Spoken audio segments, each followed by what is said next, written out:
Selama kurang lebih 5 jam ke depan, kita akan mengikuti serangkaian diskusi yang saya rasa sangat menarik. Tetapi sebelum sampai ke sana, izinkan saya memaparkan beberapa agenda dalam diskusi kita pada hari ini. Pertama-tama nanti akan dimulai dengan pemutaran short movie LP3IS yang akan disambut oleh penyampaian sambutan dan juga sekaligus launching buku Demokrasi Tanpa Demos. Lalu kemudian masuk ke dalam sesi inti acara kita. Pada Tor yang bertugas dipersilahkan untuk memutar video tersebut.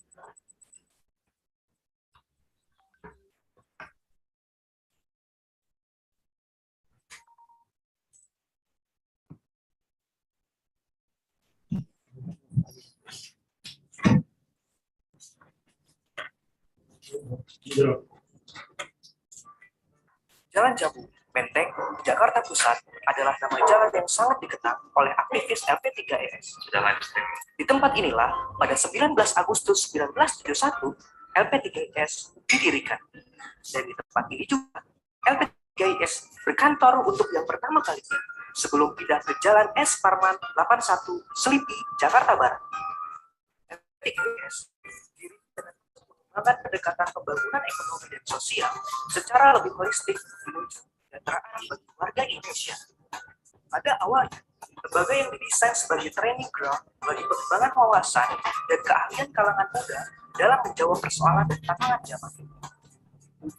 Dalam perkembangannya, LP3IS menjadi tempat karir aktivis untuk kemudian berkiprah di kancah yang lebih luas, baik sebagai ilmuwan, konsultan, maupun menjadi politisi. Untuk mencapai tujuan tersebut, melalui kebijakan penerbitan, LP3IS selain buku-buku di bidang sosial, ekonomi, dan politik. Sebagai NGO yang bergerak di bidang penelitian, LP3IS banyak berkecimpung dalam kegiatan penelitian kualitatif, studi kebijakan, dan riset aksi, khususnya yang berkaitan dengan kepentingan komunitas akar rumput. Sejak tahun 1990, LP3IS mengembangkan penelitian kuantitatif seperti survei pendapat umum tentang berbagai macam topik sosial, ekonomi, maupun politik. Dan pada tahun 2004, LP3IS mempelopori sebagai lembaga yang pertama kali memperkenalkan metode untuk memprediksi hasil pemungutan suara pada pemilu yang sangat akurat. Dia sangat terkenal sebagai quick count.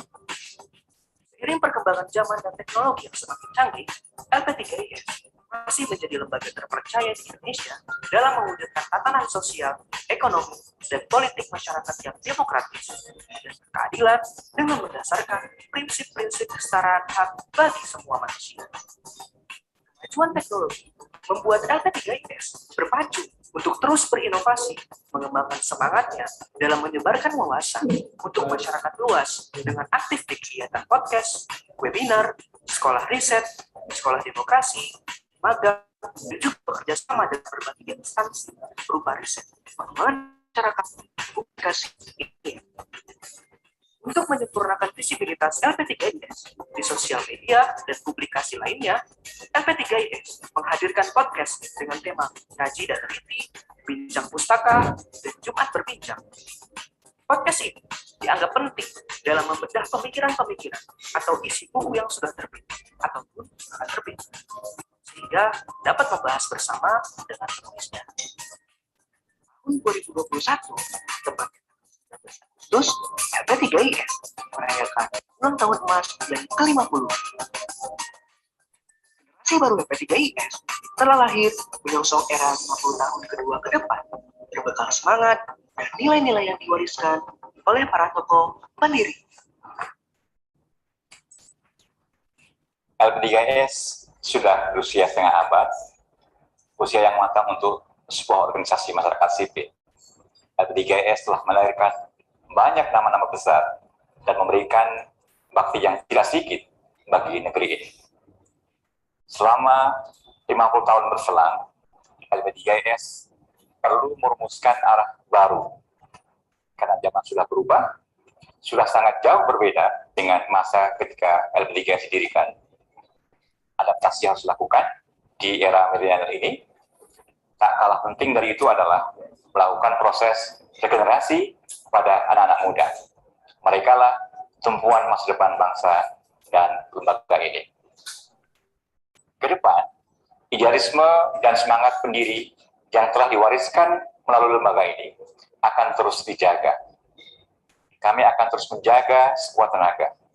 LP3IS akan terus berkhidmat membangun keadaban sipil melalui pilar pendidikan, advokasi masyarakat, dan publikasi. Mencerdaskan masyarakat dan bangsa untuk Indonesia yang lebih baik. Merdeka.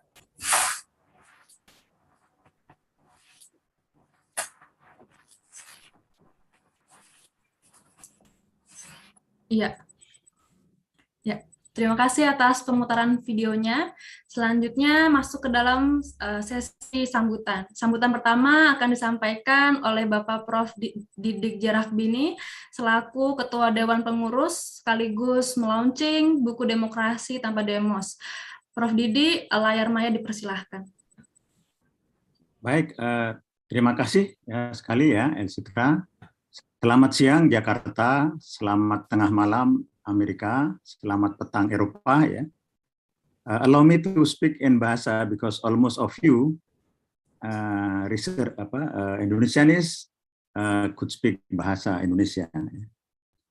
Yang saya hormati, terima kasih kepada seluruh narasumber ya yang hadir pada ulang tahun ke-50 LP3IS ini.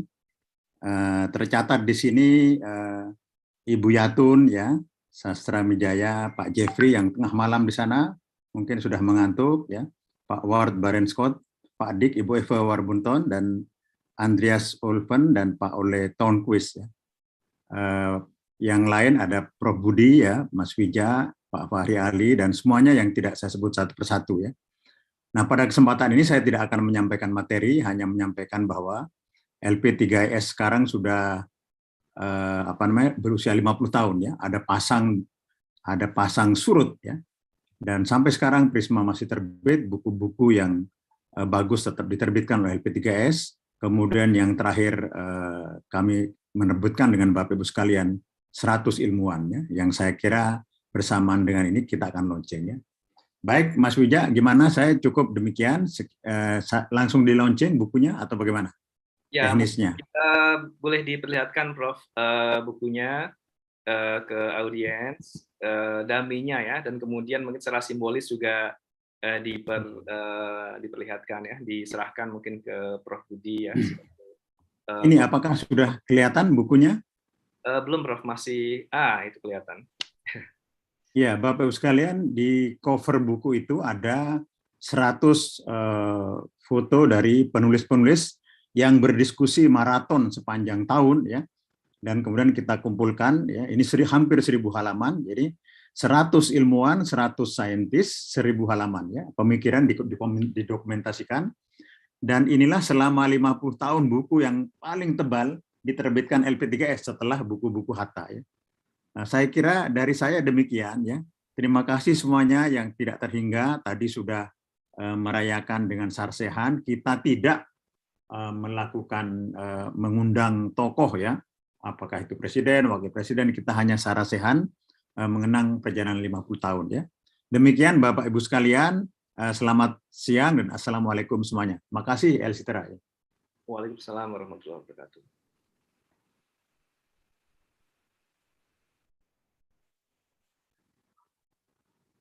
Masih mute, Elsitra mute masih. Sorry. Oke, terima kasih atas sambutannya, Prof. Didi. Berikutnya akan ada launching dari pihak Universitas Diponegoro yang akan disampaikan bersamaan dengan sambutan oleh Prof. Budi Setiono selaku Wakil Rektor 1 Universitas Diponegoro. Apakah Prof. Budi sudah hadir di forum ini? Sudah. Oke. Sudah, Mbak Gita. Ya, Prof. Budi, silahkan waktu dan layar dipersilahkan. Terima kasih Mbak Gita, Bapak Ibu sekalian yang saya hormati, para narasumber, Prof. Didi, Mas Wija, dan segenap peserta Sekolah Demokrasi. Selamat siang, Assalamualaikum warahmatullahi wabarakatuh, salam sejahtera untuk kita semua. Saya sungguh-sungguh berbahagia, dan pertama tentu kita mengucapkan selamat ulang tahun kepada LP3IS yang sudah sekian lama mendampingi kita semua, rakyat Indonesia, khususnya kaum akademik, di dalam proses-proses pembangunan dan demokratisasi yang sejauh ini memiliki peran dan pengaruh yang sangat signifikan kepada kita semua. Untuk itu kami mengucapkan selamat kepada Pak Didi selaku leader di LP3ES sekarang ini, dan juga pada segenap pengurus LP3ES, dan tentu kita semua layak untuk menselebrate apa-apa yang dicapai oleh LP3ES untuk bangsa dan negara kita. Kami atas nama Universitas Diponegoro juga mengucapkan terima kasih kepada all the speakers on the webinar, dan juga Sekolah Demokrasi yang telah sukses untuk yang kedua, mudah-mudahan terus berlangsung selama mungkin, selama memberikan manfaat bagi rakyat dan negara kita. Kemarin ada pertanyaan-pertanyaan yang kritis dari peserta Sekolah Demokrasi terkait dengan apa dan mengapa Indonesia itu nasibnya kok nggak baik-baik sampai sekarang ya, masih banyak persoalan-persoalan yang berkaitan dengan hubungan tidak mengenakkan antara rakyat dengan penguasa, dengan orang-orang yang punya bisnis terlalu besar, rakyat pada sisi lain itu masih menderita dan seterusnya. Apa yang salah itu tentu adalah menjadi PR buat kita semua untuk mencari jawabannya. Tetapi di atas semua itu, demokrasi means nothing if there is no people empowerment themselves. Dan tidak ada artinya juga demokrasi itu kalau rakyat sebagai pemilik kedaulatan tidak memiliki semangat untuk memperjuangkan nasibnya sendiri. Sehingga sekolah demokrasi itu kita ikhtiarkan. Mengapa kita mendukung LP3ES untuk menyelenggarakan sekolah demokrasi itu adalah sebagai salah satu ikhtiar memberdayakan kita semua rakyat Indonesia untuk segera sadar dan juga bergerak mempertahankan hak kedaulatan, hak determinasi terhadap penyelenggaraan negara di negara kita. Kalau tidak mungkin kita itu bisa mewujudkan demokrasi yang sesungguhnya di negara kita. Saya sendiri selaku dosen di jurusan Ilmu Pemerintahan Politik mencatat paling tidak ada 5 persoalan besar yang harus kita selesaikan. Kalau kita ingin demokrasi di Indonesia itu betul-betul terwujud sebagaimana mestinya. Yang pertama itu hambatan yang kita hadapi adalah berkaitan dengan family ties of political parties. Ya, kemarin saya sudah sebutkan di Indonesia itu partai politik sebenarnya bukan merupakan kendaraan rakyat memperjuangkan kepentingan, tapi lebih banyak kayaknya itu didominasi oleh elit, atau bahkan partai politik itu sering dianggap sebagai milik pribadi dari para pendiri atau bahkan ketua-ketua partai politik itu sendiri.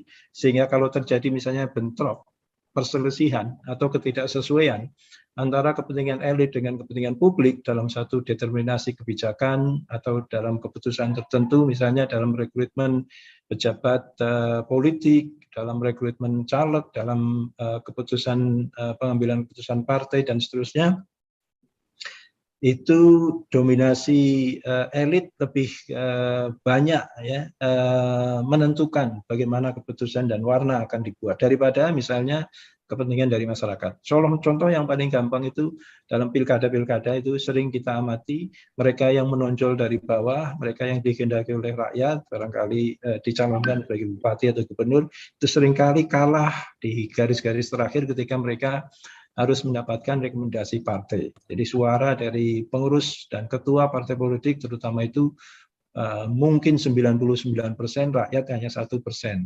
Jadi itu kalau terjadi seperti itu terus-menerus, tentu saja kita tidak akan sampai kemana-mana demokrasi kita. Jadi itu partai keluarga daripada partai milik publik. Ya, itu realita yang harus kita diskusikan bagaimana cara menghentikannya, hal yang seperti itu. Kemudian yang kedua, hambatan dari demokratisasi di negara kita sejauh ini adalah juga berasal dari gap ekonomi yang terlalu tinggi antara mereka yang the have dan the have not. Ini menyebabkan terjadinya efektivitas intervensi para pemodal di dalam struktur partai politik, kemudian lembaga-lembaga politik, dan juga keputusan-keputusan politik. atau bahkan mereka juga melakukan intervensi terhadap kedaulatan politik itu sendiri dengan membeli suara rakyat melalui money politics dan seterusnya. Banyak orang sudah menyuarakan bahwa misalnya untuk membeli DPR itu tidak perlu sampai uang 20 triliun barangkali, ya. Sekian banyak anggota DPR dimodali satu orang 5 miliar saja barangkali, tidak sampai 10 triliun, katakanlah DPR itu bisa jadi terbeli. Nah, itu adalah merupakan realita di mana intervensi pemilik modal karena gap yang terlalu tinggi dengan rakyat kebanyakan itu menyebabkan hal seperti itu sangat mungkin terjadi.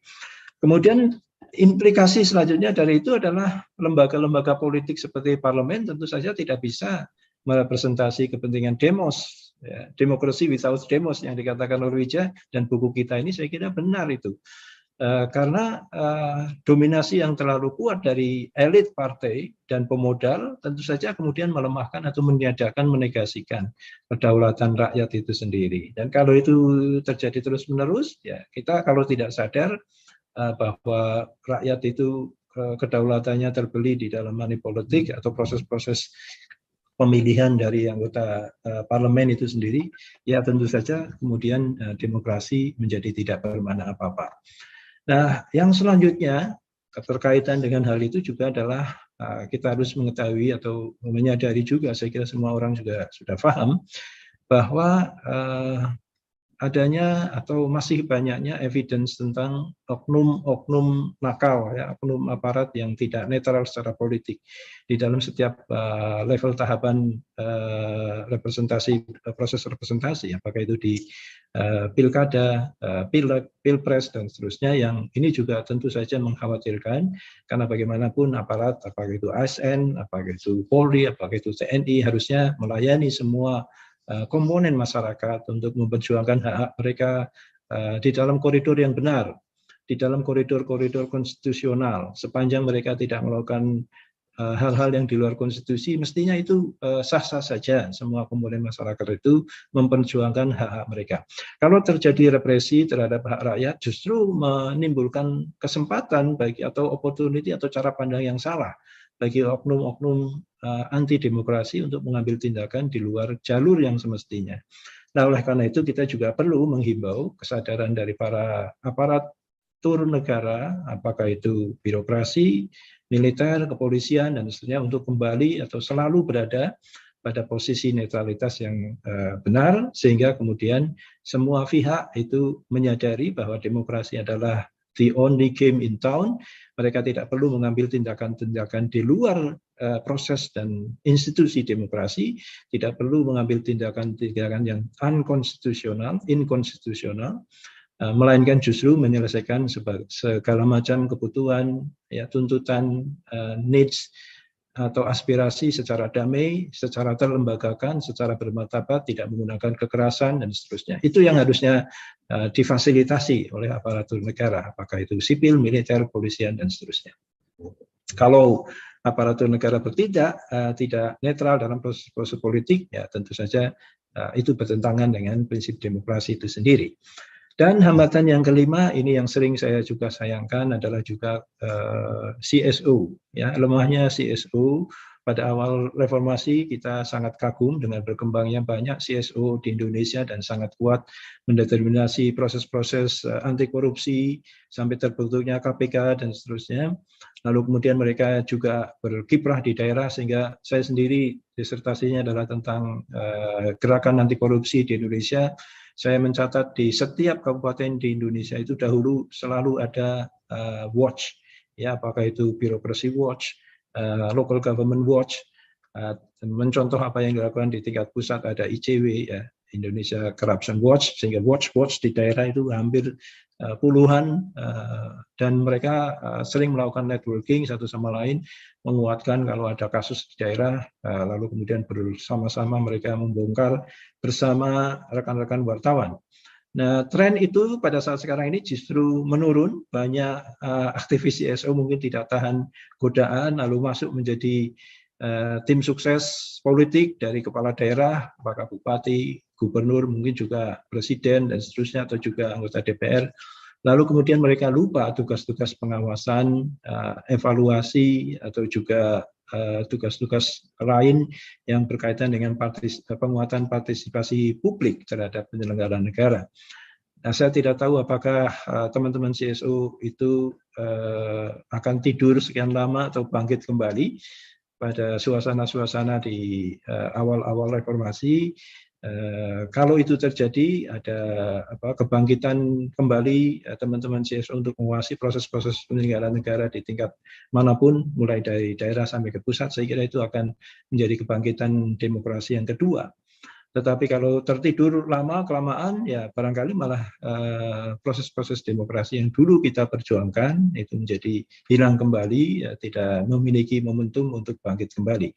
Nah, oleh karena itu saya kira event seperti Sekolah Demokrasi yang seperti sekarang kita ikuti diharapkan selalu bisa membuka wacana, saling berdiskursus tentang bagaimana kita menyelamatkan proses demokrasi itu sendiri, ya, sedemikian rupa sehingga bisa memberikan benefit yang baik kepada publik.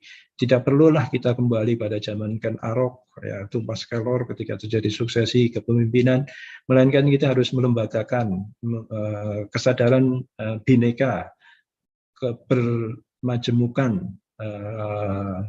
rakyat atau kultur kepentingan di antara kita itu harus bisa kita selesaikan secara damai dan bermartabat, tidak menggunakan lagi kekerasan atau bahkan excessive violence atau pembunuhan dan seterusnya yang itu akan bisa menyebabkan rakyat kita itu setback ke belakang pada zaman-zaman kita masih belum memperoleh martabat atau anugerah demokrasi seperti sekarang ini. Nah, saya kira itu yang bisa kami sampaikan. Terima kasih atas semua partisipasi rekan-rekan semua, dan diterbitkannya buku ini mudah-mudahan bisa juga menjadi kontribusi bagi penguatan proses demokrasi di negara kita secara lebih baik di masa yang akan datang. Mohon maaf kalau ada kesalahan, kekurangan di dalam penyelenggaraan acara-acara yang kita selenggarakan, dan kami harap para peserta Sekolah Demokrasi setelah mendapatkan berbagai macam insight baru barangkali dalam masa 3 hari ini bisa memanfaatkan advance your activities on your own town, atau juga memiliki jejaring yang lebih kuat dengan teman-teman yang lain agar kita betul-betul bisa mengawal negara kita menjadi negara demokrasi yang sukses. Saya kira demikian. Terima kasih. Selamat siang. Sampai bertemu di kesempatan yang lain. Assalamualaikum warahmatullahi wabarakatuh. Terima kasih Pak Budi kerjasamanya. Terima kasih Prof. Budi atas sambutannya. Sekarang tiba saatnya bagi kita untuk mengikuti rangkaian diskusi yang akan dimoderatori oleh salah satu editor Demokrasi Tanpa Demos, Mbak Aisyah Putri Budiarti. Sebelumnya, izinkan saya membacakan secara singkat profil Mbak Aisyah. Beliau merupakan peneliti LIPI dan juga Associate Researcher LP3IS. Beliau menempuh pendidikan master di State University of New York dan sekarang tengah menempuh pendidikan doktoral di Kyoto University.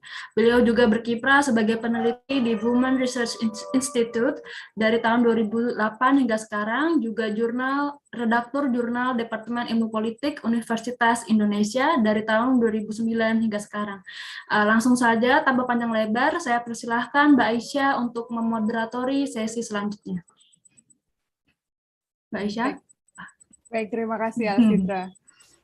Selamat siang. Assalamualaikum warahmatullahi wabarakatuh. Bapak, Ibu semua yang hadir, saya sangat senang sekali bisa berada di sini menjadi moderator dari sebuah event seminar yang sangat spesial, tidak hanya karena ini bagian dari ulang tahun LP3IS yang ke-50, tetapi juga karena kita tahu di sini pasti sangat dinanti-nantikan ada 7 Indonesianis yang akan berbicara tentang demokrasi di Indonesia, dan ini di dalam forum yang diselenggarakan oleh satu organisasi terbesar dan diakui di Indonesia, LP3IS. Jadi sudah pasti sangat spesial, dan di sini nanti saya akan mencoba untuk bilingual, gitu ya. Ini pesan dari Mas Wijan, khusus harus menggunakan switch bahasa Indonesia dan bahasa Inggris, dan saya akan mencoba sebaik mungkin untuk itu.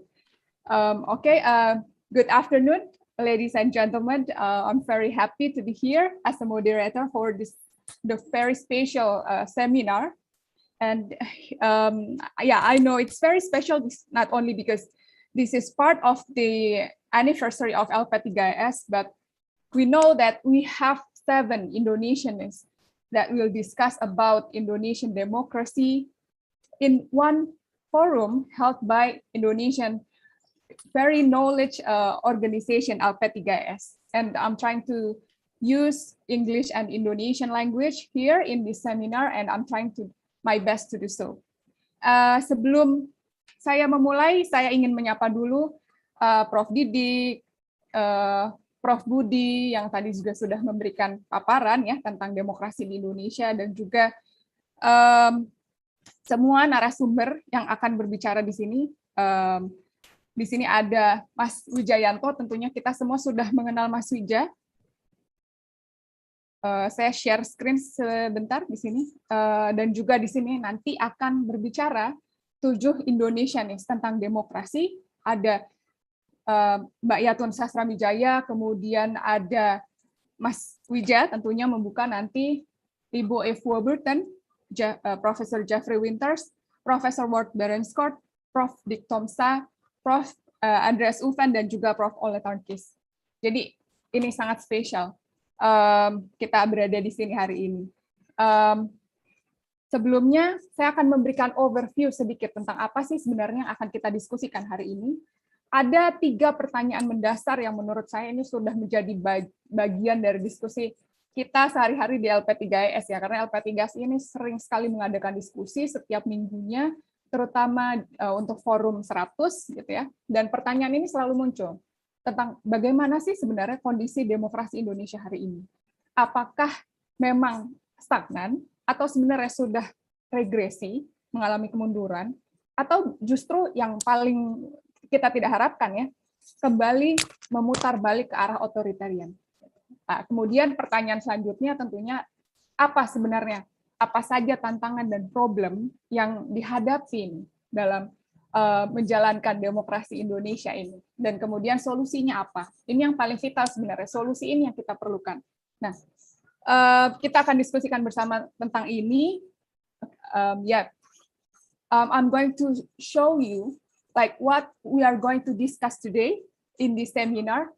There are 3 key questions that we will discuss with the speakers. The first one is about how is Indonesia's democracy today? Is it stagnant or already regressing, or actually it's already turning back to the authoritarian regime? And then the next question is, what are the challenges and problems faced by Indonesian democracy? And the final question, actually this is the most important one, is what should we do to strengthen Indonesian democracy? Selanjutnya, sebelum kita memasuki diskusi, saya ada sedikit panduan kita berdiskusi supaya berjalan lancar sampai sore nanti. Karena waktu sangat terbatas, tapi kita tentunya sangat ingin banyak berdiskusi, maka ada waktu-waktu yang harus dibagi nih. Nanti setiap pembicara akan berbicara selama 15 menit, kemudian akan ada sesi tanya-jawab peserta, 60 menit waktu yang disediakan. Dan nanti saya harap semua, kecuali saya sebagai moderator dan juga speakers, untuk memute-kan, sehingga diskusinya berjalan enak gitu ya, dan tidak terganggu suaranya, karena kita tergantung sekali ini dengan koneksi dan forum di Zoom ini. Kemudian saya berharap juga teman-teman partisipan dapat mengajukan pertanyaan dan komentar di chat room, yang nanti beberapa di antaranya akan dipilih oleh panitia untuk diajukan secara langsung oleh penanya di sesi tanya jawab nanti. Oke, I have like some informations about how we do the discussion. So for speakers, I hope that all speakers can speak and give a presentations for 15 minutes, and then we will have session for question and answer and discussions for 60 minutes. And I hope that all participants here can write questions and comments in the chat room. And some of the questions will be selected by Mas Wija and also other LP3S staff to be directly asked by the participant during the Q&A session. Baiklah, untuk selanjutnya saya akan lanjut meminta Mas Wija sebagai editor dari buku Demokrasi Tanpa Demos ini. Saya memegang bukunya sangat tebal sekali dan saya dengan Mas Herlambang serta tim dari LP3S, ada Pak Malik, ada El Citra, ada Pak Didik, semuanya terlibat dalam proses buku ini. Buku ini sangat luar biasa menurut saya sebagai bagian dari co-editor dalam waktu yang sangat singkat melibatkan lebih dari 100 orang untuk mengikuti proyek ini dan 70 diantaranya kemudian menulis buku ini. Jadi luar biasa sekali ini pengalaman untuk saya sendiri, sangat menarik gitu ya. Dan Mas Wija akan membahas itu lebih jauh tentang apa yang ada di dalam buku ini, bagaimana proyek ini berjalan. Sebelumnya saya akan bacakan profil Mas Wija. Mas Wija adalah Direktur Center for Media and Demokrasi LP3S. Beliau juga adalah dosen ilmu pemerintahan di Universitas Diponegoro. Baru saja mendapatkan PhD dari Leiden University dengan topik risetnya media dan demokrasi di Indonesia. Okay, after this we will move on to the discussions about the book that just released by LP3S, Democracy Without Demos. And actually I'm also part of this book as a co-editor, and I know that it is an amazing journey to publish this book because we only work for this project in 9 months, and there are many collaborators working for this book, and not only in this book, but also for the discussion forums that we held from October to June. And we have Mas Wija to give a presentation talking about this project, and also will show you what actually the content of this book.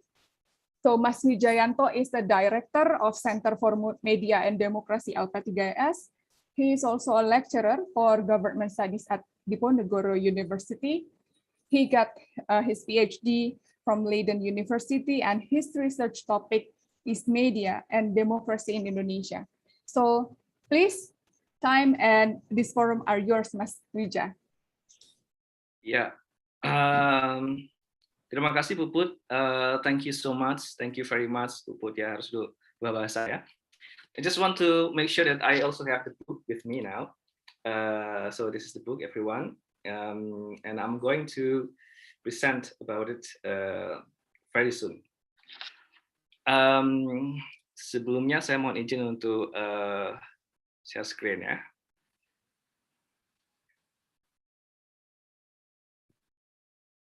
Apakah screen saya sudah bisa dilihat? Sudah bisa, Mas Wija. Sudah ya, oke. Terima kasih. Sekali lagi, Assalamualaikum warahmatullahi wabarakatuh. Selamat siang dan salam sejahtera untuk kita semua. Shalom, Om Swastiastu, Namo Buddhaya, salam kebajikan. Saya akan mencoba untuk bilingual seperti Puput, meskipun saya bingung juga nih bagaimana caranya untuk bilingual. Saya khawatir waktunya habis kalau saya setiap kalimat saya terjemahkan, jadi saya mungkin akan ambil jalan tengah, nanti di tengah-tengah saya akan menggunakan bahasa Inggris juga. Oke, yang terhormat Pak Ismit Haddad selaku salah satu pendiri dan legenda hidup LP3S, yang saya hormati para pembicara internasional webinar ini, Prof.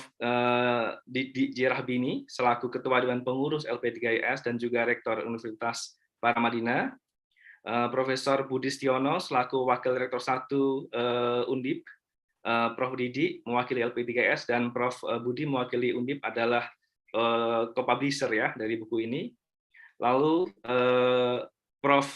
Jeffrey Winters dari Northwestern University ya. Tapi tadi menyampaikan bahwa dia di Chicago. Selamat malam, good night. I think it's around midnight there ya, or over midnight perhaps. Profesor Wadbaran Scott dari Universitas Amsterdam dan juga KITLV. Goedemorgen Wad, welcome to Rook. Lalu kemudian Dr. Yatun Sastramijaya, asisten profesor di Universitas Amsterdam. Goedemorgen, Yatun, selamat pagi. Kemudian ada Prof. Dick Tomsa dari La Trobe University, good morning. Profesor Ole Tronquist, Oslo University, saya tidak akan menggunakan bahasa Norway ya. So, good morning. Lalu kemudian Dr. Andreas Uven dari University of Hamburg.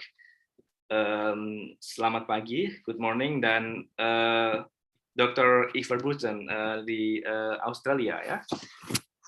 Selamat siang, If. Yang saya hormati para senior, kolega, sahabat, dan kawan-kawan keluarga besar LP3IS. Yang saya hormati segenap tamu undangan mitra LP3IS di dalam maupun di luar negeri, kawan-kawan jurnalis, akademisi, dan aktivis dari berbagai institusi lain dari seluruh Indonesia.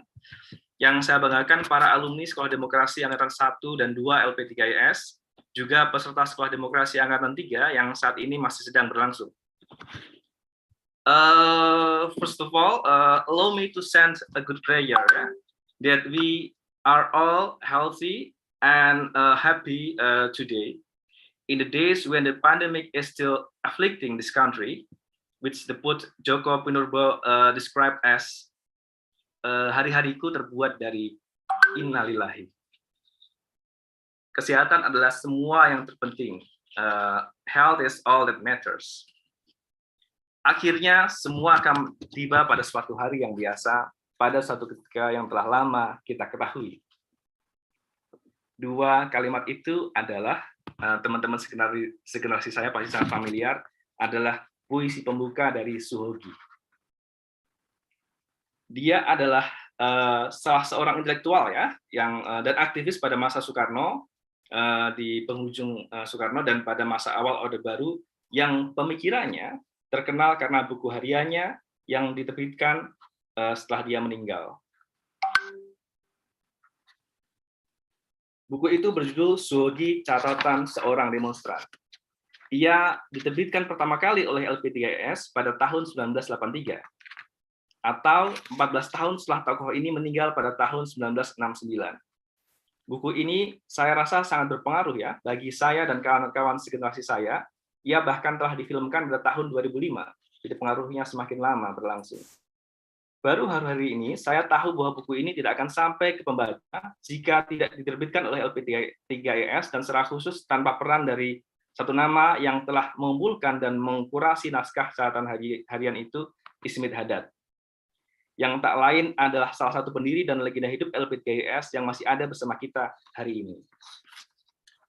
Saya pikir editor itu punya peran penting ya, karena dia mengarahkan apa sih yang akan ditambahkan dalam buku itu. Jadi saya pikir sebagian dari buku itu juga merefleksikan jiwa atau pikiran dari Pak Ismit itu sendiri. Apa yang mau saya katakan adalah bahwa akhirnya kita akan tiba pada hari ini. Hari di mana ulang tahun lembaga ini berlangsung dan tepat berusia 50 tahun, ulang tahun emas. Satu usia yang tidak banyak bisa dicapai oleh think tank di Indonesia. Ini adalah lembaga yang di sini ada nama-nama seperti Ismit Haddad, Dawam Raharjo, Daniel Dagidai, Aswab Mahasin, Sujat Moko, Julia Surakusuma, Taufik Abdullah, Nono Arun Makarim, Arif Budiman, Ong Hok Ham, Abdurrahman Wahid, Fahri Ali, Didi Jerahbini, Johan Effendi, Gunawan Muhammad, Fethi Hadis, Emil Salim, Sumitro Joyohadikusumo, dan begitu banyak nama lainnya. Mengingat betapa besarnya lembaga ini, maka dalam rangka menyambut ulang tahun LP3IS yang ke-50 pada 19 Agustus 2021, yaitu hari ini, kami menyiapkan satu hadiah yang spesial. Itu adalah buku yang berjudul Demokrasi Tanpa Demos, Refleksi 100 Ilmuwan Sosial, Politik, tentang Kemunduran Demokrasi di Indonesia. Ini adalah covernya. Please find your face here ya. Silahkan kawan-kawan para penulis yang juga hadir pada hari ini untuk menemukan di mana berada. Ide awal buku ini lahir pada penghujung tahun 2020 saat kami menggagas perlunya mengundang ilmuwan dari seluruh dunia untuk menulis refleksi bersama atas situasi demokrasi di Indonesia. Untuk itu kami berniat melakukan call for paper kepada para ilmuwan terpilih yang mau secara sukarela menulis bersama kita ya dalam rangka sekaligus memperingati ulang tahun LP3IS. Lalu kemudian kita berpikir kalau hanya diundang untuk menulis, maka sepertinya kok sayang sekali. Jadi kemudian muncul ide untuk mengundang mereka semua berbicara dan mempresentasikan tulisannya di satu forum diskusi mingguan. Forum itu kemudian diberi nama Forum 100 Ilmuwan. Seperti namanya, ia memang berniat menghadirkan tak kurang dari 100 ilmuwan sosial politik dari seluruh dunia untuk melakukan refleksi bersama LP3IS. Di forum itu, 3-4 orang ilmuwan sosial politik dari berbagai negara hadir setiap minggu untuk berbicara tentang berbagai tema. Masih teringat jelas, webinar pertama digelar pada Jumat 30 Oktober 2020 tentang konflik di Papua, dengan menghadirkan antara lain Cahyo Pamungkas dari LIPI. Panel terakhir terjadi pada 5 Juni 2021 tentang Manifesto Peradaban Ekologis untuk Indonesia yang menghadirkan Profesor Jerry van Klinken dari KITLV Belanda. Pak Jerry ada di sini pada siang hari ini. Selama 7 bulan, antara akhir Oktober 2020 hingga awal Juni 2021, secara total telah berlangsung 28 webinar. Dengan kata lain, rata-rata 4 webinar setiap bulan selama 7 bulan berturut-turut. Itu artinya seminggu sekali forum ini hadir dengan diskusi berat yang menghadirkan ilmuwan dari banyak wilayah di Indonesia maupun dari luar negeri, dan kemudian ditayangkan melalui kanal YouTube sehingga dapat dinikmati oleh publik secara luas. Ada word for spot di sini ya. Buat pernah bercanda kepada saya, LP3IS, you are the champion of webinar, katanya. Tercatat ada 135 ilmuwan sosial politik, 92 laki-laki, 43 perempuan yang bergabung bersama kami, baik berbicara dalam webinar, mengirim tulisan, ataupun berbicara dan sekaligus mengirim tulisan. Dari 135 itu, 77 orang, 58 laki-laki, dan 19 perempuan, yang antaranya menuliskan refleksi kritis dan merusakan kepada kami untuk diterbitkan dalam buku ini. Mereka tidak hanya ilmuwan sosial politik dari Indonesia, namun juga 20 Indonesianis dari berbagai negara, Kanada, Australia, Norwegia, Jerman, Tiongkok, Singapura, Inggris, Amerika, Belanda, Perancis, dan Jepang. Sebagai penghargaan dan ucapan terima kasih, kami, yang saya maksud dengan kami di sini adalah saya sendiri, Aisyah Putri Budiatri, Herlambang P. Wiratraman, yang namanya ada di sana ya, sebagai editor, dan juga segenap kerabat kerja untuk buku ini di LP3IS, menghadirkan foto semua pembicaraan penulis dalam forum sosial ilmuwan pada sampul buku, seperti tampak di sana ya. Melalui foto di sampul ini, pesan yang hendak kami sampaikan adalah bahwa di ulang tahunnya yang ke-50 ini, LP3IS memilih untuk membersamai DEMOS. Mereka yang banyak jumlahnya, yang seringkali terlupakan dan tak terkenali wajahnya. Jadi mungkin kalau misalnya kawan-kawan, pertama-tama you found it hard to find your face here, then because you are DEMOS, perhaps ya. Lalu kemudian pertanyaan kemudian adalah mengapa demokrasi tanpa DEMOS?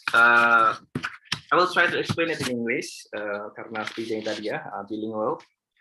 From the various reviews and exploration of the authors in this book, as well as from dozens of webinars that we have held, it appears that there are a common concern and finding, which is the serious problem of the decline of democracy in Indonesia. In this sense, democratic decline can be understood as a process in which democratically elected actors slowly abandon democratic values and institutions. This is different from the past where military coups hijacked democracy, which led to the decline of democracy and authoritarianism. The question then is, why the decline of democracy occurred? Daron Acemoglu and James Robinson, in their work entitled The Narrow Corridor, States, Societies, and the Fate of Liberty, emphasize the need to maintain a balance of power between the state and civil society in order to maintain the narrow path of civil liberties. According to them, if the state is too strong, it will turn into a giant or a leviathan that will liberties and democracy. On the other hand, if civil society is too strong and the state is too weak, what will happen is social chaos because there's no order.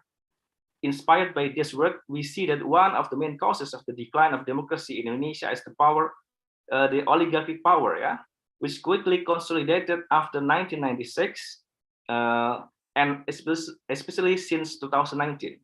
On the one hand, and the haste of civil society to consolidate and compete with the oligarchy in another hand. Jadi ketika oligarki dengan cepat mengkonsolidasikan dirinya, masyarakat sipil tergopoh-gopoh untuk mengimbanginya. In this regard, we define oligarchy as a system of power relation that allows the accumulation of wealth and authority in the hands of a few elites along with a set of mechanism to maintain it. Sistem pertahanan kekuasaan oleh mereka yang kaya dan berkuasa. Gitu. Kita bersyukur bahwa pada siang hari ini akan ada Profesor Jeffrey Winters yang nanti akan bicara lebih jauh tentang itu. Salah satu inspirasi dari buku ini dari pengantar kami adalah juga tulisan Profesor Jeffrey Winters. The result is various forms of policies that serve the interests of the political economy of the elite, but leave the public interest. This is reflected in various writings of this book. To name some of them, oligarki, kemudian sosial dan hukum yang tajam ke bawah dan tumbul ke atas, kurang lebih itu yang disampaikan oleh Profesor Jeffrey Winters. Poor handling of the pandemic, environmental destruction by the elites, Prof.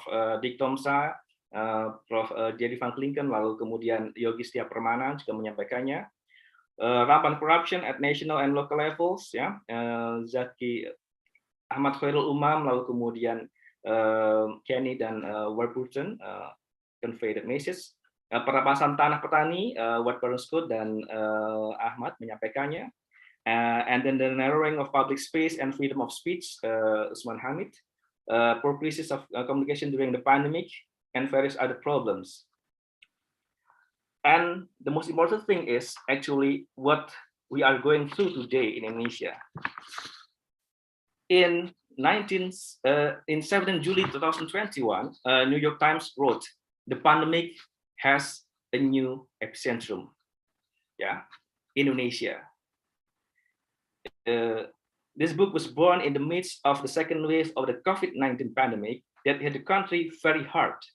Complementing the New York Times, when we wrote the introduction, pengantar dari buku, the Worldometer website noted that as of July 19, Indonesia was the country with the highest new cases in the world for the past 1 week, with a figure of more than 300,000 new cases.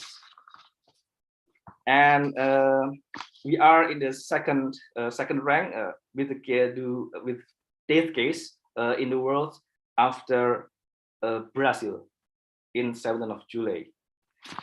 And these statistics are not just number, because those days the news of death seem to flow non-stop on social media.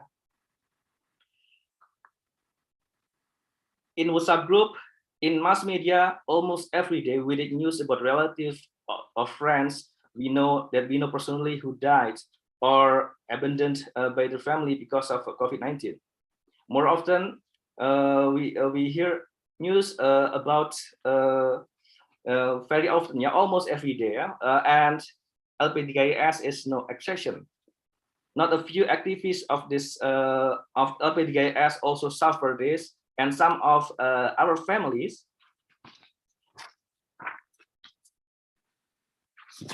also pass away. So, jadi kita mengerti mengapa kemudian penyair Joko Pinurboya menyampaikan bahwa seperti tambah di sana, negara meraung-raung menjemput warganya yang terlantar dan terlambat ia selamatkan. Kami berpendapat bahwa itu adalah kematian yang tidak perlu. It was an unnecessary death, which we think could have been avoided had this pandemic been handled better. We do think that there are victims who should not fall. Why do we think about like that? This is because, as we have summarized in the book published earlier in this year, Nestapa Demokrasi di Masa Pandemi. Pada masa itu kita ingat bahwa bagaimana pemerintah Indonesia begitu buruk komunikasi krisisnya, begitu tidak serius dalam menangani pandemi. Ketika pandemi datang dan kemudian kasus naik, justru melakukan new normal. Dan kita ingat pada masa-masa awal penanganan corona, nyawa tampak bukan yang utama. LP3IS pada 6 April 2020 ketika baru 1 Maret, baru 1 bulan itu COVID ada, kita melakukan riset di mana ada 37 pernyataan blunder dari pemerintah soal COVID-19. Misalnya pada Januari itu diungkapkan banyak sekali pernyataan, salah satunya ini tidak usah panik, enjoy saja. Di Cina pun yang meninggal hanya 2.000 gitu. Jadi tidak banyak dibandingkan 1 miliar penduduk Cina. Lalu kita mendengar ucapan seperti COVID nggak akan datang ke Indonesia karena kita kebal, kita suka minum jamu, kita doa kunut ya, dan banyak hal lainnya gitu yang sangat-sangat menggelikan ya, sekaligus ironis.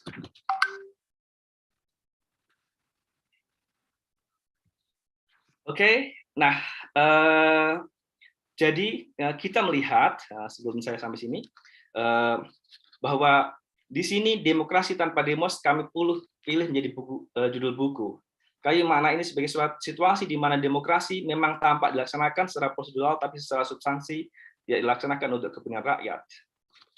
Dan kami berharap bahwa demokrasi tanpa demos bukanlah akhir dari kisah itu, dari Indonesia. Demokrasi yang mengabaikan demos ini yang sangat kontradiktif bukanlah akhir dari kisah kita. Dan untuk lebih menjelaskan, di sini saya paparkan, kawan-kawan penulis yang hadir bisa melihat, kita mencapaikan argumen tentang demokrasi tanpa demos itu melalui chapter-chapter yang kita tata di sana. Ada banyak tulisan di sana, ya. Secara rinci banyak penulis dalam buku ini menguraikan solusi yang harus diambil, ya, mulai dari reinterpretasi konsep demokrasi di Indonesia, rekayasa sistem pemilu dan partai politik, pemenahan serangkaian regulasi hukum dan pemerintahan, reformasi institusi demokrasi, penguatan kesetaraan gender, dan sebagainya. Yang mau kita sampaikan sebenarnya adalah dengan berbagai topik buku ini, bahwa kita ingin membicarakan demokrasi, tapi dengan cara yang tidak biasa, gitu. Karena yang biasa di Indonesia kan pasti ngomongin demokrasi, berarti ngomongin pemilu, ngomongin pemilih, ngomongin partai politik, ngomongin DPR, ya, membicarakan hal-hal yang formal. Di sini kita mencoba untuk berbicara tentang lingkungan, tentang gender, tentang ketimpangan ekonomi, tentang oligarki, tentang mereka yang terlupakan, bahkan ada juga yang menulis tentang value-value Indonesia, misalnya demokrasi welas asih yang disampaikan oleh beberapa kawan. Itu adalah pikiran kita, misalnya juga ada tulisan tentang kiri baru di Indonesia. Nah, buku ini adalah ikhtiar LP3IS sebenarnya untuk mendorong konsolidasi demokrasi di Indonesia yang kita tidak akan biarkan selalu dan terus-menerus dikuasai oleh oligarki. Ini adalah upaya untuk menantang oligarki. Mungkin sederhananya seperti itu. Dan kita tidak hanya menerbitkan buku, namun juga menyelenggarakan berbagai seminar, dan hari ini yang masih sedang berlangsung adalah Sekolah Demokrasi. Nah, di depan di layar ini kita bisa melihat bahwa LP3 telah menyelenggarakan Sekolah Demokrasi sebanyak 3 kali. Pertama pada 2020, kedua awal 2020 ya, kedua pada Agustus 2020, dan hari ini angkatan ketiga sedang berlangsung. Dan ini adalah perbandingan jenis kelamin peserta Sekolah Demokrasi yang dari sisi jumlah ya. Hari ini ada 14 perempuan dan 27 laki-laki, sebelumnya ada 12 dan 28, 12 perempuan dan 28 laki-laki, dan sebelumnya lagi 12 perempuan dan 20 laki-laki. Dan Sekolah Demokrasi ini kita desain supaya tidak hanya untuk orang-orang di Jawa, tidak hanya untuk laki-laki namun juga perempuan, tidak hanya orang-orang di Jawa namun juga di luar Jawa. Inilah statistik para peserta Sekolah Demokrasi kita, mulai dari Papua Barat, Sulawesi Selatan, DKI Jakarta, NTT, Jawa Timur, Sumatera Barat, Maluku, Aceh, Kalimantan Timur, Sulawesi Tenggara, NTB, Kalimantan Selatan, Maluku Utara, Jambi, Riau, Jember, Bali. Maaf Mas Wijaya, boleh 2 menit lagi Mas? Baik, hampir selesai. Mereka juga berangkat dari berbagai profesi, akademisi, jurnalis, anggota partai, anggota dewan, ya, dan sebagainya. Tujuan kita adalah untuk menghadirkan para aktor-aktor yang penting buat demokrasi ini untuk terlibat dan berbicara dan melakukan refleksi tentang masalah demokrasi di Indonesia dan memikirkan solusi ke depan. Pada akhirnya, di ujung paparan saya ingin menyampaikan, ya, mewakili tim editor, menyampaikan terima kasih sedalam-dalamnya, pertama-tama kepada LP3IS dan Universitas Diponegoro yang telah bersedia untuk bersama menjadi publisher dan co-publisher dari buku ini. Terima kasih tak terhingga kepada Prof. Didi Rabini yang telah selalu meyakinkan kami bahwa melakukan hal yang muskil ini bisa kita lakukan. mengumpulkan lebih dari 100 ilmuwan untuk menulis dalam buku dan memaparkannya dalam rangkaian seminar selama 9 bulan. Meskipun demikian, kerja keras itu tidak akan berarti tanpa dukungan semua kontributor yang berbicara dalam webinar maupun para penulis buku, dengan semua tulisan dari setiap masing-masingnya. Kepada mereka, kami telah berjanji bahwa apapun yang terjadi, buku ini harus sudah terbit pada 19 Agustus 2021. Hari ini sudah terbit dummy-nya sekurang-kurangnya. Bulan depan akan beredar luas untuk para pembaca. Demi memenuhi janji itulah semua kerja keras kami kerahkan. Untuk itu, terima kasih terdalam kepada para penulis yang hadir hari ini, termasuk para pembicara. Adalah sebuah kehormatan bagi kami untuk membaca dan mengkurasi setiap tulisan yang masuk. Akhirnya, jika penulisan buku ini adalah misi yang mustahil, maka para penulis buku inilah yang memungkinkan kemustahilan itu menjadi kenyataan. Saya percaya, seperti halnya kami, para penulis itu hadir dengan satu niat tulus dan sederhana, memberikan kontribusi bagi kemajuan demokrasi di Indonesia. Dan barangkali, seperti halnya kami, mereka juga percaya bahwa satu generasi baru Indonesia yang hadir untuk menjawab tuntutan zaman sudah saatnya untuk dilahirkan, yaitu satu siklus 20 tahunan yang dimulai dari kelahiran Sumpah Pemuda 1928, lalu berlanjut proklamasi kemerdekaan 1945, pergerakan mahasiswa tahun 65, reformasi 98, dan siapa tahu 2021.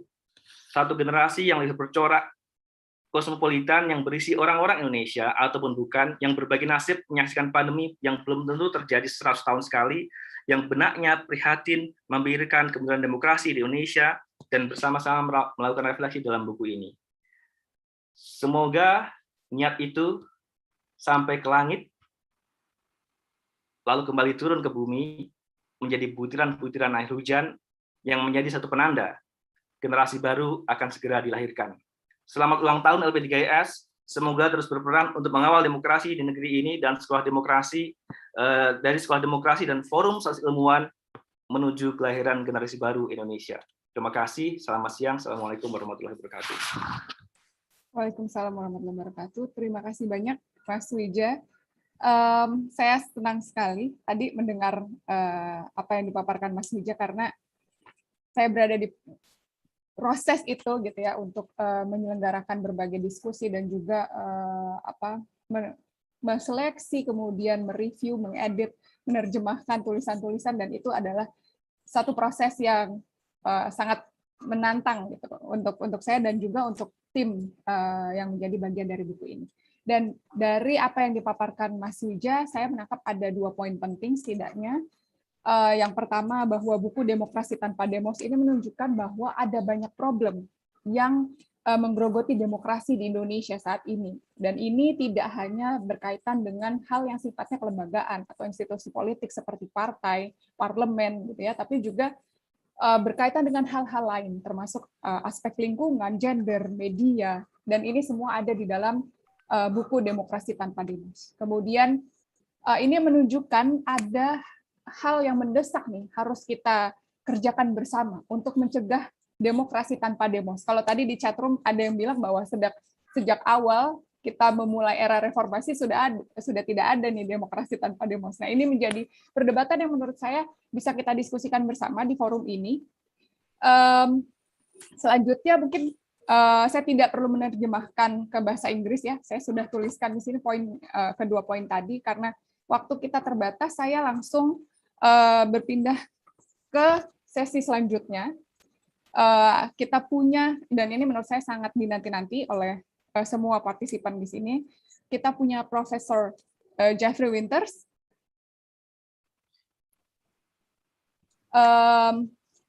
Akan saya bacakan sedikit profilnya, meskipun saya tahu bahwa semua orang di sini pasti mengenal beliau. Profesor Jeffrey Winter adalah profesor dan direktur di Equality, Development, and Globalization Studies Program, Northwestern University di Chicago.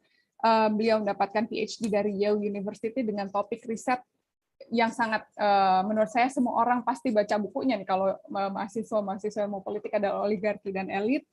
Kemudian beliau juga menstudi tentang demokrasi liberal, perbandingan politik Indonesia, dan tidak hanya politik di Indonesia, juga politik Amerika. So after after this, we will have Professor Jeffrey Winters to talk about oligarchy and democratic regression in Indonesia. I will read his short profile. He is a professor and director of the Equality Development and Globalization Studies program in Northwestern University. He received his PhD from Yale University, and his research interests are oligarch and elites, inequality, material power, liberal democracy, comparative politics, particularly Indonesian politics. Selamat malam ya di sana ya, Profesor Jeffrey Winters. Selamat malam, Bu. Selamat malam. Saya sangat menghargai sekali nih Profesor Jeffrey Winters di sana pukul 2 malam ya, Prof ya, betul? Iya, sudah hampir jam 2 malam, 2 pagi. Oh ya, 2 pagi. Terima kasih banyak atas kehadirannya, Prof, dan komitmennya nih untuk tetap terjaga dan berdiskusi seru tentang demokrasi Indonesia. Waktu dan tempatnya saya persilakan Prof. Jeffrey Winters. Okay, thank you very much. And I would like to begin by wishing a happy 50th anniversary to LP3ES. And thank you for the invitation to join your book and to join this forum. Saya diberitahu sebaiknya saya bicara dalam bahasa Inggris. Jadi mohon maaf kalau ini dalam bahasa Inggris. Nanti kalau ada yang minta makalahnya bisa di winters@northwestern.edu, itu gampang dicari di Political Science website Northwestern University, dan saya pasti kirim. Saya juga mau katakan bahwa kemungkinannya saya tidak bisa hadir kalau sesi tanya jawab karena itu jam 4 atau jam 5 pagi di sini, jadi maklum kalau saya lepas sebelumnya. Okay. In my comments today, I will unfortunately start on a slightly depressing note because I'm going to focus on what actually exists in our political systems. But I want to end on a more uplifting note by emphasizing possibilities and strategies for change. The challenge in discussing democracy is always the same. Do we mean democracy in the deep sense of freedom, equality, rights, participation, and meaningful representation? Or do we mean democracy in the more limited and superficial sense of free and fair elections? These elections are the familiar cycles of competition in which the many, the demos, are free to select among candidates, but only after the choices have been filtered and narrowed by the powerful few. The first meaning is much more than just a system of governance. It is an ideal equivalent to the full human dignity. The second meaning is what actually exists in our democracies, where even basic human dignity can be hard to find. There is a fundamental justice problem for all societies. It is that we value equality, but we live within massive inequalities that are too big to comprehend. Of course, not all inequalities are negative. Some are quite beneficial. For instance, some people have endowments of skills and talents that make them great musicians, artists, doctors, or scientists. These are good inequalities. Our focus here is on the harmful inequalities, and these always concern power. History demonstrates that extreme power inequalities consistently result in societies of domination and exclusion, even when this is done without visible violence and coercion. As power inequalities increase, and as the powerful exert their will over everyone else, the achievement of even basic human dignity decreases. The fundamental justice problem lies in this constant battle between the few and the many. And it is a very ancient struggle, full of victories and defeats for both sides. Indeed, the struggle is so ancient that Aristotle, writing about it 2,400 years ago, himself viewed the tension as ancient, but he also viewed it as dangerous. He simplified the conflict as wealth inequality. The few, which he called oligarchs, were always rich, and the many were poor, or at least not rich. The rich held positions as rulers. The poor had large numbers, and so they had a lot of potential power under the right conditions. But they had very little power for each citizen. If the many just accepted their disempowerment and their poverty, there would be no justice problem, and there would be no political or social instability. But they did not accept it in Aristotle's time. They do not accept it now, and there is no reason to believe they will ever do so in the future. In his book, The Politics, Aristotle tried to solve the inevitable conflict between the rich and powerful few and the many poor. But he wasn't a utopian. He believed there would always be the rich and the poor, the few and the many, and that the struggle between them would always be destabilizing if it was not somehow controlled or moderated. Pure oligarchy was extreme rule of, by, and for the few rich. Pure democracy, according to Aristotle, was extreme rule of, by, and for the poor. Aristotle rejected both of these as unworkable. How could the few and the many coexist without constant political turmoil? Aristotle's goal was to find a political formula that produced stable inequality. His solution was a compromise, a form of government in which power was shared. The design was intended to make it hard for the few to oppress the many to the point of revolting, while the many could not use their majority power in government to threaten the privileges of the few, what is sometimes called the tyranny of the majority. Aristotle called his solution a polity. A polity is a blend of oligarchy and democracy, of wealth power and participation power.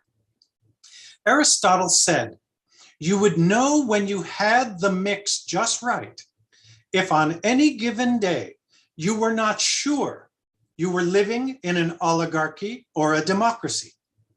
When people were confused or unsure, I guess the recording has stopped. At least that's just what it just said on my computer. Yeah, Professor Jaffer, but you can just continue. I think it's a technical problem. Okay.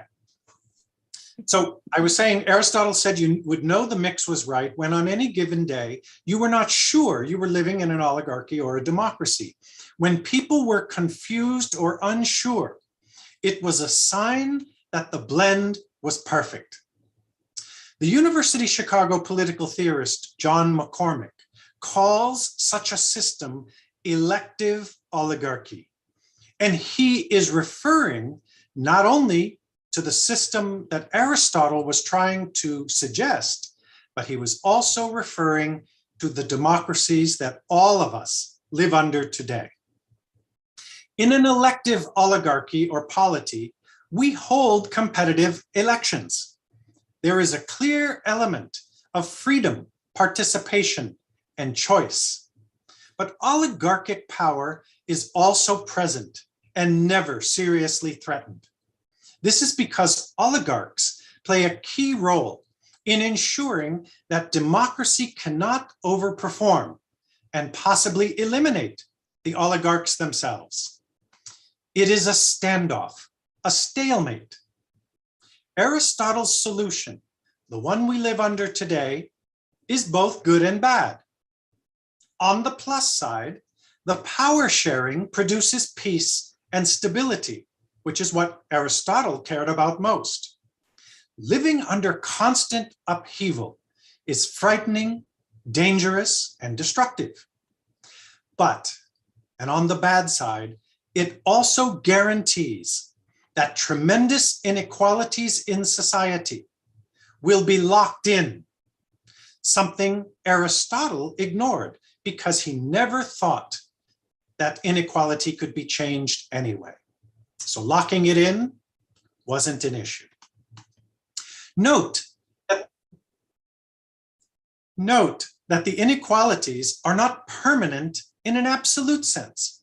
Inequalities can vary significantly, but radical inequality in the sense of equal life opportunities or access to things like wealth, education, shelter, healthcare, that is reaching full human dignity, that is off the table because the only way to get there is to challenge the position of oligarchs and the role of oligarchy. This produces two immediate points worth emphasizing.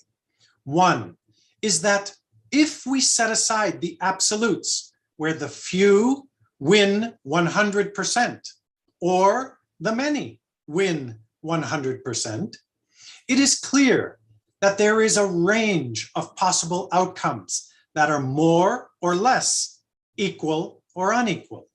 This is very important.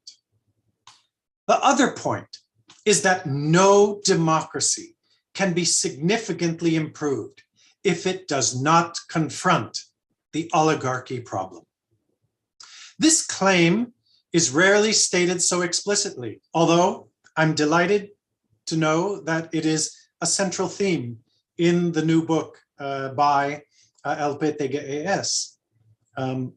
Notice how in the standard literature on democratization, we start with the fall of the authoritarian regime and the transition to democracy.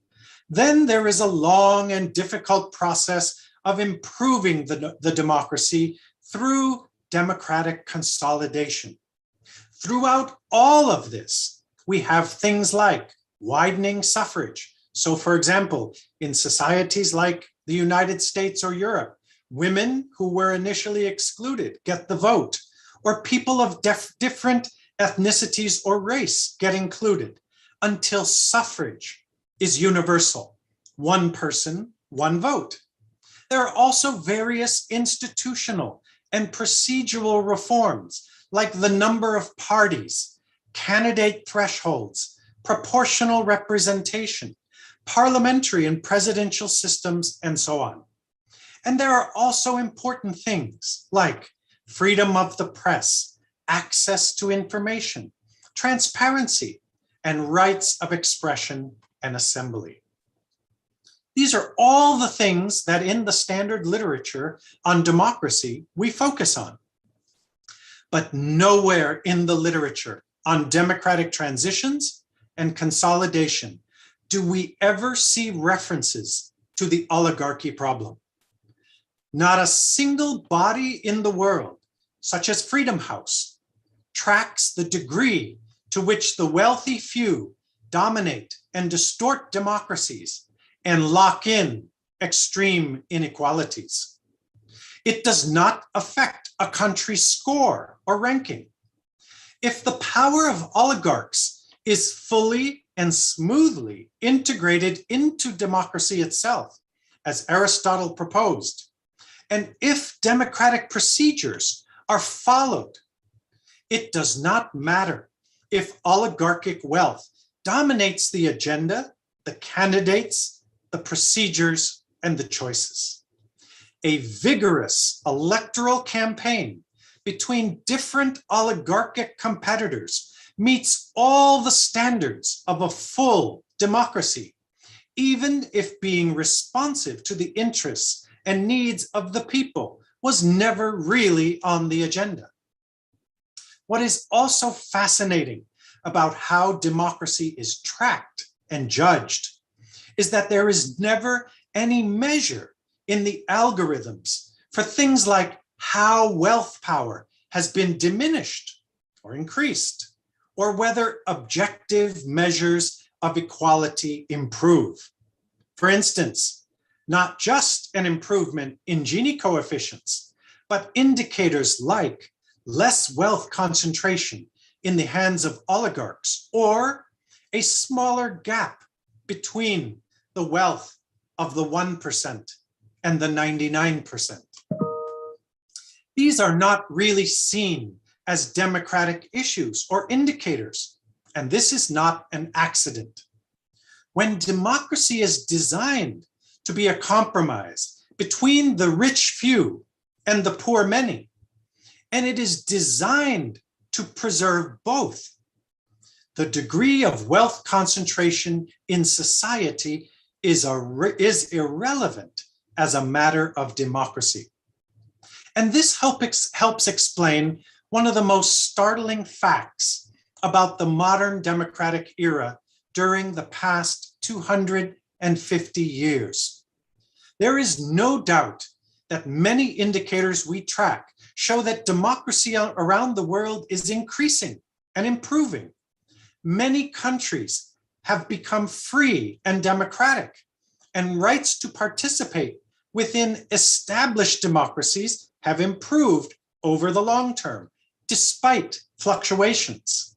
And yet, during the same 250 years, wealth inequality, both within and between societies, has increased dramatically. Indonesia was a far more equal and egalitarian society in the 1950s than it is today. And the same is true for the US. Wealth was far more equally distributed in 1870 than in 2021.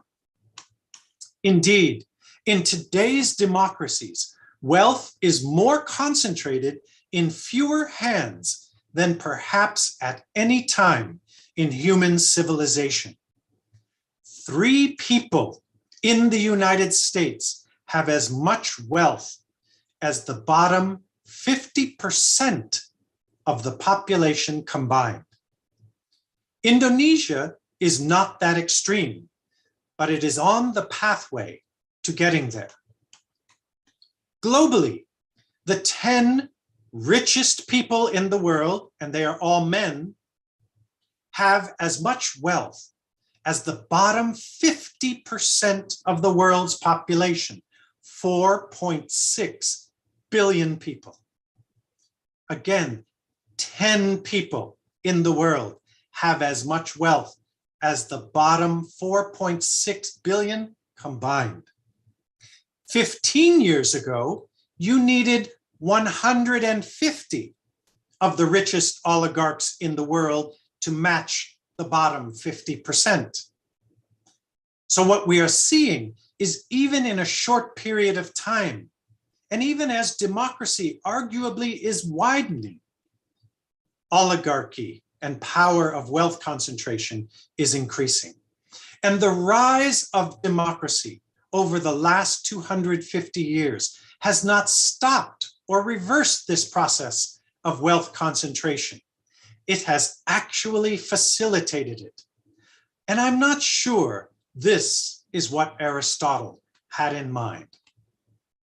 Turning now to Indonesia. Your system of government is also a combination of participation power and wealth power, of democracy and oligarchy. What is different about Indonesia is the degree to which oligarchic power is free to influence and distort the democratic and even legal process. There are a number of reasons for this. First, Indonesia is still a new democracy, and the capacities of civil society to influence government still have a long way to go to be built up and strengthened. Second, wealth is highly concentrated in Indonesia and growing more so with each passing decade. This creates tremendous power resources for Indonesia's oligarchs, which can be used in many different ways to shape the agenda and political outcomes. This is because, to put it as nicely as possible, Indonesia is a very transactional political economy. Money is always influential, but it plays a very central, lubricating, and facilitating role in Indonesia. Any actor in a strategic position to say yes or no, lewat atau berhenti, approved or rejected, they almost always expect to be paid to say yes, lewat, approved. This is so normal that compensation is provided without anyone having to explicitly ask or demand. Third, Indonesia's democracy has no legal or institutional restraints that prevent oligarchs from directly forming or controlling parties or other key electoral mechanisms. Indonesia has several parties now that never existed before. They appeared suddenly, and they were funded top-down by oligarchs, never bottom-up. Indeed, there is virtually no bottom-up financing of politics in Indonesia. It is exclusively a top-down game. And given the gap between what we know campaigns cost and what we see as documented campaign financing, it's clear that the great majority of the costs are covered off the books and in secret. This fits with what oligarchs report routinely in interviews about this topic. The result is that Indonesia has a large number of personal or family dynastic parties. And as my doctoral student, Yos Kanawas, has shown, the creation of dynasties that combine wealth power, family power, and electoral networks has exploded at the subnational level in Indonesia. So family control of parties is not just a national phenomenon. If it is chronic at that level, it is absolutely out of control at the subnational level. In many democracies, candidates from families with high name recognition often have an advantage in elections. But in Indonesia, these advantages are amplified by the role of wealth power. This explains why some families can quickly emerge as dynasties, and also why candidates from those families can win, even though the reputation of the families is actually quite negative. For example, they're known to be corrupt or terrible managers. Their wealth power funds the electoral machines that get them elected through money politics. I apologize, Prof. Winters. You have 2 more minutes. Okay. Thank you. Everyone agrees that Indonesia has very spirited elections, that the campaigns are fierce and quite real, that we cannot easily predict the outcomes in advance, and that there can be spectacular surprises. Indonesia also, at least for now, has leaders who are willing to accept a loss or a term limit and step down. This is very important, as cases around the world, including the US, clearly demonstrate. All of this creates the illusion that the system is a full and healthy democracy. But it must also be recognized that Indonesia has no serious candidates or parties that are based primarily on bottom-up grassroots support, and that all candidates and parties need to have wealth power or access to it in order to enter the competition in the first place. And no party or candidate ever makes taking the distortions of wealth power or the country's rising inequality as a central platform, not even as rhetoric, much less in reality. The reason is simple. This is not an agenda oligarchs support with enthusiasm. And if I may be allowed just 2 minutes, I want to close briefly focusing on what can be done, because I promised after such a depressing presentation that I would try to be positive and uplifting at the end. First, the first question we opened with regarded ideals versus existing democracy. And I think the first suggestion I have is that the older generations should be quiet and get out of the way. The reasons for this are very practical. We have lived long lives, endured many disappointments and defeats, and we tend to equate wisdom with telling younger people what is not possible or what is unrealistic. We've all had our hope beaten out of us by experience. When you can't hope and dream, you can't imagine something different, and you stop even before you start. The wonderful thing about the younger generations is that they don't share our views about what's possible and impossible. And that allows them to fight for things that appear to the older generation to be naive.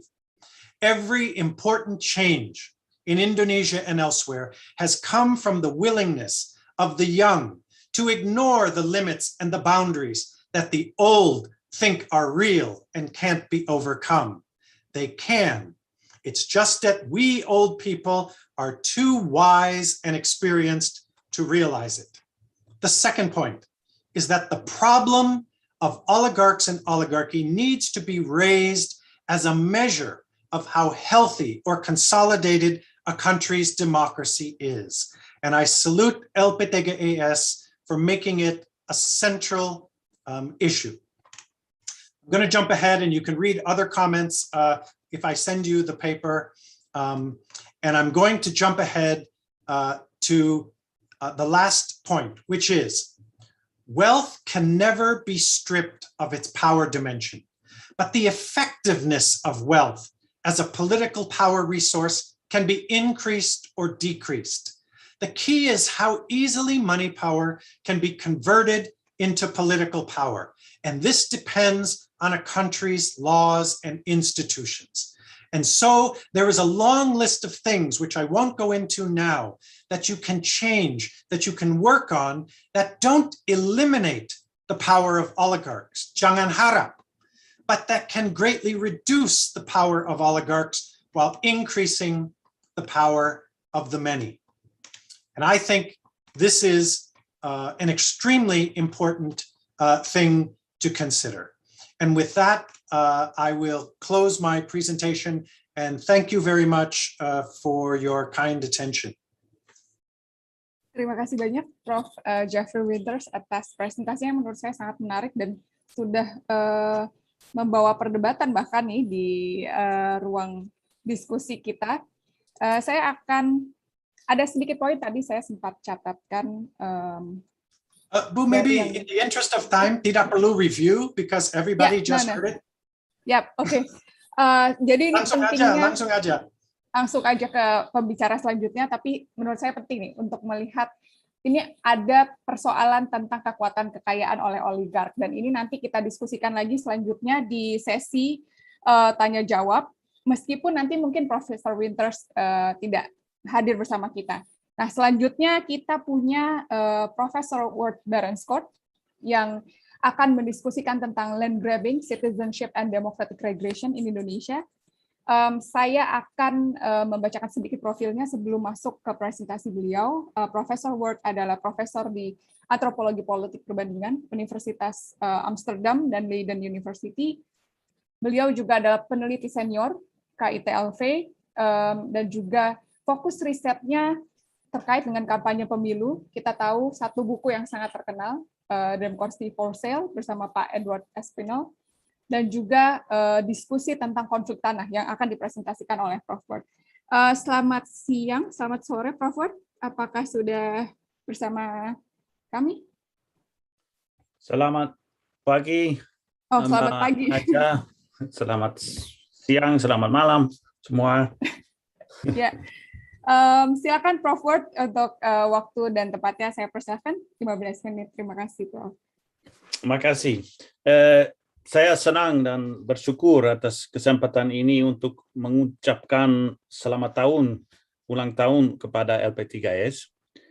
Sepanjang sejarahnya, LP3S telah memainkan peran penting dalam mendorong debat publik di Indonesia, baik pada masa Orde Baru maupun reformasi Indonesia. LP3S telah menjadikan Indonesia tempat yang lebih baik dengan mendukung debat publik dan dengan mengamati secara kritis kinerja pemegang kekuasaan dan mengusulkan kebijakan baru. Dan saya berharap LP3S akan terus memainkan peran ini dalam 5 tahun di depan. Hari ini saya mau menggunakan kesempatan ini untuk membahas tentang masalah sengketa lahan di Indonesia. Saya akan berbicara dalam bahasa campur karena semakin lama krisis coronavirus, semakin porak-poranda bahasa Indonesia aku. So I hope this will be clear if I talk in a mix. And I will start. I have a little PowerPoint, but the host disabled screen sharing. Tolong menjalankan screen sharing. Saya mau membawa Anda dulu ke Desa Penyang di Kalimantan Tengah. Apakah sudah bisa, Prof? Sudah bisa. Mas Iqbal sama Mas Rizal bisa dibantu jadikan Prof sebagai co-host. Sekarang belum. Saya oh ya. Mas Rizal bisa ya, dibantu karena sudah sekarang. Sudah baik. Sudah. Oke.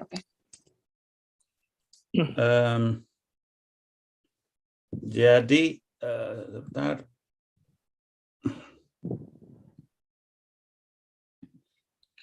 Iya.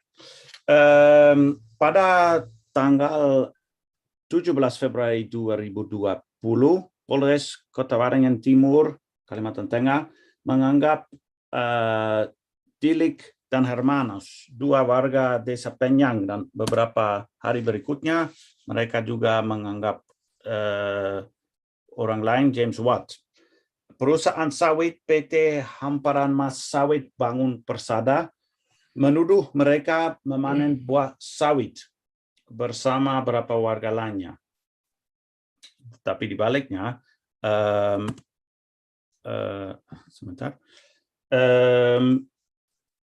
penduduk desa mengklaim bahwa perusahaan telah menanam pohon-pohon sawit di tanah mereka. Sudah sejak 2006, mereka memprotes perusahaan. Mereka berusaha mendapatkan kembali tanah mereka. Dan selama ini berbagai instansi pemerintah, DPRD daerah, hingga Komnas HAM, dan juga BPN telah datang untuk menyelidiki klaim mereka, dan mereka semua menemukan bahwa memang PT HMBP telah menanam sawit di luar konsesi mereka di atas tanah masyarakat. Tapi itu semua tidak mempengaruhi hakim. Pada tanggal 15 Juni 2020, warga desa dihakimi dapat hukuman 8 dan 10 bulan penjara. Dan Hermanus meninggal selama di penjara. Ini hanya satu kasus. Satu kasus sengketa lahan di antara masyarakat dan perusahaan yang sedang terjadi di seluruh Indonesia. There are some indications that there are about 4,000 land conflicts over the last 10 years in Indonesia.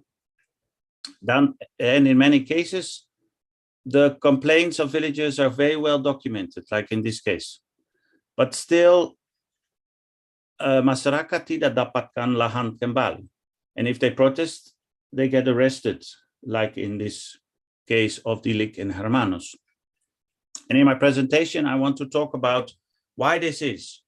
Why is it that so many villages across Indonesia feel that their land is being stolen from them by palm oil companies, and why, despite efforts, despite in some cases fighting for over 10 years, they have very little success.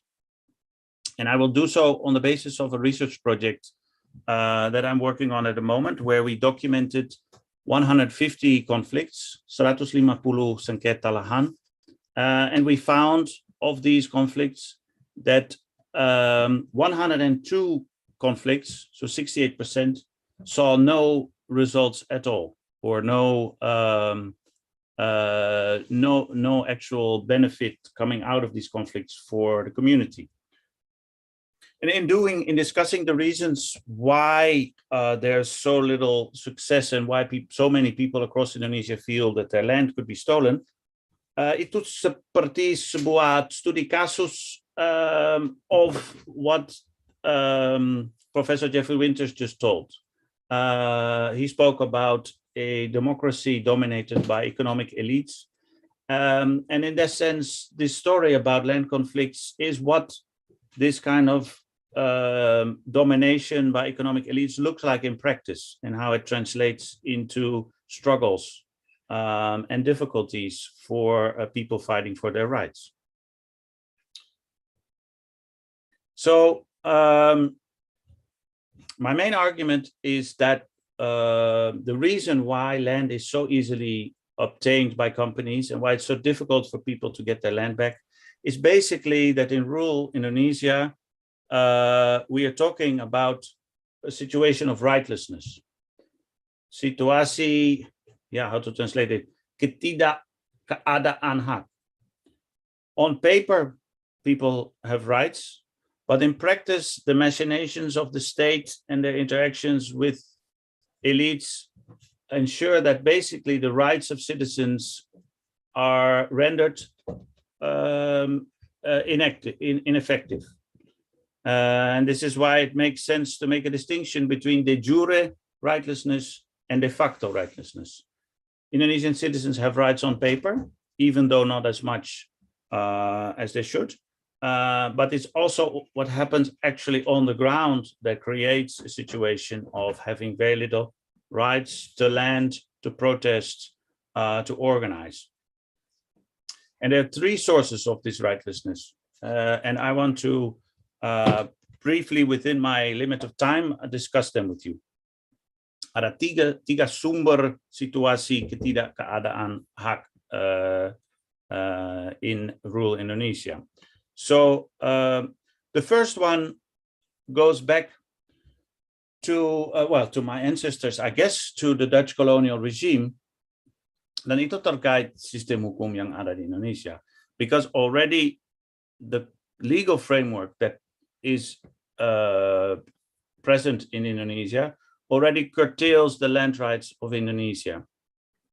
And I say it goes back to the Dutch colonial rulers because very important in Indonesia still is something that was called the Domeinverklaring or Domain Declaration that the Dutch issued in 1870s, so 150 years ago, when they said that all the land that is not properly owned, so not registered as ownership, belongs to the state. And by doing so, they amassed control over a large portion of Indonesia's territory. Nah, setelah kemerdekaan Indonesia, situasi ini tidak berubah banyak. Still, the state maintained its right to control a lot of land through new legislation, new rules, and it changed in character a little bit. But this hak menguasai negara, this claim of the state over a lot of land is still there. Largely now in the form of this designation of large chunks of land as kawasan hutan, about 63% of Indonesia's territory. And with the rule that in kawasan hutan, people cannot own land. And the irony is that walaupun masyarakat tidak punya hak milik di dalam kawasan hutan, negara bisa mengeluarkan konsesi atau izin atas lahan ini. So the state can give away land to companies. And this is obviously what creates conflict, that people feel this is their land, but they cannot prove it, while on the other hand, the state is giving away their land. So this is the first source of rightlessness, and it's the one that's on paper and in law. But in a democracy dominated by economic elites, there are other mechanisms at play that deepen this rightlessness, that make it even more difficult for people to protect their interests. Because on paper, there are protections of the interest of people. Di dalam peraturan-peraturan ada proteksi yang melindungi kepentingan masyarakat. Contohnya, there are the rule that companies should do environmental and social impact assessments of their activities so they're not to damage the environment or lives of people. And when companies come to set up a plantation, they are, according to law, required to build joint venture schemes so that people benefit from the land. And there are all sorts of licenses that make sure the process goes smoothly and respects local plans and needs. But proses yang penting di Indonesia adalah sebuah proses yang saya menyebut backdooring of the law. Again, translation difficult, mungkin seperti menglatar pintu belakangi hukum. It means that you have a regulation that protects the interest of people, but then later on, new regulation is adopted that adds a clause to that regulation that basically renders the previous regulation ineffective and weak, so that the earlier protection of interests of people is rendered meaningless. One example, I give some examples here on the screen, but one is this plasma scheme, which supposedly at least gives people some benefit from plantations. But then a new ministerial regulation in 2013 or 14 said, well, yes, companies should provide plasma, but they can also do it from outside their concession area. The effect adalah perusahaan sampaikan ke penduduk desa, oke, kami bersedia kasih plasma, tapi Anda harus cari lahan di luar konsesi. Tolong cari lahan dan setelahnya kami kasih plasma. And of course, it is difficult to find plasma if it's outside of the concession because all that land is taken. So the practical effect is that there is no plasma in many cases, not in all cases, but in many cases, due to this backdoor in the regulation. And I read the 2020 Omnibus Law as another example of this backdooring of the law. It canceled certain earlier protection of interests of people, for example, in relation to AMDAL, so that basically these protections have become weaker. This is the second source of rightlessness in rural Indonesia. The fact that there seem to be legal protections on paper, but other provisions undermine them. Yang ketiga, sumber ketiga rightlessness adalah kolusi. Maksudnya hubungan informal, personal di antara pemegang kekuasaan, local officials, dan elit ekonomis, pemilik bisnis, manajemen, kebun sawit, dan lain-lain. There is a very close exchange of favors, and one key element of that was mentioned by Jeffrey Winters, which is campaign finance, that these companies pay money to politicians to help them get elected, but in return, these companies get certain favors. They get licenses easier, they get support from the police, they even if they don't have the full licenses, their violations get tolerated. This kind of collusion is also undermining the rights of Indonesian citizens. And I want to, I have here 3 examples in the short time that I have. One is Indonesia's licensing scheme for plantations. It, on paper, is a process to manage well how land is allocated to companies. But in practice, it's not followed and implemented well. The assessment is difficult because the state kind of keeps this data secret, but there have been studies done, and I quote them in my article, that says that up to 68% of plantations are operating without the HGU license, the final Hak Guna Usaha license that supposedly is required. And others get the HGU, but not in the right procedure. Or they operate in this kawasan hutan, but they don't have the forest release permit. Many violations that are very common. And I'm not in this slide, not even mentioning the many companies that have plantations outside of concession boundaries, like PTH and BP that I mentioned earlier. It's that collusion between power holders and companies that make this kind of license violation common and possible. Another example of rightlessness is the way in which companies manage to get away with the need to get consent from community. Officially, they cannot take community land or use community land for a plantation or a mine without informed consent.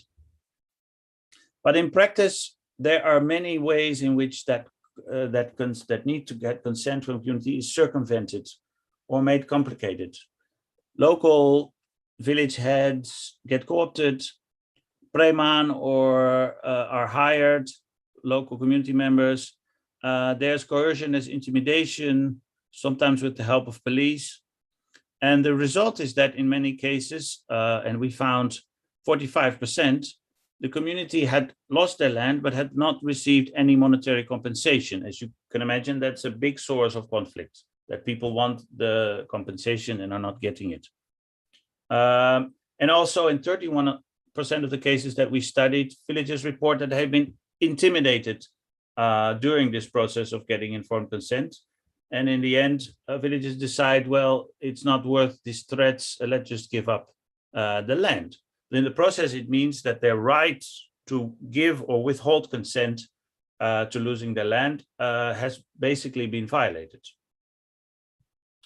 A third example is something I started with, which is the repression of protests. Indonesian citizens, thankfully, and also in comparison to other countries in Southeast Asia, on paper have good protected rights to protest.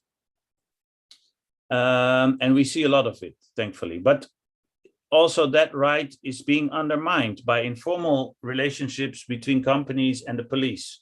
Hubungan personal di antara polisi dan manajemen kebun atau tambang memang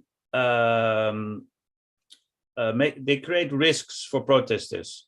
And we documented many cases where the companies either hired preman or it has hired police, gave budget to police officials to come down and harass demonstrations, including arrest demonstrating villagers, sometimes using a very old law that says you cannot disturb the operation of a plantation. And as a result of that, we found that in 42% of those 150 conflicts we studied, villagers are arrested for either protesting or for doing what we call this protest harvesting, like Dilik and Hermanus did.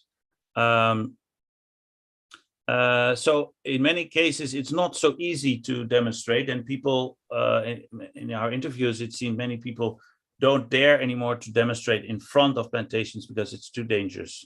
They go to DPRD instead. I apologize, Prof. Ward, you have 2 more minutes. Okay, no problem. Here, this is the final slide. Okay. So I started out with this question of why is it so easy in cases like of Dilik and Hermanus and many, many others that villages seem to lose their land for very little compensation and then try to protest this and seem relatively unsuccessful. And I argued in my presentation this is due to the situation of rightlessness that we find now in these rural remote areas. And that this rightlessness has three sources: the character of the laws itself related to land, the way in which legal protections are being backdoored, and the informal collusion between state authorities and companies. And I find this rightlessness is not often enough a topic of public debate. It does not come up in presidential debates during elections. It's not something of the election programs of political parties, nor is it discussed in parliament as something that needs urgent attention. Ada beberapa LSM yang baik yang kerja terus untuk mengganti situasi ini, but they are not reaching the political elites and convincing them enough to take up this problem.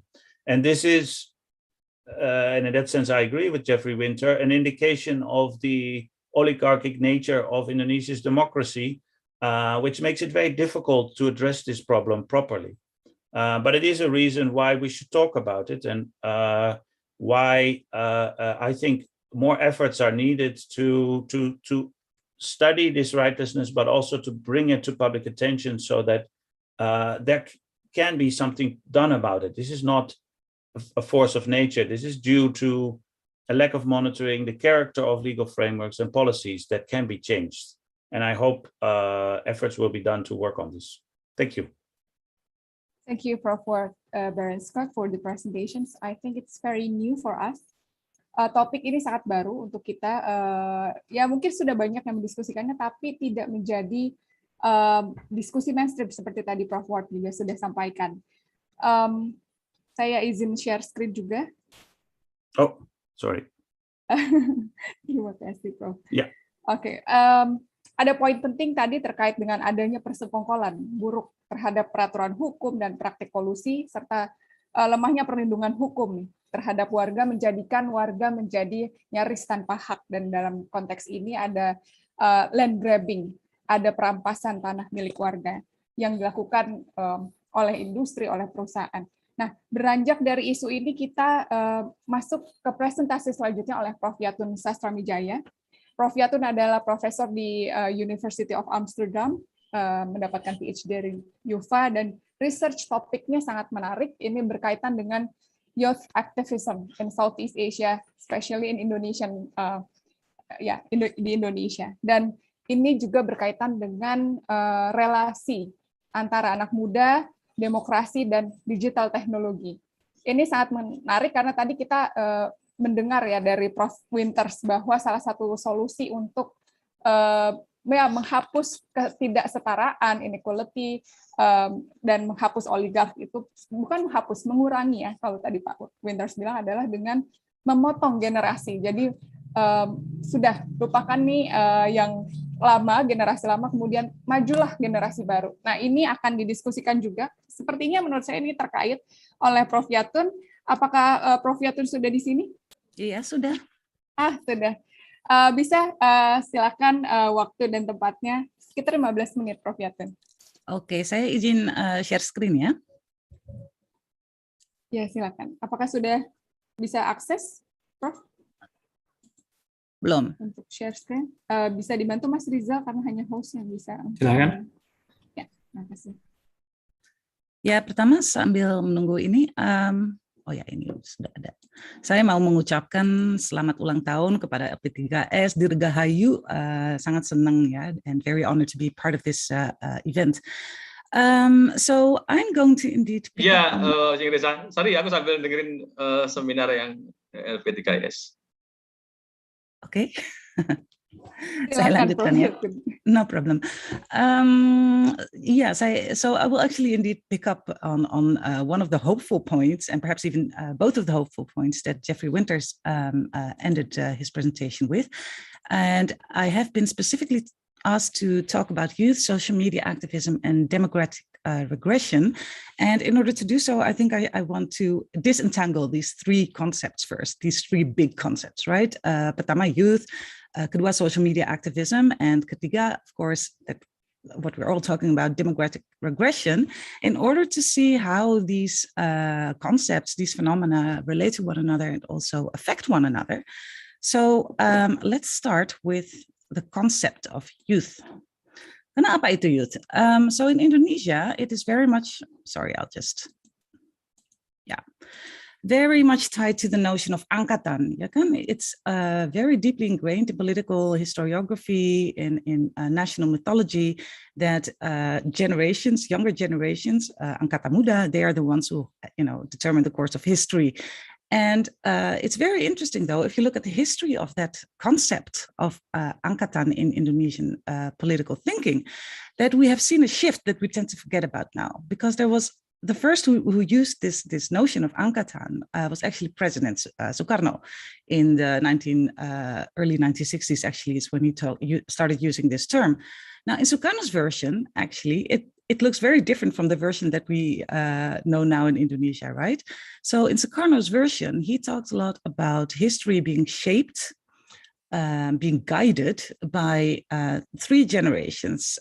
First of all, what he called the pioneering generation, and that, of course, started with 1908, Budi Utomo, not the Budi Utomo as the costly institution, the conservative institution that it turned out to be later, but the youth who first established that organization. And very importantly, the pioneering generation, according to Sukarno, also included the 1926 PKI revolt, because that was the first mass revolt, of course, a failed one, against the colonial government. The next one that he highlighted is what he called the promulgating generation. So the generation that expressed and manifested and hammered in, what Indonesia was all about. And that included the 1920s youth organizations, including Young Java and later Indonesia Muda, who were responsible for the youth oath. Now, interestingly, in Sukarno's version, the youth oath is also not, stamped into one particular year. So 1928 is never mentioned there, but just youth oath Sumpah Pemuda as a phenomenon. And finally, he talked about the breakthrough generation, generasi or angkatan pendobrak, who were the revolutionary pemuda that sparked the revolution, right? Of course, he never added that this revolutionary pemuda also started this revolution by kidnapping himself, but yeah, that's part of history. So in this version, history, according to Sukarno, is one long ongoing stream of struggle that doesn't really have particular milestones or endpoints or beginning points. It just continues on. And although the youth, according to him, were very much the revolutionary pioneers in this long movement, historical movement, it all, in the end was carried by and falling back on the people, the rakyat. So if we compare this version to the New Order version, we see something happening with history, which also says something about what we see happening with structures of political participation. In the New Order version is the version that we still know today, actually, Angkatan 1998, 28, 45, 66, which was, of course, the endpoint for the New Order. And in the New Order version, you see that history is no longer an ongoing movement carried by the whole people, but it's a very fixed narrative with very particular year points that anchor the milestones that have been, that are acknowledged by the state. Now, if we look at post-reformasi, we see that the Angkatan narrative continues to guide our notions and our thinking about youth, and especially about younger generations. So when these mass protests happened 2 years ago already, 2019, reformasi korupsi, there was also a lot of talk about Angkatan 2019 as the new Angkatan that continued to struggle, by the Angkatan 98. But is that the case? I will go into that later. But first, I want to highlight that if we talk about youth and especially generations, it's very important to recognize this Angkatan discourse as a political narrative. It's a construct. And instead, it might help to look at it from a more sociological angle. Like, for instance, the classical sociologists also pointed out that young generations are important, particularly because there's this very close dialectical relationship between social change and generational consciousness. So it isn't about milestones, achievements, or whatever they kind of political acts that young people are doing, but it's really about shifting consciousness, shifting attitudes that can be recognized in a new generation. And that, of course, according to Mannheim, is because of their fresh contact, as he called it, with current conditions. Like Jeffrey Winters already said, well, the old are already too experienced. They think they know it all about the current conditions, but for the young, it's a fresh contact. They have, a fresh view on all the wrongs in society today. It's very important, though, to recognize that, according to Mannheim, also young generations cannot be regarded as homogeneous entities, right? A while ago, there was a very interesting question in the chat, which says, in response to Jeffrey Winters. Someone said, the young, do you mean the PSI? Come on, and I just want to say in a generalized way that if young people, or people who call themselves young, who call their organizations young, if they still mimic the old structures, the practices of the old, including all the cow bartering and everything, then they're just part of the old establishment. So not necessarily part of the emerging political generation that I want to talk about today. So this is why Mannheim said you have to look at particular generation units who are located not just in different social positions, but who also carry their own ideologies, which then shapes their very own sense of common destiny, collective agency, and this is what he calls subjective becoming. Now, subjective becoming, that is what defines the young in my sense, actually, rather than just adopting certain structures that are already there. So according to Mannheim, there are particular generation units that are particularly prone to become what he called agents of change, but not necessarily in the way, this notion of being agents of change is tied to the Angkatan mythology. But how? I will talk about that today. Now, another concept that I want to bring up here is this idea of structure feeling by cultural critic Raymond Williams, which in his definition reflects a lived experience and quality of life at particular times and places, which then creates a common set of perceptions and values. So if we want to reinterpret youth movements, also those in Indonesian history that are now known as these Angkatan, both in the past and today, the contemporary youth movements actually, can be reinterpreted as in how they signal and also spur a generational shift in structure of feeling. So to see then what is changing in the constellation of youth movements today in Indonesia, we can compare this notion of the Angkatan being rooted in national history. And you see here a picture of my PhD on the Indonesian student movement 2002, where you see that they really mimic, the historical repertoires tied to the student movement. That has been, it's still there. It is still being, repeated and reenacted. But what we see also is that there's a movement away from this kind of burden of rootedness, that you have to act in particular ways in order to be recognized as, a legitimate youth movement, a student movement.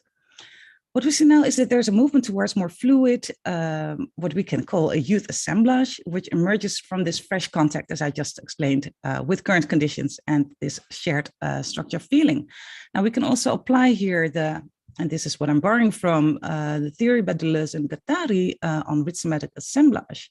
So these new youth movements, not in Indonesia necessarily only, but actually globally, it has 4 principles that characterize it, and they call it connectivity, heterogeneity, multiplicity, and what they call asignifying rupture, which is the quality of being unbreakable, even as parts of the rhythm break off, because, I don't know, they might be incorporated, by the establishment, or are interrupted in their growth due to repression, for instance. It still continues to spread without a clear beginning or end, in any possible direction, unconfined by a single root or history. So keep this in mind as we will follow our case studies later on. also important to recognize is that this rhizomatic process, this change in the logic of youth mobilization, it creates a very strong sense of organic community, of connection that emerges spontaneously rather than by the dictates of history or the dictates of your social position. And this engenders a very different kind of purpose, a sort of unifying purpose of change, where all kinds of different, multiple and much more eclectic contemporary notions of justice and rights come together. So rightlessness, the concept that what just, it can mean a lot of different things to these youth who agitate against that. And that's a good thing, because then they, by bringing all these different notions of and cases of rightlessness together, they will also see that these things are connected, as I will show in a bit. Now, this new emergence, it's still emerging. That's why I call it an emerging political generation.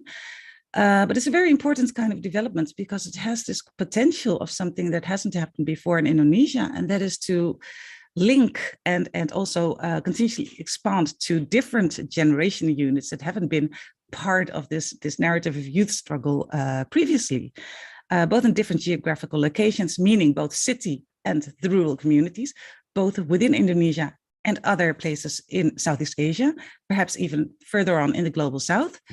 And these different generation units, there's this connectivity between them, and they start to recognize each other's causes. So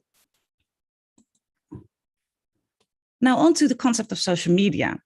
I actually try to avoid this notion of social media activism as a term, because it kind of ties it to, just the social media arena, so to speak, just that phenomenon, that setting. While I'd rather talk about the multimedia ecology of protest, where different, platforms, mediations, both material and virtual come together. But it started with a new discovery of the potentials of social media for activism. And this started in Indonesia in the late 2000s. It's very important to remember also that the late 2000s in Indonesia was a context of post-reformation depoliticization, right? All the turmoil of the early 2000s was gone. We had SBA, who had this new era of stability, and young people especially were considered politically apathetic. But then arrived, social media. And what we saw happening since then is the rise of what is recognized as netizen power, in the sense of mass campaigns, online campaigns, in which a lot of different people, different ages, of course, also, joined together to campaign against all kinds of state injustices. Of course, the Koin untuk Berita and Cicak versus Budaya in 2009 are iconic examples, but they're not the only one. This was important because in this age, in this context of depoliticization, it nurtured, first of all, an awareness that, okay, we had reformasi, but democratization is not there yet. Justice is not there yet. Truth is not there yet. So there is it awakened a sense of, wait, we're not there yet. Despite all the discourse within the political establishment that it's just a matter of refining democracy. So from this notion that we still need to fight through social media, they learned also, or relearned, the practice of participatory politics. And this is different from previous youth movement. Participatory politics means that everyone can join in. You don't have to be part of a particular organization. You don't have to be recognized as an activist. You don't even have to identify as an activist in order to join this movement. And in this movement, they learned co-creation, sharing, and all kinds of new political discussions around user-generated content. So not content that's been handed to them, but that they could create and tinker with themselves. And this generated a very, very important sense of collective power, and also personal empowerment, because you could be part of that, right? As well as influence and political participation, and influence because some of these campaigns actually, reached their targets, their objectives, and they were successful. Here I have a bit on theory. I'm going to skip that. The basic point here is that social media they kind of have a very important facilitating role in facilitating this idea that you can be part of this story happening, because the story becomes part of you as you share it on your own media platform, social media platform, as you contribute to the story even by something like an emoticon, like, yes, I'm also angry, so I'm part of this movement around this emotion of anger. I'm going to skip these other two, but it's very important to note before I go on that what it facilitates is not just new forms of online action, because online action as such don't really do something, but it facilitates new forms of both online and offline action, in which this is what we see happening, what we saw happening since 2019, in which the boundaries between virtual and material consumption, production, expression, and action more and more start to blur, more and more start to dissolve. They become part of the same phenomenon of youth protest. So it facilitated especially the multimediality of protest that we saw first in Asia, in Hong Kong, then in 2019 in Indonesia. But it's also very important to remember that social media as such do not have agency. The people who use it for particular purposes, they have agency. So very important not to forget about that. Now, in the interest of time, I'm going to just continue on to these familiar images from 2019, when Reformasi di Korupsi suddenly broke out around a set of contested laws, especially the UU KPK and the criminal code revision. Now, interestingly, when this happened, nobody saw this coming, not even the organizers, actually, that it would be such a massive movement, because it hadn't happened for many years in Indonesia, right? So obviously, political commentators and, also actors themselves, many of them said, well, this is the rise of Angkatan 2019, because that is the narrative that they can, that they know. It's the established kind of narrative. But actually, people on the ground, they were very much aware that they represented a very different kind of movement. And you can see that in this meme, Tolak RUU KUHP, and then you see two fists striking, one representing golongan mahasiswa serius, or the established student movement, and kedua, golongan mahasiswa tukang nge-meme. So these are the netizens who are not necessarily activists, they are not organized, but without them, there's not the power created by these two fists.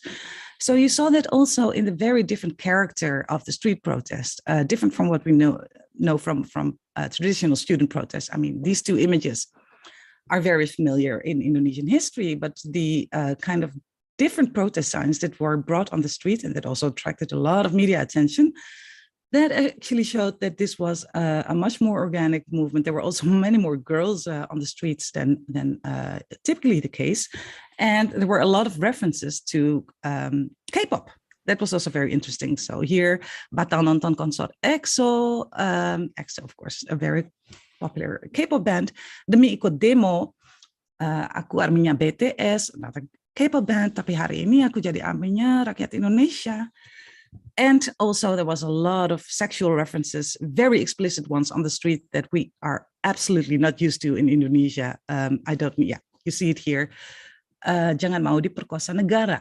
Now, all these there was a lot of funny and very, sexualized references, but it was also very serious because it kind of attuned these people on the streets to the very serious issues that they were addressing. These were the issues that were just described with Jeffrey Winters and Wert as well. Oligarchic power, land grabbing and everything. And all these youth, they were familiarized with these issues by joining this protest.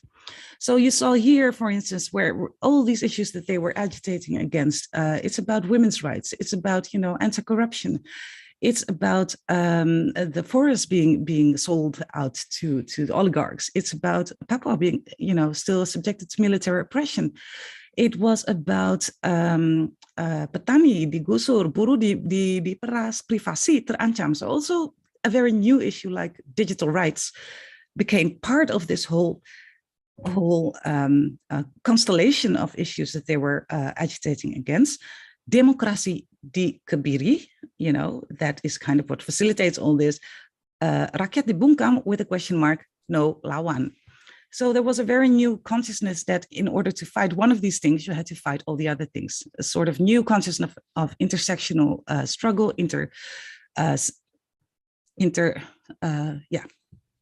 interconnectivity in these different issues. Now, Prof. Yatin, I apologize, but you still have 2 more minutes. Okay, that's fine. So because it was a social media driven movement, the Reformasi de Corruptie movement was actually very strongly repressed. You know, students died also by police violence. But because it was the first social media driven movement in Indonesia, it could easily move and continue online and morph into the Tolak Omnibus Law protests when not only, you know, they were forced to ban the streets because of the repression, but also due to the pandemic. So what we saw here in emerging, not in October 2020 for the first time, but you know throughout the year 2020, a very strong online movement against the omnibus law, where this idea of mass power and personal empowerment in being able to join this was very much magnified, and this, of course, then culminated in the street protests in early October, which were very much repressed.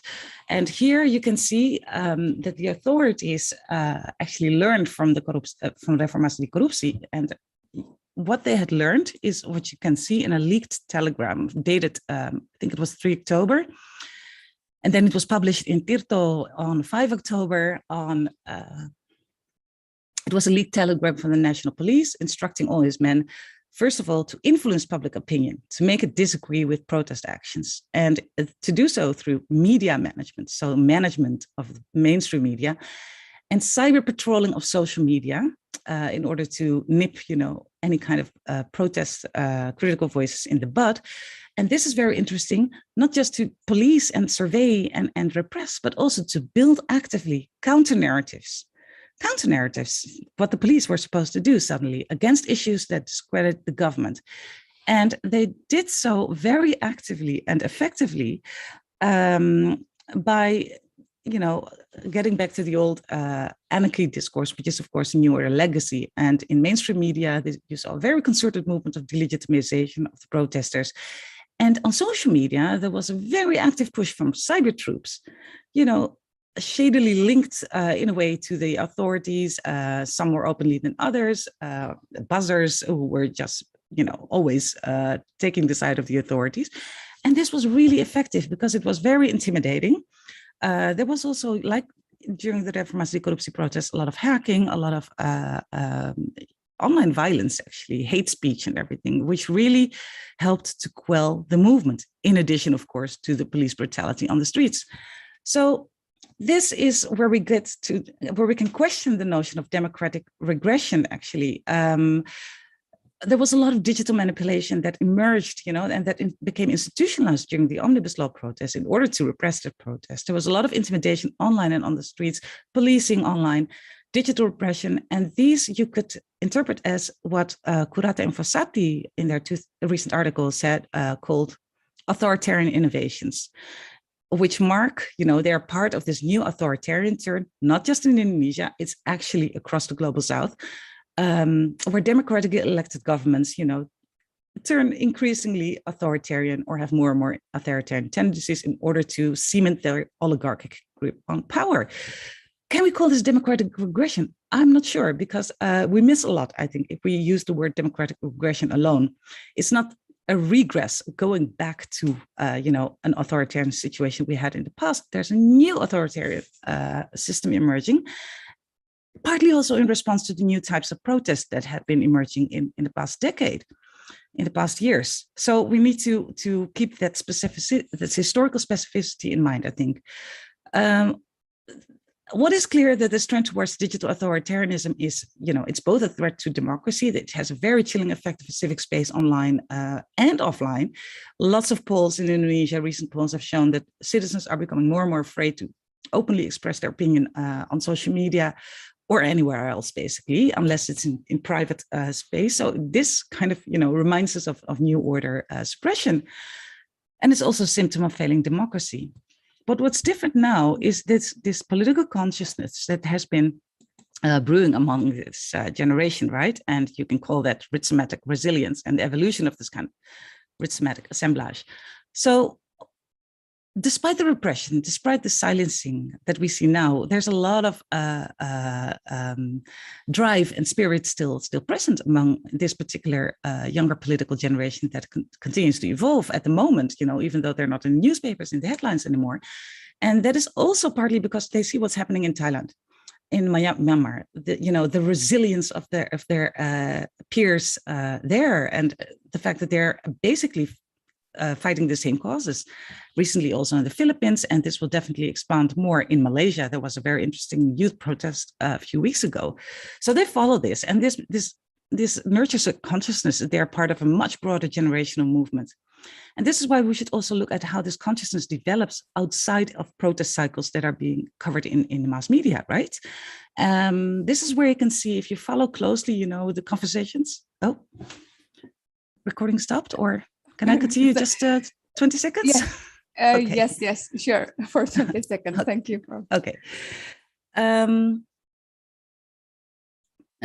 Okay, so this is where you can see in the conversations that are happening, and these are often a very joking kind of language that are very typical of youth, how there's a very strong awareness of, you know, the patterns that actually Jeffrey and Bart have also been discussing, the fact that there is a strong authoritarian oligarchic tendency that affects their own lives. And, you know, this awareness is creating new discourses of interconnected struggle. Okay, we can't just fight for women's rights without fighting for the environment, etc.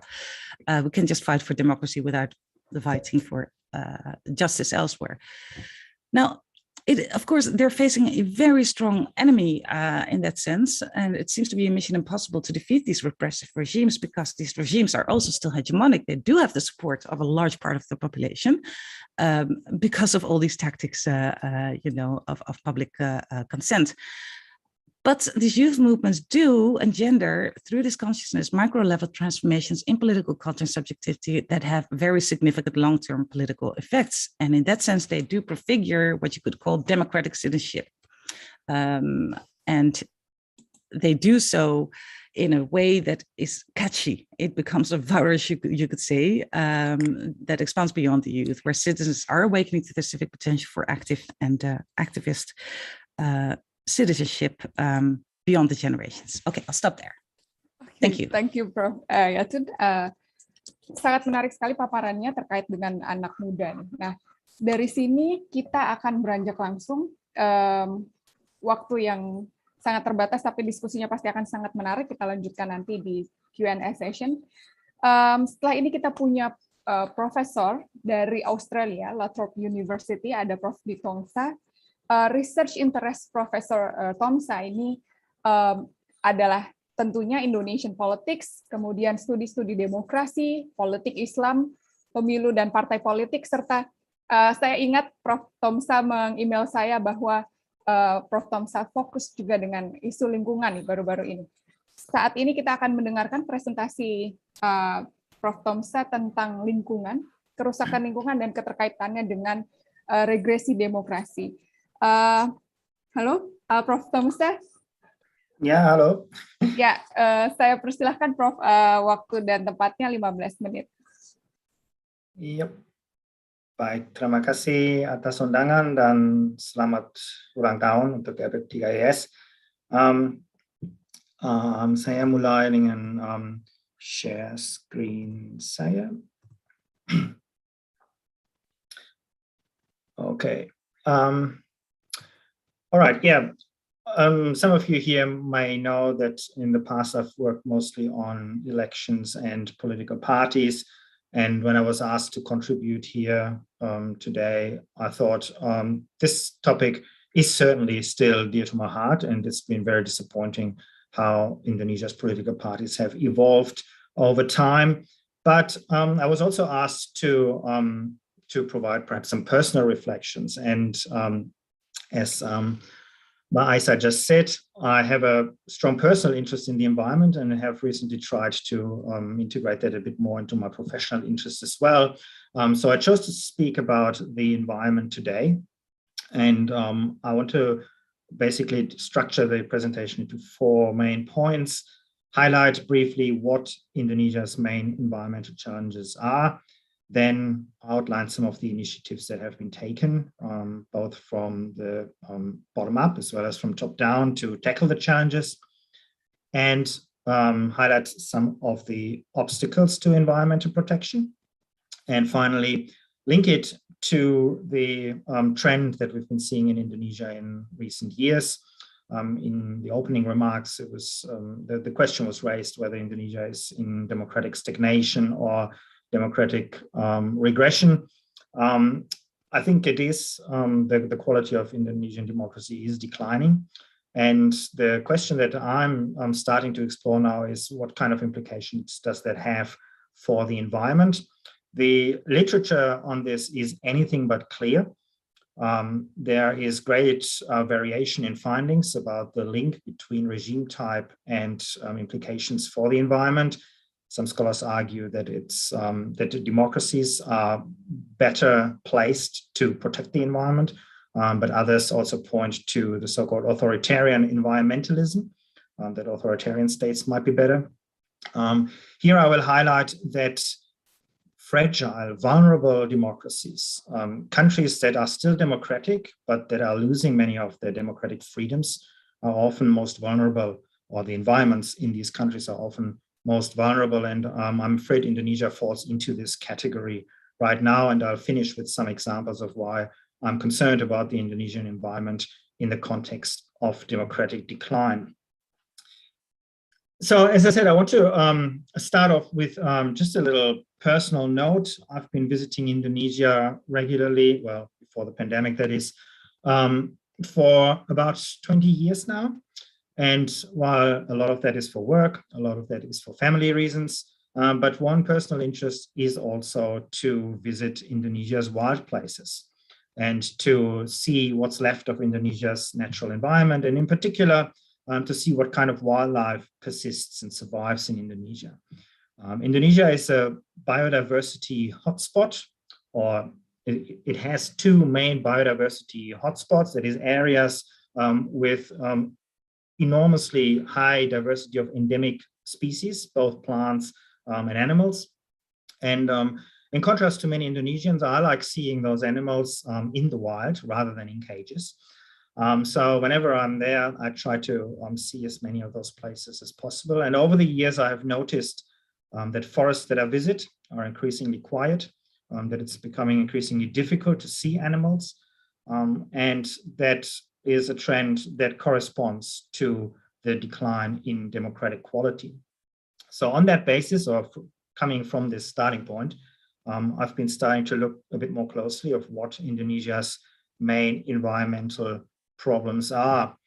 And I'm going to highlight just three here briefly. I mean, there are many, many others that I could mention. On this slide here, you see three images that sort of stand symbolic for these three issues that I want to mention. Obviously, the first one refers to deforestation, and is closely linked to what Ward has already been speaking about, the palm oil industry. On the bottom left, you see a picture of flooding in Jakarta. So I chose this picture to highlight the fallout or the implications of climate change for Indonesia. And at the bottom right, you see pangolin, one of the most illegally trafficked animals in the world. And Indonesia was unfortunately repeatedly in the headlines in recent years as a major point of trafficking for wildlife. Both Indonesian animals trafficked outside of Indonesia, as well as a transit point for animals from other parts of the world that are trafficked through Indonesia. So just briefly, why do I think that these three are perhaps the most important environmental problems for Indonesia? Well, deforestation is perhaps the most obvious one. It directly diminishes biodiversity because it takes away habitat. So it affects wildlife and plant life, of course, and it threatens Indonesia's status as an extremely biodiverse country. But of course, it also affects people who live near or in forested areas, in protected areas, who used to live in direct relation to the land, who used to utilize the land for their own needs. Deforestation makes that increasingly difficult, and as Ward has pointed out, often leads to conflict with the companies, with the economic interests and the political interests that seek to exploit the land. The loss of this habitat, the loss of forests, has also led to increasing conflict between humans and animals. Large animals that used to live in these forests, such as tigers and elephants, have nowhere to go and have been repeatedly reported to be found in or near villages, and villagers then kill these animals. And over the last 10 years, the status of really iconic species, such as the tiger, the Sumatran rhino, and of course the orangutan, the status of all these animals has been progressively upgraded, or perhaps I should better say downgraded, by the IUCN to critically endangered. So it's really, if these trends continue, only a matter of time until these animals will disappear from Indonesia completely. Another reason why deforestation is a big issue, of course, is because it contributes to Indonesia's greenhouse gas emissions.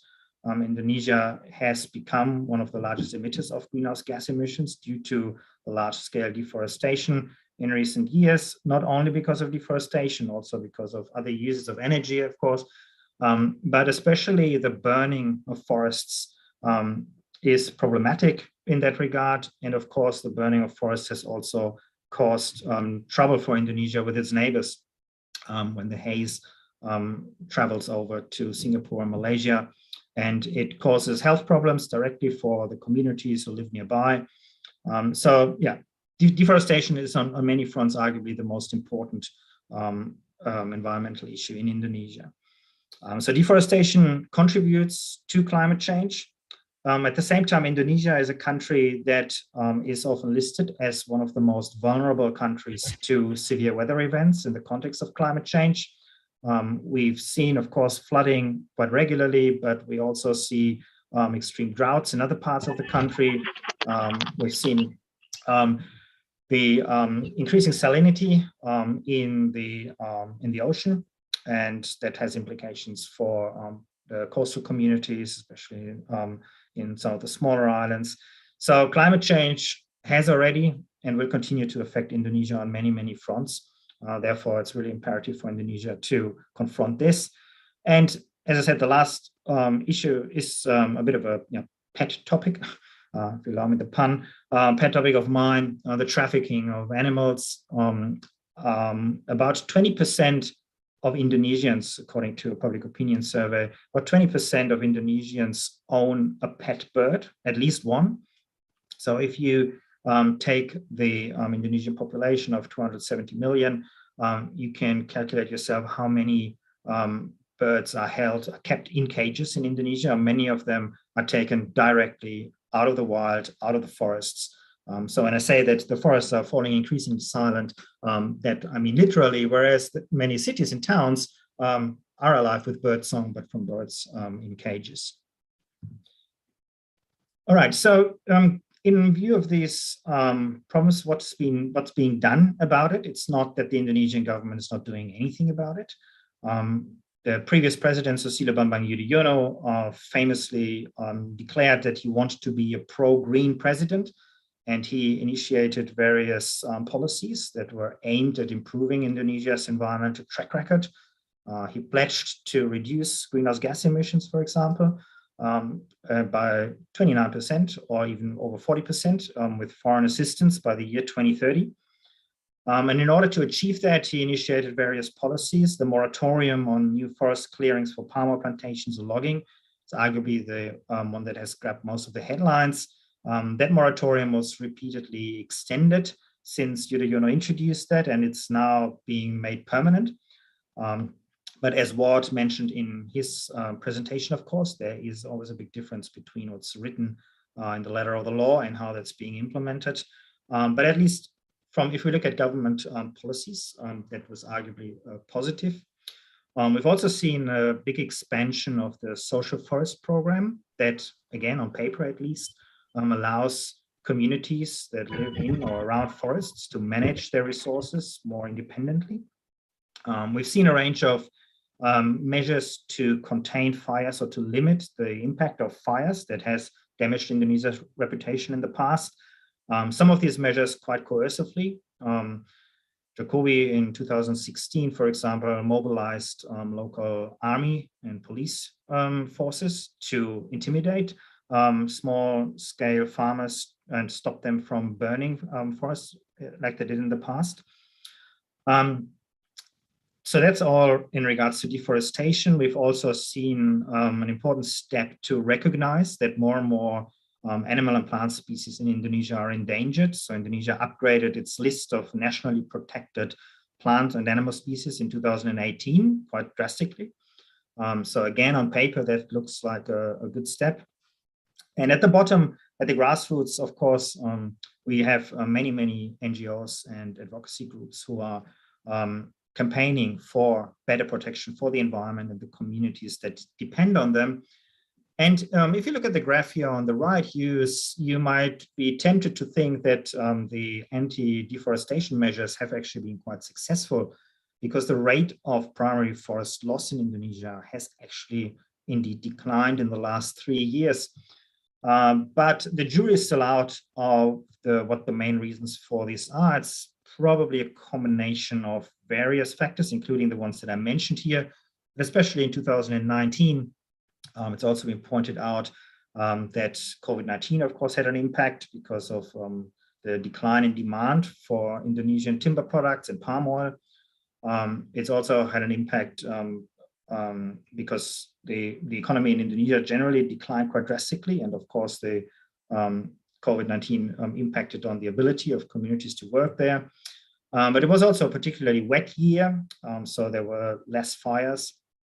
So there are various reasons, but even many conservationists acknowledge that some of the measures that the Indonesian government has started actually have contributed to a decline in the deforestation rate, and that's arguably some good news. The bad news is that nevertheless, even though the rate has declined, deforestation continues, and there's very little in terms of reforestation. There are also still debates as to what actually constitutes forests in Indonesia. Many plantations are included in the statistics that the Forestry Ministry likes to put out. But I would like to highlight a few other important obstacles here to conservation. And I sort of would like to describe them as institutional, as structural, and as attitudinal problems. Structurally, if you look at the image on the top right, which countries produce the most palm oil in the world, Indonesia is leading the pack here by a massive margin. And as long as that remains, as long as palm oil remains such an important pillar of Indonesia's economy, it is unlikely to change the various rent-seeking and collusive practices in this sector. So structurally, the political economy of Indonesia is geared towards exploitation of natural resources, towards commodification of nature. And as long as that persists, even the best institutional reforms, like the ones that I mentioned on the previous slides, are unlikely to succeed. So ultimately, a change in Indonesia's political economy will be required in order to achieve meaningful change here. But even if we have had that, there are also issues with awareness and attitudes towards nature. A very recent public opinion survey published by the Lembaga Survei Indonesia asked about what issues Indonesians are most concerned. And you can see here that climate change and damage to the environment are quite near the bottom, or climate change is in fact at the bottom. And in the context of my intention to link this to democratic decline, it's also worrying that democracy is also near the bottom. So Indonesians are apparently not very worried about these issues that I am talking about here. So if we want to see change for the better, a lot of awareness needs to be raised about the problems that the Indonesian environment is facing. about the implications that this will have for Indonesian livelihoods into the future and how that is linked to democracy. And at the bottom here, you see bottom right, you see an image from an Indonesian bird market and the way these are sold on the bird markets in Java in particular. So again, as I mentioned, about 20% of Indonesians do keep birds in cages. In the same survey where I found out about that number, I also asked whether Indonesians are aware that many of these species are actually threatened or endangered, and less than half were aware or concerned about this, less of half of Indonesians. So again, a lot of work still needs to be done there in terms of raising awareness of these issues. All right, so if we already have these various obstacles, then most recently in the last, say, 5 or 10 years perhaps, Indonesia's political trajectory adds another layer or another dimension to this problem, namely the democratic decline. You see here on the right, this compares the scores for Indonesia's democracy from Freedom House and the Economist Intelligence Unit, who both measure democratic standards. And you can see that even though the exact scorings differ, but the trend in both indexes is quite clear. Indonesia's democracy is in fact declining, at least if we believe these scores here. So a lot of the literature about the link between regime type and conservation does point out that in theory, democracy should improve environmental governance. And there's a whole range of reasons, but perhaps 3 are most important. First of all, where political rights are granted to citizens, and again, that links up with Watt's presentation earlier, where political rights are actually granted to citizens, citizens can protest and can actually push for better protection and for community-based resource management. I apologize, Prof. Tomsa, you still have 2 more minutes. All right, thank you. All right, so I cut this quickly short. So general elections should ideally in a democracy incentivize the distribution of public goods. But many of you will be aware that Indonesia's democracy is clientelistic, and rather than public goods is often club goods that are being distributed. So again, Indonesia as a democracy, but as one in quite a precarious state, does not really fall into this category. And the last is, of course, the rule of law, again on paper, where the rule of law is being upheld, all good. Where it is not, the rules and regulations that the government puts in place are largely meaningless. So Indonesia is still a democracy, arguably, but it falls into this category of illiberal democracy, or whichever other term you want to use, where these protections for the environment are very unlikely to be upheld.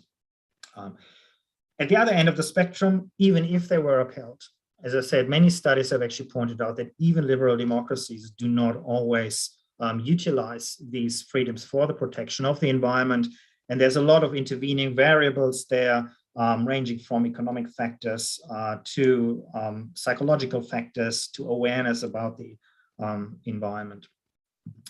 So with regards to Indonesia, I worry in particular about 4 aspects of Indonesia's recent democratic decline with regards to the environment. One is that we've seen increasingly shrinking space for criticism of the government. And the government is, of course, quite keen on this infrastructure development. That's one part of the government programs that clashes with environmental protection. Others are the palm oil industry, of course. You could mention the move of the capital to Kalimantan. So there's many others. Space for protesting against these government policies is limited. Secondly, we've seen during COVID-19 that the government is not particularly tuned to scientific advice. That would also affect its policies for the environment. We've seen these food estate programs being pushed by the government in recent years, with many of them slated for Papua. And one NGO estimates that about 90% of these food estates that are meant to drive food security, but will be located in existing forests. Finally, the KPK has been largely emasculated. We'll have to see how it deals with this weakening, but one aspect where it was quite proactive in recent years was at the collusion at the local level between local governments and palm oil companies in particular, or logging companies. If the KPK can't perform the way it used to in the past, that's arguably bad news for the environment. And lastly, if you want to raise awareness, the school system obviously would be one important place to start, but the curriculum in Indonesian schools is largely void of environmental education. Instead, much of the curriculum emphasizes moral and nationalist values, and that would be an important starting point to change. I'll stop here. Thank you. Thank you, Prof. Tomsa. Penjelasan yang sangat komprehensif dan menurut saya ini sangat menarik karena mengkaitkan banyak aspek gitu ya. Tidak hanya dengan garis besar isu lingkungan, tetapi juga mengkaitkan termasuk dengan KPK, kemudian juga persoalan yang sangat kompleks, mulai dari persoalan kelembagaan, struktural, kultural, tapi juga ada persoalan-persoalan demokrasi yang saat ini kita hadapi, semakin memperburuk kondisi lingkungan kita. Dan selanjutnya kita beralih dari pembicaraan diskusi tentang lingkungan, kita masuk nih ke diskusi yang tidak kalah menarik, dan ini menurut saya penting gitu ya, terkait dengan kehadiran kiri gitu. Jadi tema yang sangat menarik ini akan disampaikan oleh Prof. Ole Tornquist. Beliau adalah profesor dari University of Oslo dengan fokus riset politik pembangunan, demokrasi, dan menurut saya kita semua sudah kenal beliau. Saya tidak mau berpanjang lebar. Saya akan langsung berikan waktu 15 sampai 20 menit untuk Prof. Ole. Masih di mute, Prof. Ole, mungkin bisa di unmute. Ya, please unmute. Ya. Now, we can hear you. Very good. Okay, please, time and the forum are yours. Thank you so much. Thanks for inviting me to this important seminar, in spite of not being a proper Indonesianist, mainly doing comparisons. Allow me to be a bit provocative. Liberal democracy is, of course, a fine idea. Some of its basics are certainly threatened in Indonesia, and they must be defended, but most of the focus is on the institutional decay itself, instead of analyzing the more fundamental crisis of the strategy of elitist pacts that the mainstream liberals themselves have hailed since the late 90s, and which actually caused much of the current delay, including by sidelining the forces of democratic advancements. So most liberal Democrats, by burying their heads in the sand, have now little to say of who should stand up for democratic liberties and why and how. One may wonder, because in fact, only 27% of the respondents in a recent LSI survey said that they were very concerned about the state of democracy. Perhaps worse, there are also no firm answer on what to do from a more leftist point of view. Rather, there seems to be a triangular quarrel. In one corner are those saying that there must be total focus on defending civil liberties and on anti-corruption against the corrupt politicians and their cronies, almost like when everyone had to fight fascism in Europe. But is there fascism in Indonesia today? Isn't there still some space to also engage in democratic politics against the less spectacular and media-exposed but still extensive corruption of public services that make life miserable for ordinary people and not just the competing elites? Plus, address other matters that common people deem important, such as welfare, jobs, and the environment. Like my Philippine friends used to say, you can't fight Duterte only with demands for human rights, because for most people, livelihood is equally important. In the second corner in the triangular quarrel is therefore the issue and interest groups, including unions, who focus on livelihood issues. But unfortunately, they are as fragmented as ever, and neglect democratization by giving priority to the best possible deals with whoever powerful politicians. And in the third corner are our friends who continue to suggest reforms and change from within the palace and other centers of power, but are short of a popular base to back it up. So why is there no convergence? One proposition from my retrospective book in comparative perspective, which will be out in October, and it's entitled In Search of New Social Democracy, one proposition from it is that progressives often neglect history. While Indonesian leftists quite rightly criticize the establishment for forgetting about old massacres and repression, many leftists themselves are also suffering from amnesia.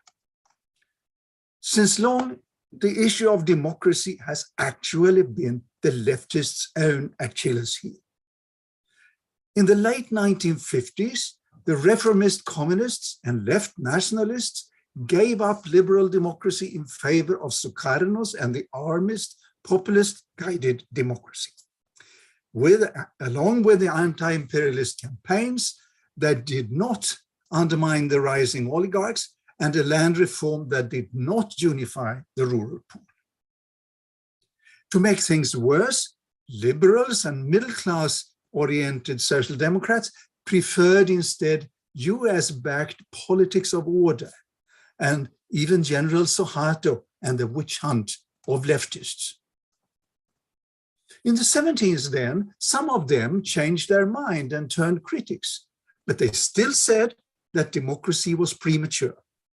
So first they tried riots in favor of middle class rather than army-driven politics of order, and then they turned 180 degrees, struggling in vain for socialism against international dependency, along with NGOs trying to defend the victims of the new order. In the 90s, it's true that the PRD socialists focused less on civil society and more on the masses and on politics to democratize the state, since the state was propelling authoritarian capitalism. But then the admirable activists tried to serve as spearheads rather than building a broad democratic movement. So short of a united front, with a viable alternative to the economic crisis and liberal elitist strategy, the scattered pro-democrats themselves lost out soon after Suharto had lost out. And being confined then to civil society work and unionism, the pro-democrats who tried to go politics did not reach much beyond lobbying, pressure politics, and transactions. The only exception was those betting on urban poor and citizen pacts with populist leaders like Jokowi, and an admirable broad alliance for public health reform. That was the best. But then they failed to follow up with new reforms, democratic organization, and a framework for participatory governance. So therefore, from 2014, there was no broad democratic alliance to resist the rise of right-wing religious populism. So by implication, Jokowi and company turned to horse trading with the political and military elite instead, while progressives turned prisoners of their ménage à trois between liberals for freedom and against corruption, social and union activists, betting on transactional politics, and floating Democrats trying to reform from within. It is true, of course, that it's immensely difficult to build a social democratic-oriented alternative with interest-based movements, equal citizen democracy, social rights-based welfare, and social growth pact. It's very difficult in a very heterogeneous context where many oligarchs remain in extractive business and uneven development generate a multitude of interests and loyalties. But if we take one more step back in history, we find that it was possible during the anti-colonial struggle and the first decade after independence. In contrast to those who organized on the basis of ethnic and religious communes, left nationalists and reformist communists fought for equal citizenship and direct links between citizens and state, mediated by citizens' own parties and organization. This was when the unifying framework this was then the unifying framework to which it was possible to add social rights, including common language, health and education, women's rights, and ideas of land reform. And this was how these progressives built the world's largest peaceful popular movement and made huge advances in the 55 national and 57 local elections. Unfortunately, it was then undermined by the decisions in favor of guided democracy with left populism and central army control. But in other cases, where the focus on civil and political rights and thus based social rights were sustained and expanded, such as in the Indian state of Kerala, social democratic development did evolve, with equal civil rights and democracy, land reform, and the far best health and education in South Asia. It's true that even the Kerala priorities were not immune to clientelism and economic stagnation. But that was fought in the 80s and 90s with democratic decentralization and participatory planning, which was not fully captured by the elite, as in so many other contexts, because there had been a land reform and there was active citizenship. So right now, when having to fight environmental degradation and COVID-19, the left front in Kerala has been able to do what reformist populists behind Jokowi failed to do in Indonesia, to sustain and use democracy in order to mobilize local governments and civil society to contain the pandemic, along with welfare, job programs, and a pioneering effort at knowledge-based development, including for the huge numbers of returning migrant laborers. Thus, even many well-educated middle-class people who for many years benefited from neoliberal development realize now that they too, and not just the poor, need public action for welfare and inclusive development. So the political result was massive victories in the 2020 local and 2021 state elections. There are certainly challenges to move ahead, including not to neglect the importance of democratic partnership governance, which unfortunately was the case in Indonesia and led to the infamous supposedly job-creating omnibus law. But at this point, the right-wing Hindu nationalists in India, they do not stand a chance in Kerala. In short, Indonesian leftists might wish to take one step back by revisiting historical insights in comparative perspectives to thus move ahead. There are no fixed old models to bring alive. But as I conclude in your impressive anniversary Prisma issue, just as the Renaissance from the 14th to the 17th century overcame the dark Middle Ages by reappraising classical insights, critical history is now imperative. Thank you very much. Thank you, Prof. Oleg. Penjelasan yang sangat padat gitu ya, menurut saya. Kita diajarkan untuk melihat bagaimana sih kiri baru, kenapa tidak muncul gitu ya. Kemudian ini menjadi sangat ironis sebenarnya karena persamaan hak sipil, politik, sosial secara imbang gitu, equal, itu sangat penting, dan kehadiran politik kiri baru ini bisa menjadi alternatif yang penting untuk demokrasi ke depan. Nah, selanjutnya kita punya Profesor Dr. Andreas Uffen nih dari Jerman yang akan berbicara tentang presidensialism. Jadi ini adalah topik yang menarik lainnya yang akan kita dengarkan juga. Apakah sudah terlihat ya? Ini kayak belum, masih nunggu. Belum kan? Sudah.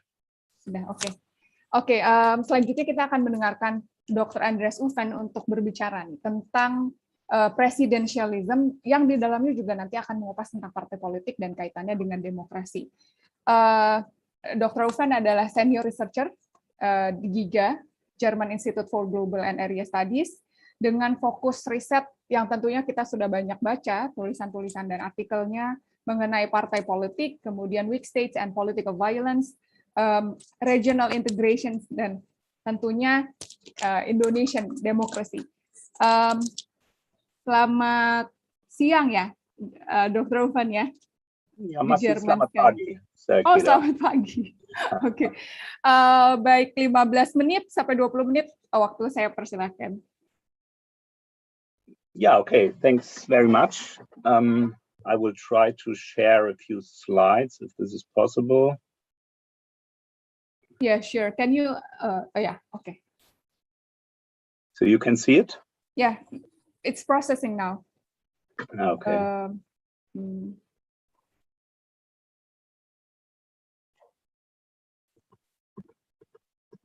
Yeah, okay. Okay. We can see it now. I will try to be brief, and I think I will be quite simple. Thank you very much for inviting me also to contribute to this impressive edited volume.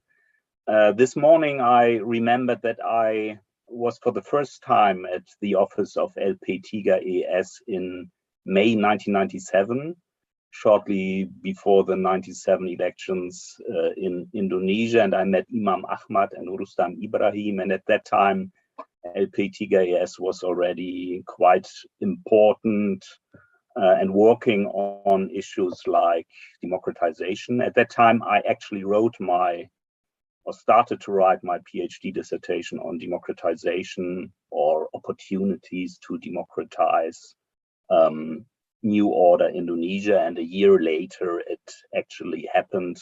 And yeah, most of us were quite surprised that it was, at least in 1998, quite successful. But after a few years, we realized that, well, Indonesia was maybe not that deeply democratized, at least not the way we hoped it would be. So today I'm going to talk about presidentialism and democratic regression in Indonesia. So I will talk shortly about the perils of presidentialism. Then I will focus on political parties and on some effects of presidentialization, that means personalization and populism. Well, you know that in 1998-99, a quite strange system of government came into being in Indonesia. We do not even know whether the system of government until 2004 was presidential or parliamentary. The president was not elected directly at that time, but by the MPR, and the MPR was a strange type of second chamber. This would usually mean that it was actually a parliamentary system, but at the same time, since 1999, Abdurrahman Wahid interpreted his position as that of a powerful president, I guess. And this mismatch was maybe one of the reasons why his presidency ultimately failed, and he was forced to leave office in 2001. Megawati took over, and many in Indonesia thought it would be better to elect the president directly and thus to switch to a full presidential system in order to better involve voters and to raise the legitimacy of the executive leader. And this was, of course, done until 2004 with constitutional reforms. And against this background, my thesis is that presidentialism has played an important role in undermining political parties, in polarizing the whole society, in fueling populism, and therefore, well, in democratic regression. So this slide is about perils of presidentialism. It's a very old debate. The classical criticism of presidentialism has been put forward, for instance, by Juan Linz and others. They concentrate on the negative side effects of direct elections of the president. Direct elections of one single person produces very powerful people at the top who are often inclined to misuse their position. That's one. Campaigns are focused on personalities, not on detailed platforms, and all this in turn often leads to political parties that are emaciated.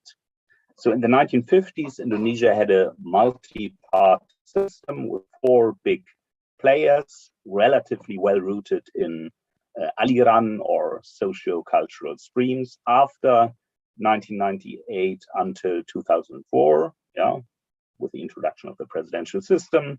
Political parties' platforms were not much different from each other. The distinction between left and right-wing parties was almost meaningless. All these parties became part of a cartel, according to Ambardi or to Slater, and they were involved in corruption cases at the national and subnational levels.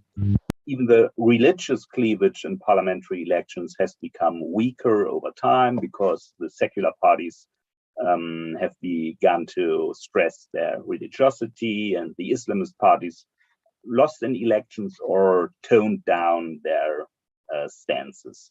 So I would say full presidentialism since 2004 has altered the organization of these already weak existing parties. It has changed the discourse of candidates and parties. It has led to the foundation of new parties that serve merely as vehicles for would-be presidential candidates such as Hanura, Gerindra, Partei Demokrat, Partei Nasdem, and so on.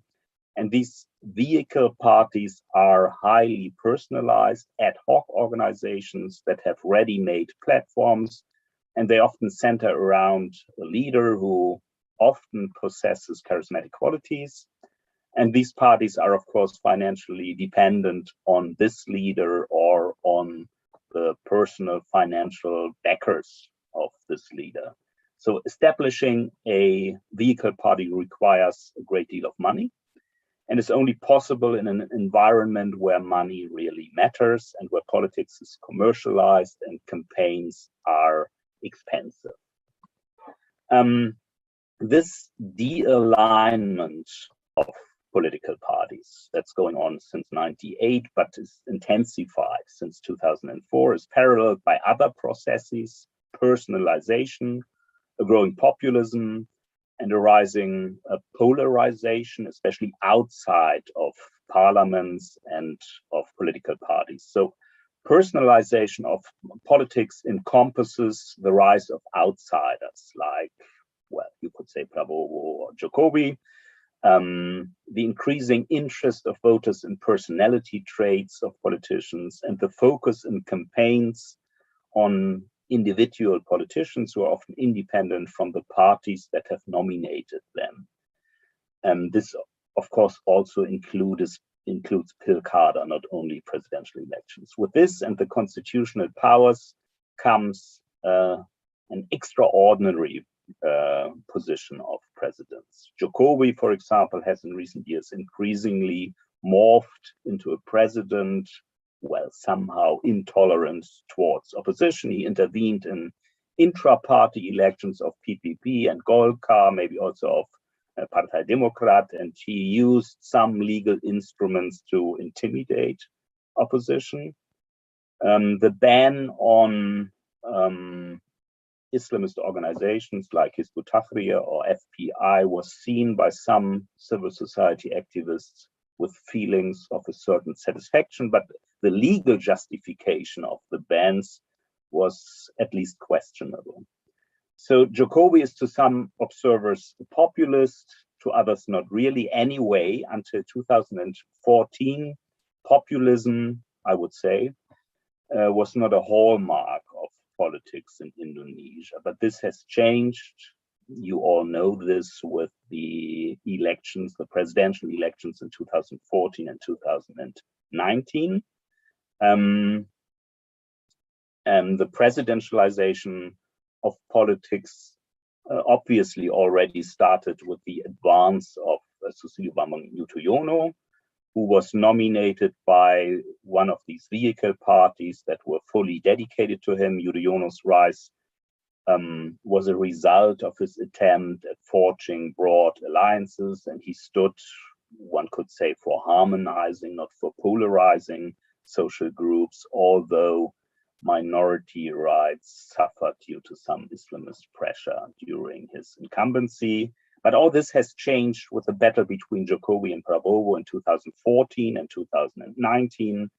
Prabowo, to me, constructed an essentialist antagonism between the pure people and the morally corrupt elite. He condemned the whole elite, all are corrupt. He saw himself as part of the conscious elite, in contrast to the greedy one in Jakarta that is, well, according to him, dependent upon foreign interest and aloof from the people.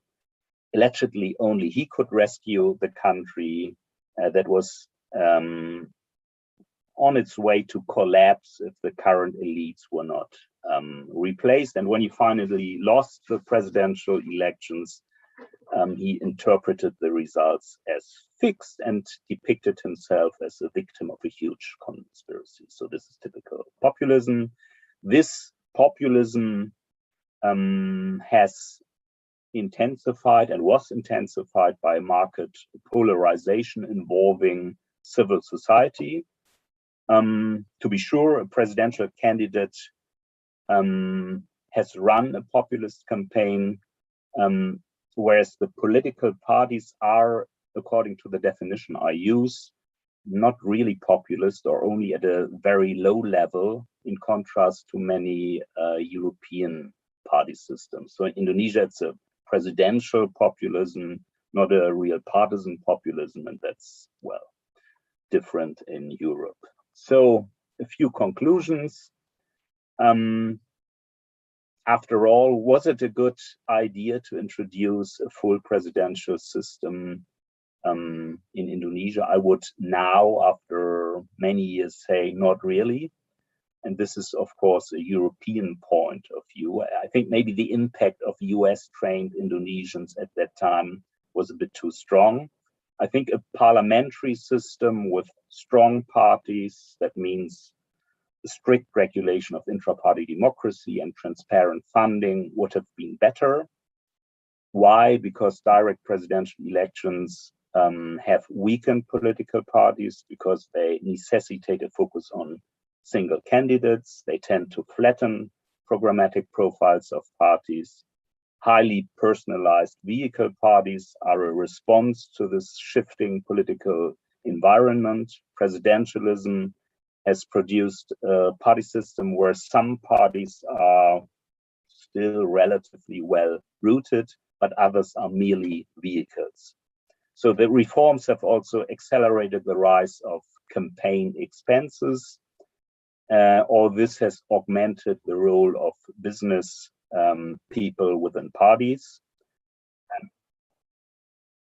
And in the wake of this commercialization and the increased impact of personalities, political parties have become, as I said, more and more de-aligned from their grassroots. And in particular, it is very probable that this wave of populism overflowing the country since 2014 would not have been possible without direct presidential elections. Thanks very much. Thank you, Dr. Van, for your explanation. I think it's very comprehensive to see presidentialism and democracy and make it relate to political parties, personalisms, and also problems of our political party systems and elections. So we move on to the next presentations, to the next speaker. We have Professor Yves Warburton. Halo. Ya, oke. Saya bukan profesor, Mbak. Tapi terima kasih banyak. Saya doakan kalau begitu.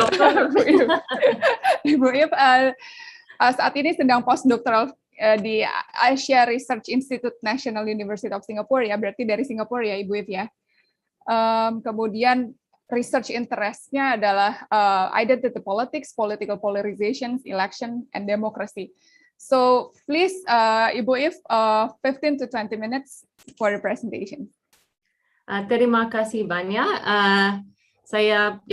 Pertama saya ingin mengucapkan selamat ulang tahun kepada LP3GES dan saya juga ingin saya ingin mengucapkan terima kasih banyak atas undangan ini. Saya sangat senang dan sangat bahagia saya bisa saya diundang dan bisa bergabung dengan teman-teman di sini untuk merayakan buku ini yang luar biasa. Dan ya, jadi sebenarnya bab saya dalam buku ini itu sangat spesifik fokusnya. Itu sangat spesifik fokusnya ke pengalaman kaum pengusaha dalam dan persoalan korupsi. Tapi untuk presentasi saya hari ini, saya akan fokus ke persoalan korupsi dan keterkaitan dengan kemunduran demokrasi di Indonesia secara lebih luas, karena saya rasa itu akan lebih menarik dan lebih relevan untuk teman-teman di sini. Jadi saya akan share screen. Just sebentar, sorry. Let me just fix. Sudah bisa. Kayaknya bisa, pasti bisa. Can you see my screen? Belum ya? Belum muncul ya. Oh gitu ya, sorry. Because I have two screens, I think that's the problem. Let me just try that again. That's a lot of sorry ya. Screen. Okay. I think you can see.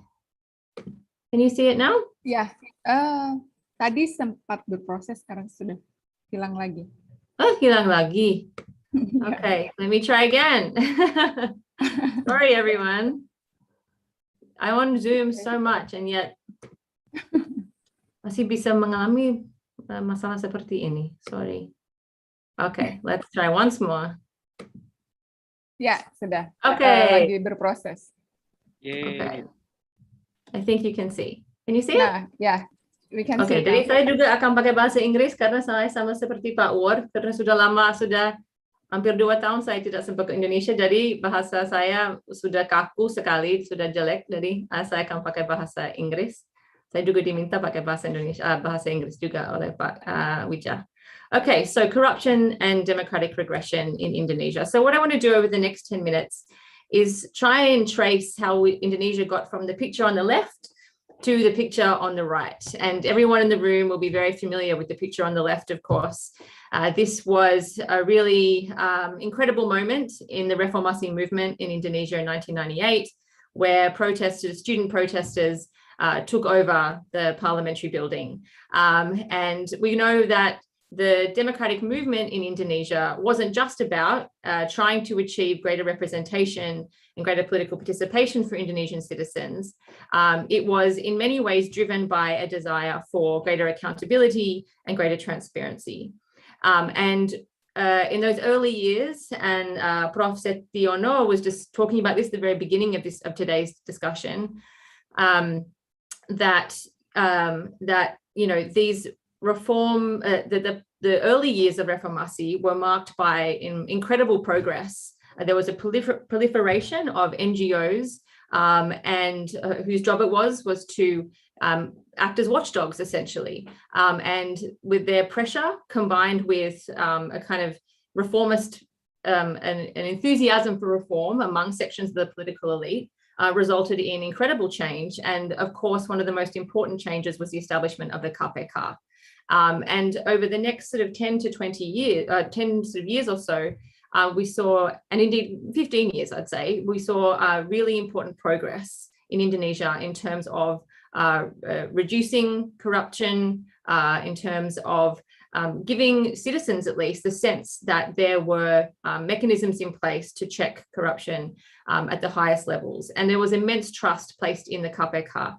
And we saw that, from surveys that were done again and again in Indonesia and internationally, that the KPK remained one of Indonesia's most trusted institutions and a beloved institution by the public. We also saw progress as measured on, international indices like the Transparency Index, the Transparency International Index, Perceptions Index. So, and what that showed was that in 2005, Indonesia was, I've lost my notes because of how I presented this on my screen. So it was, I think, 137th place in the world in terms of where it was placed on the Corruption Perceptions Index. By 2019, Indonesia had achieved, had moved to 85th place. So that was a really significant achievement. Then in 2020, Indonesia moved experienced a significant decline on that score, in the Transparency International score, and it moved back to around 103rd place, I think it was. And that's primarily because of the revisions to the KPK law that were put into place by the Jokowi administration. And that's precisely what the students were protesting in the image that you can see there on your screen on the right. And these were the Reformasi di Korupsi protests that Prof. Yatun has described so well just in her presentation earlier today. And it was really striking to see these protests, again led by students, and again demanding more accountability, more transparency, and opposing what was this direct attack on this well-respected corruption eradication commission. So how did we get there? What has been happening in Indonesia over the past few years? And how can we relate this problem of corruption in Indonesia to this moment of democratic regression? Well, so what is the nature first of corruption in the democratic era? And I know I'm speaking to a very knowledgeable crowd here, and so I'm going to move through this very quickly. But essentially, corruption in what we've seen over the past of 10 to 15 years is that the anti-corruption movement hasn't been able to achieve what it hoped to achieve, and hasn't been able to contain corruption to the extent that many reformists hoped would be the case, in the democratic era. And instead of, reducing corruption, what we've seen is that democracy and the way Indonesia's elections and the electoral system has evolved is what's happened is it's changed the shape of corruption, and it's changed the incentives for bribery and extortion between state actors and between business actors. And we know the mechanics of how this works. We know it very well because of some of the excellent empirical work that's been done by people like Ward, Edward Aspinall, Burhanuddin Muhtadi, Pak Muda Sukmadjati from UGM, and from all other researchers at UGM. So we know very well the kind of the pattern of corruption in the democratic era. The cost of politics is extraordinarily expensive. Political parties don't pay for the costs of campaigning for their candidates. And so what that means is that candidates running for office are borrowing large sums of money. They're going into heavy debt when they run for office. And so once in office, those debts need to be recouped, need to be regained. And politicians end up using their positions of power to pay back their debts through kickbacks, through bribes, through the distribution of contracts to their client, to clientelistic networks. And so this is the pattern that we know exists. And it doesn't just exist in Indonesia, of course, but in many developing and young democracies, we see what has been described by scholars as a kind of competitive particularism. So Indonesia's elections and its democracy is incredibly competitive, and voters are incredibly engaged in the electoral process, and they can choose the people that they want to choose in their elections. But ultimately, and again, this was discussed earlier today, the selection of politicians, or that kind of the cast of politicians whom they can select from, is not within their reach. And those once elected and once holding office, there's a serious lack of accountability, and that sort of that deficit that we see between or the mismatch between the fact that voters are able to engage in a competitive system, but are in fact choosing from a cast of elites that have become more and more from the business community because of the cost of politics. I'm going to talk a little bit more about that in a minute. But before I do that, I do want to emphasize that the story of corruption in Indonesia, in democratic Indonesia, is a varied one. That, and this is work again that's been done by Ward, but also what my chapter in this book discusses is that we have pockets in Indonesia's political, we have certain provinces, we have certain districts that are more corrupt than others, but we also have sectors that are much more corrupt than others. So in our survey that we did of business elites, and it was a representative survey, so it included business elites from all different sections of Indonesia's economy. What we found was striking, but also not very surprising, that for businesses who are active or investing in the natural resource sectors, especially mining, they are much more likely to be asked for bribes, to engage in bribery, and to also engage in the manipulation of their financial reports. So if you're in, and it's not just this natural resource sectors, but also construction. So, you know, companies involved in construction and infrastructure. And again, that's not a surprise. These are the sorts of patterns we see all around the world. But if you're a business active in financial services, you're much more likely to say you'll never ask for bribes, or very, very rarely, and you don't engage in any kind of financial manipulation. And so there are sections of Indonesia's economy that have evolved to become, and that wasn't the case, of course, in the late 90s, and the banking system was incredibly corrupt. So, you know, the story of, or the way we characterize corruption in Indonesia should be nuanced, and it should pay attention to that variation. Still, having said that, that sort of very important caveat, I think it is safe to say, and I think we've heard this today on and off from different presenters, what over the course of the democratic era, and because of the costs of participating in politics have become so expensive, we have seen an intensification of the overlap between the worlds of business and the worlds of politics. So when we look at the research that's been done recently on the profiles of legislative elites, of political party leaders, and members of the executive as well, it's very clear that over time, those sorts of positions have become increasingly filled with people who have private sector backgrounds. So one example is a study that I did with Edward Aspinall, Burhanuddin Muhtadi, and Diego Fossati, involved a survey of provincial legislative elites. Again, it was a representative survey. And what that showed us was, and we asked them about their backgrounds and their professional backgrounds before entering politics. And just 30% of them, or just under 30% of them, had public sector backgrounds. So they were PNS, they were local government officials, or they were teachers, things like this.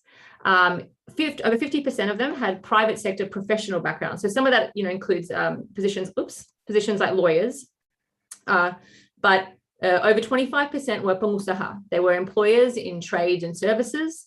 15% were contractors. And so what we're seeing is, and that's very different to the sorts of, well, not very different, but it is quite different to what the kinds of backgrounds of politicians, obviously in the late 90s, but also in the early 2000s, when people were coming into politics, often with a civil service background or a military background, but also there were more activists and more academics. You know, the backgrounds were different. So we've seen that, you know, that kind of corruption, that kind of clientelistic clientelistic politics that characterize the democratic politics in Indonesia over the past 15 years has had an effect on the kinds of people that enter politics and the kinds and that cast of politicians from which voters are able to choose when it comes to elections. I'm going to talk a little bit about the consequences of that in a moment. Oh, no, I'm going to talk about it right now. Sorry.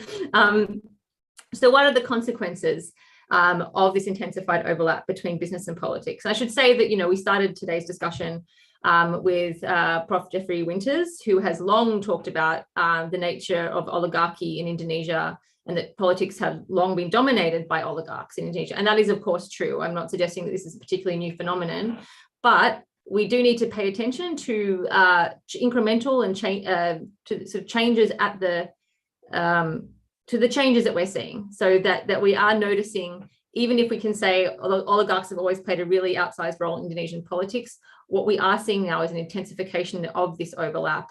And we're not just seeing sort of big oligarchs like the Bakris sort of being in power, but we're seeing the filling up of, at the local level and up to the executive level, of people from the private sector who you might not describe as a political oligarch, but who are coming in with a particular type of professional experience and ideology as well when they come into positions of power. And I think we're starting to see, we're not starting to see, but we are really seeing in a very direct way over the last couple of years what the consequences of this process are. And one example I would point to is, of course, it would be well known to friends here, is the passage of the Omnibus Law. So this is, you know, we all know about it. It was this huge law that was passed very quickly with almost no public deliberation during the pandemic. And it had parts of that law were very, very clearly almost written by business, that the only segment of society that was engaged in the process of developing parts of these laws, which revised existing laws, were Kadin and Apindo. So, you know, the business community essentially. And that's why you had, with very little consultation, changes to laws that had an effect on workers' rights, changes to environmental protections, the sorts of things that businesses had to do in order to get the environmental permits. Those things were made much more easy for business.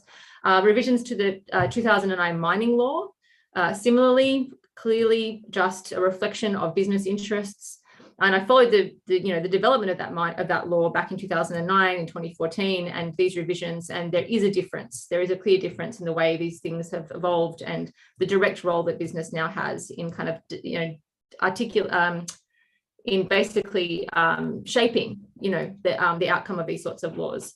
And then, of course, the law that I began talking about at the beginning of this presentation, which is another clear example of the influence that business now has over important laws, and that's the revisions to the KPK law. Those revisions which have obviously politicized the KPK, that have made it less autonomous, that have constrained the KPK's ability to independently decide on cases and to be able to investigate thoroughly cases, through things like recording conversations of suspects and things like this. That's always been on the agenda of Indonesia's political elite. It obviously reflects the preferences of senior members of political parties, members of the police force, but it also has increasingly become the preference and part of the agenda of some of the country's conglomerates and wealthy business elites, including business elites that aren't even involved in politics. And I know this from conversations over the years that the business community was becoming more and more concerned about the KPK and the KPK's interest in going after businesses, and indeed, in fact, trying to expand its focus and its ability to investigate businesses for corporate crimes that don't involve the state, that don't involve politicians. So there was a kind of a growing anxiety within the business community as well about the KPK. And I think it's important to understand that the coalition of interests that came together to push for those revisions and were included not just political elites, but business elites as well.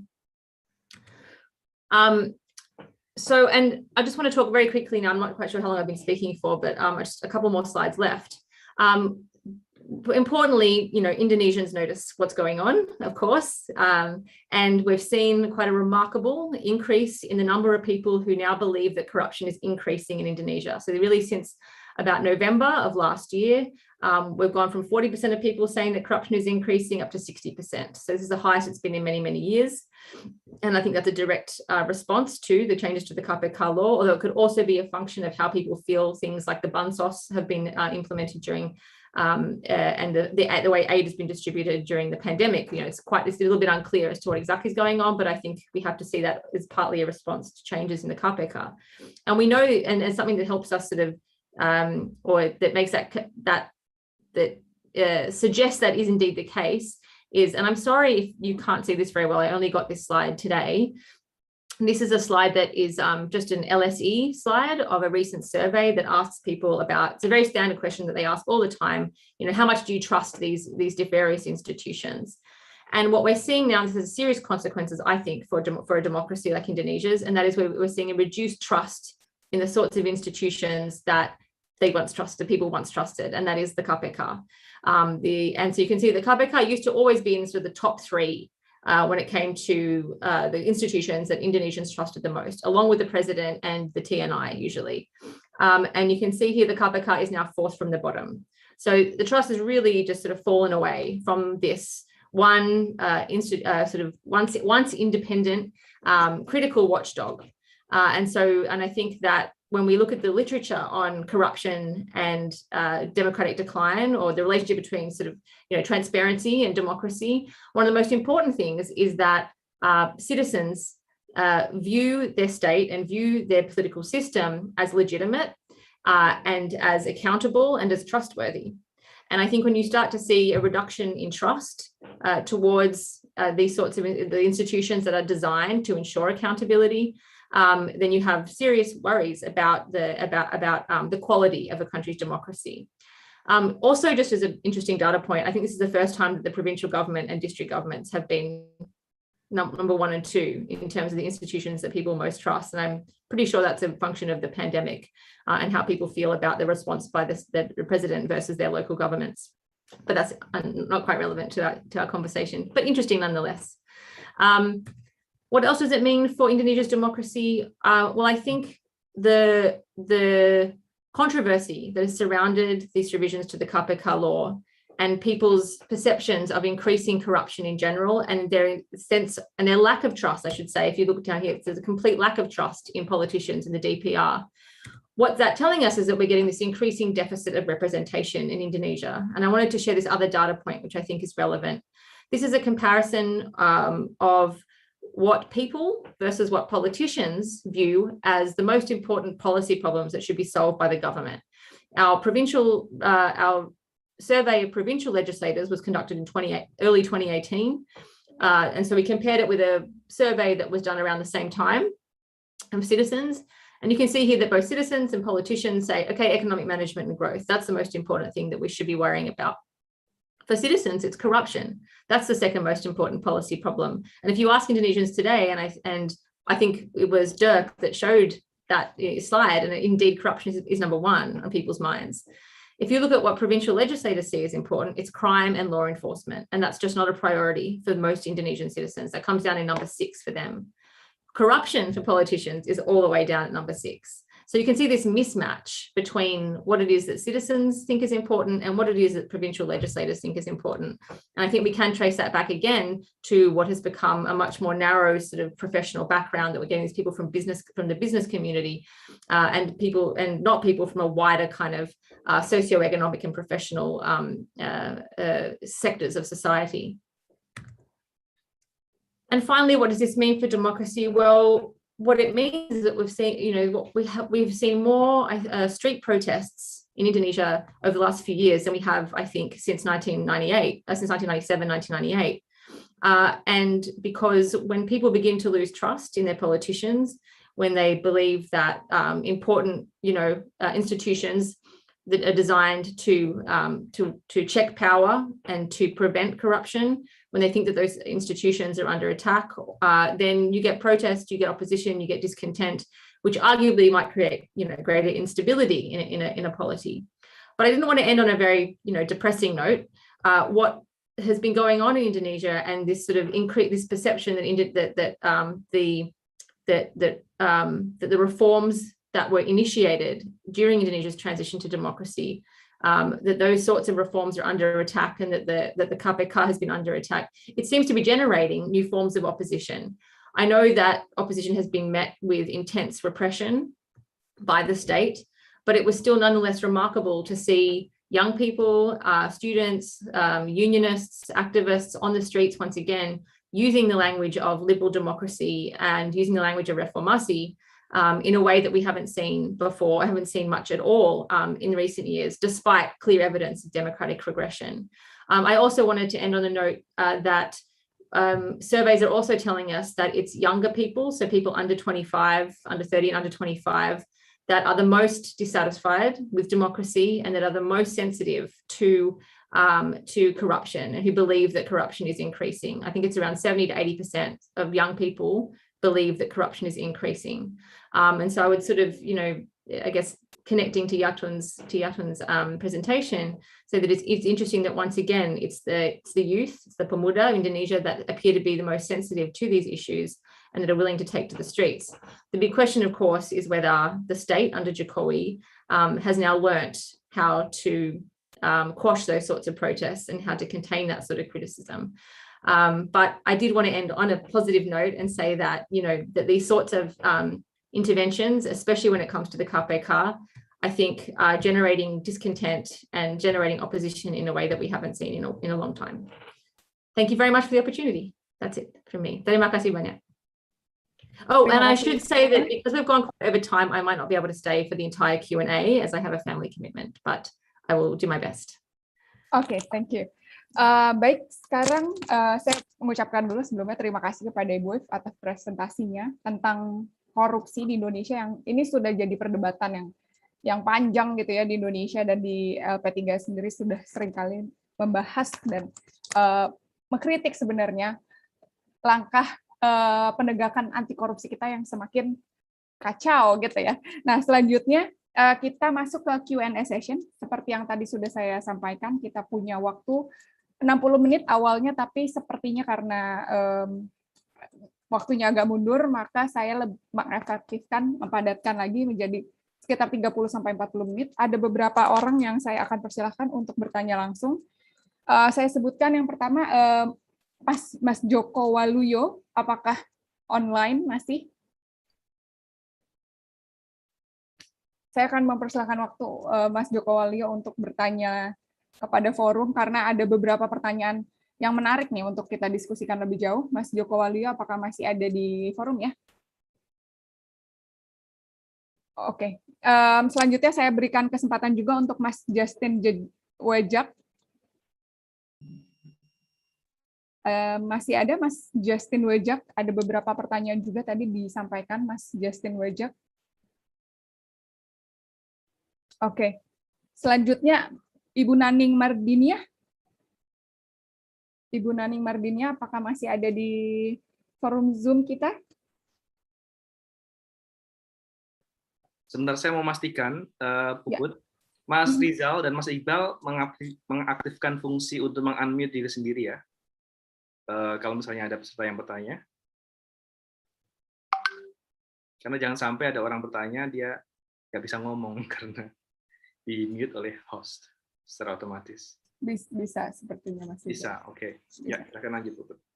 Oke, selanjutnya ada juga nih, Yudo R. Ada beberapa nama, Yudo R, Mas Otto Gusti, dan Urbanus Ola. Mohon yang saya sebutkan namanya bisa speak up. Dan Miftahul Khoir. Oke. Ada beberapa poin pertanyaan yang mungkin nanti bisa dibahas satu persatu oleh para narasumber kita, para speakers. Dan ini pertanyaan yang menarik sebenarnya disampaikan oleh Mas Joko Waluyo. Ada beberapa pertanyaan oleh Mas Joko Waluyo, misalnya terkait dengan, ini sebenarnya menarik, tadi disampaikan pertanyaannya kepada Bu Yatun, apakah politik pemuda bisa dijadikan sebagai satu agen yang monolitik gitu, karena mereka sebenarnya juga terbagi-bagi, ada dari kelas bawah, kelas menengah, dan ini sebenarnya sudah direspon tadi oleh Bu Yatun melalui chatroom. Kemudian ada pertanyaan juga dari Mas Joko Waluyo ini terkait dengan presentasi dari Prof. Ole. So, actually he asked Professor Ole, wasn't it you, Professor Ole, who suggest activists to go politics in early 2000 to reform from within? So you can just respond it in the Q&A session, Prof. Ole. Dan ada juga pertanyaan kepada Ibu If sebelum nanti mungkin berpindah ke agenda yang lain. Joko Waluyo bertanya, such an overlapping has been nature of Indonesian political economy since Suharto era. So that is not new, actually, what you have been presented. So if suggest that there are transformations of how business and politics overlap, is that the thing that makes Indonesian democracy in decline?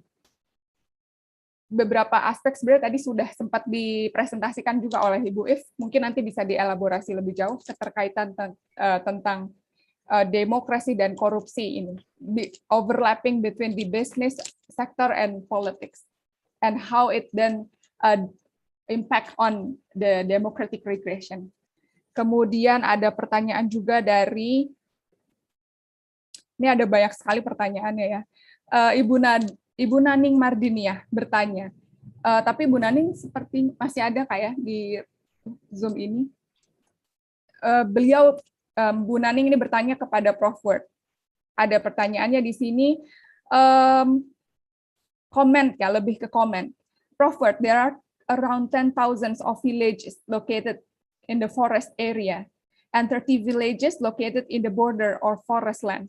They are very vulnerable not only for the land grabbing, but also their land rights as well. So the laws, regulations on forestry itself need to be criticized, as most of plantations or mining use forest area. Mungkin Professor Ward, you can just give response for this comments. And Ibu Naning memberikan komen lagi tambahan sih, ini lebih ke regulasi dan hukum ya, yang berkaitan dengan hukum akuisisi lahan tahun 2012. So Professor Ward, there are many laws and regulations issued by Indonesian government, including Land Acquisitions Law 2012 and its implementing regulations, including new government regulations. So, and she actually appreciated what you have presented, Professor Ward. Selanjutnya ada banyak pertanyaan, tapi ada satu inti pertanyaan yang tadi juga sempat disampaikan di chat room, gitu ya, yang menurut saya menarik. So, what is actually the key problem of Indonesian democracy, and how to solve the problem? So, mungkin saya langsung lemparkan saja kepada para speakers untuk membahas itu. Waktu dan tempatnya saya persilahkan satu persatu. Mungkin yang pertama saya berikan kesempatan kepada Ibu If ya, karena Ibu If akan meninggalkan ruang diskusi duluan. Saya persilahkan Ibu If, sekitar 5 menit. Mungkin sekaligus closing statement ya. Yeah, okay, thank you. Sorry to monopolize this. But, yes, I take the point that there's always been this tight overlap between the worlds of business and politics, and that's completely undisputed. But we have to be able to explain change. We have to be able to explain why now has the KPK come under such serious attack? Why now? Why during the Jokowi era? We have to explain why a mining law has been revised in such a way as to favor business in a really quite remarkable way. It's a significant change. The fact that coal companies can now, the biggest coal companies, have their contracts extended. They no longer have to engage NGOs in processes of environmental permitting. The changes that we saw in the omnibus law. You know, Michelle Ford has written a lot on the in a positive way about the engagement of trade unions and labor NGOs in processes of legal reform in Indonesia since the democratic era.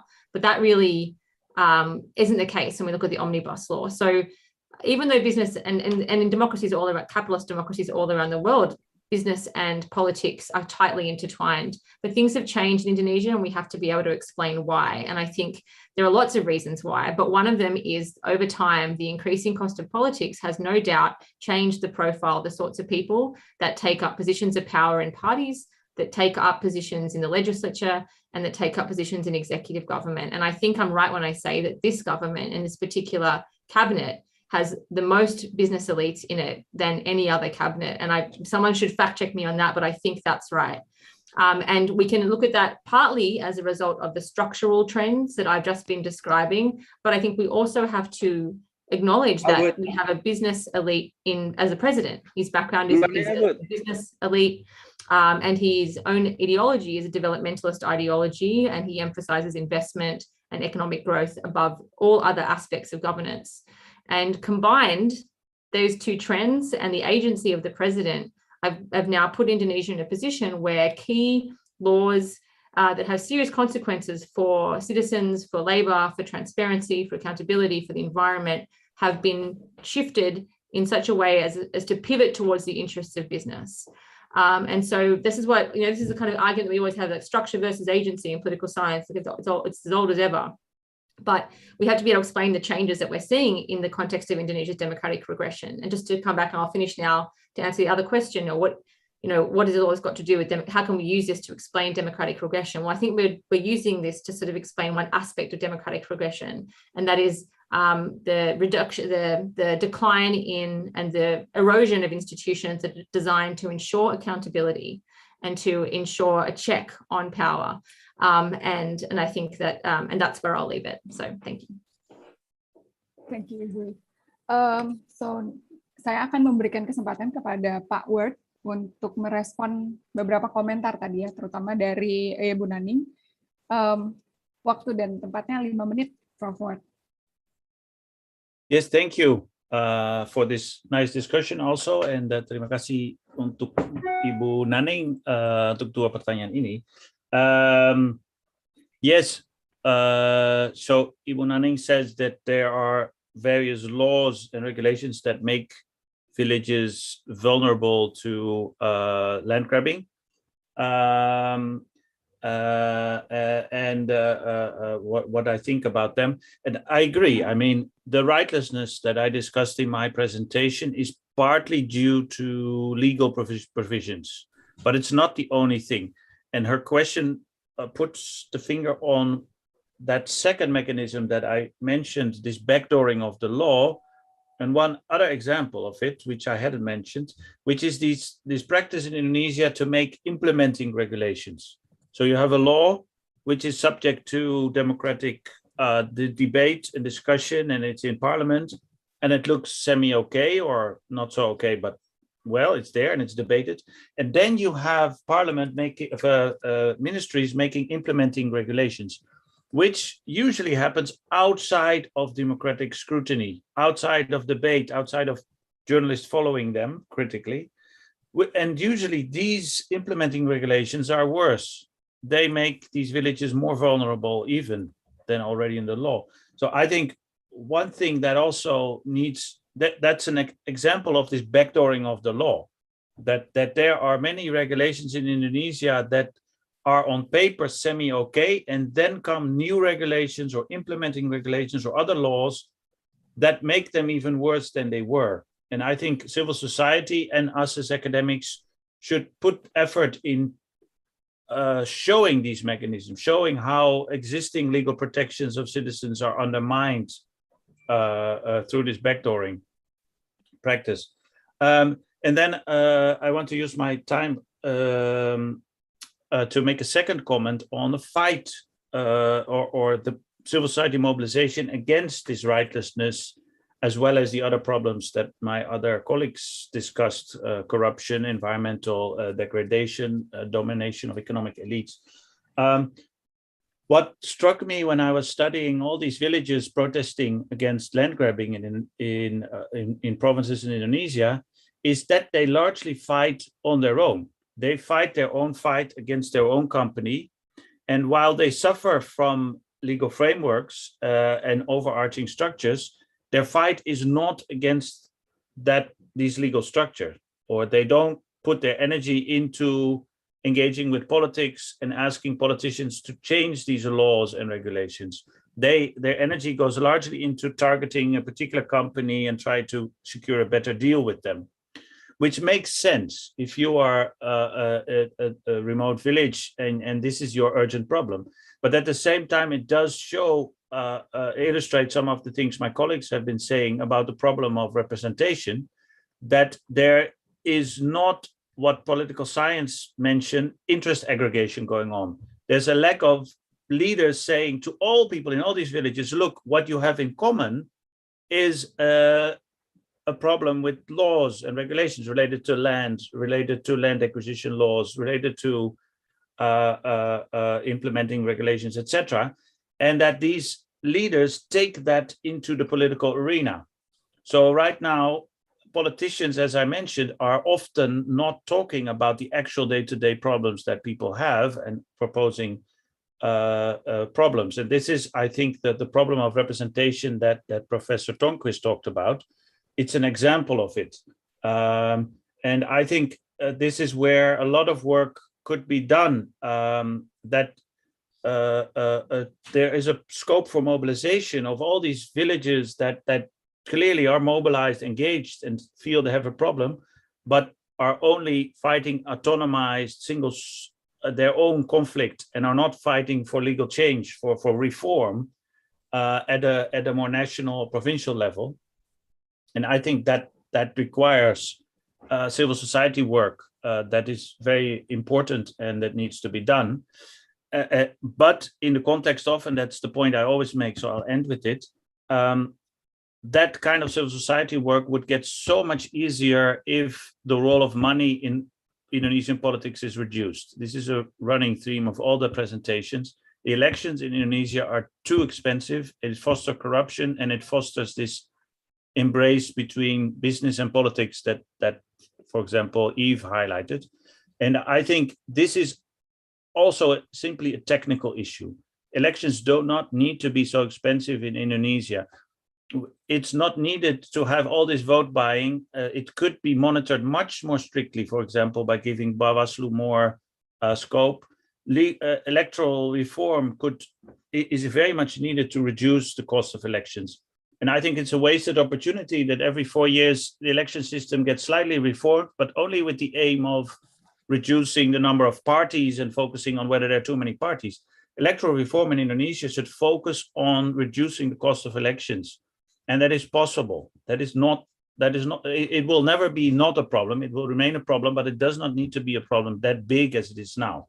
And that would deserve all our energies to propose, make proposals to change the electoral system to reduce the campaign costs. That's of vital importance for Indonesia's democracy. That's it. Terima kasih, Prof. Word. Selanjutnya saya berikan kesempatan ke Ibu Yatun untuk memberikan respon langsung, karena mungkin ada beberapa teman yang mengakses lewat YouTube tidak bisa melihat chatroom, jadi mungkin bisa dielaborasi lagi tadi apa yang disampaikan Ibu di chatroom. Silakan Ibu Yatun. Okay, that's fine. But if you don't mind, kalau nggak keberatan, saya mau menanggapi dulu komentar dari Pak Ward dan Mbak Eva dulu ya. So to the core of the problem that we're talking about democratic regression, well, I think it's a very important point that Ward made, that electoral reform is possible. And the thing is, the people in power know that it's possible, and still it's not high on the political agenda because democracy doesn't work for oligarchic interests. But, and this is what makes it very different from the New Order era, neither does all-out authoritarianism, right? Because that doesn't sit well with the international community, obviously, very different from the Cold War era, so to speak. And this is one aspect that hasn't been addressed much yet in this forum, the international interests involved, which really feed into this oligarchic moment, and which also doesn't it kind of bolsters this elites. And because democracy doesn't work, but also it can't be abolished, you see a lot of energy being put into this facade of democratization, a lot of democratic talk about institutions, etc. And at the same time, the elimination of accountability, as Eve has emphasized. But what we see then happening here, with democracy without accountability, is that it enables a sort of new hegemony arising. And hegemony, of course, the meaning of that is that it's also sustained by general public consent. Polls after polls also show that, apart from the youth, the larger part of the population does support Joko Widodo, even though they don't agree with them. But even Puan, the more balihos she puts up, the more her approval rates go up. So this is a new hegemony that is very, very actively sustained, very tactically and strategically sustained through all kinds of authoritarian innovations and methods and tactics and everything. And what helps, the only thing that you can put up against a new hegemony is this counter-hegemony. And this is also why it's important what Ward has been saying, that all these local struggles that have never disappeared, there have always been local struggles, that it is now being exposed by films like Dandi Laksono, Sexy Killers, and all the follow-up films, that these are indeed connected local struggles, and they are about the same kind of issues and problems. So this is very important as a movement, as part of the movement for counter-hegemony that is necessary to kind of dismantle this facade of democracy without accountability. So you want me also to address the questions in the chat? Yes. Okay, I actually put that in bahasa Indonesia, jadi bisa juga. Ya, secara singkat ya, argumen saya justru bahwa ide pemuda sebagai agensi perubahan politik yang monolitik itulah yang memang menjadi mitos yang sangat tidak berguna. Tapi di antara generasi baru ini ada banyak unsur-unsur yang memunculkan bibit-bibit kesadaran dan praksis politik baru. Dan itu bukan hanya di Indonesia, tapi beberapa titik, banyak titik di Asia Tenggara maupun Latin Amerika. Dan mereka, aktor-aktor baru, aktor muda ini, mereka saling menginspirasi, saling mendorong, saling membantu, baik ya terutama lewat sarana digital ya, karena itu mempermudahkan komunikasi dan koneksi. Dan itulah yang menjadi pewujudan awal momen politik baru yang saya argumentasikan di sini. Bukan jadinya soal optimis atau pesimis tentang generasi baru ini, generasi politik baru ini, tapi yang penting itulah bahwa momen politik ini menjadi pertarungan keras baru di antara establishment oligarkis di mana memang banyak aktor muda juga sudah terkooptasi, dan generasi politik baru ini, di mana banyak aktor yang lebih tua, seperti banyak teman-teman di LP3S ini juga ikut gabung. Dan iya, peran perempuan di situ memang makin menonjol. Bukan hanya di Indonesia, tapi di Thailand juga ada banyak perempuan yang ikut menggerakkan protes ini.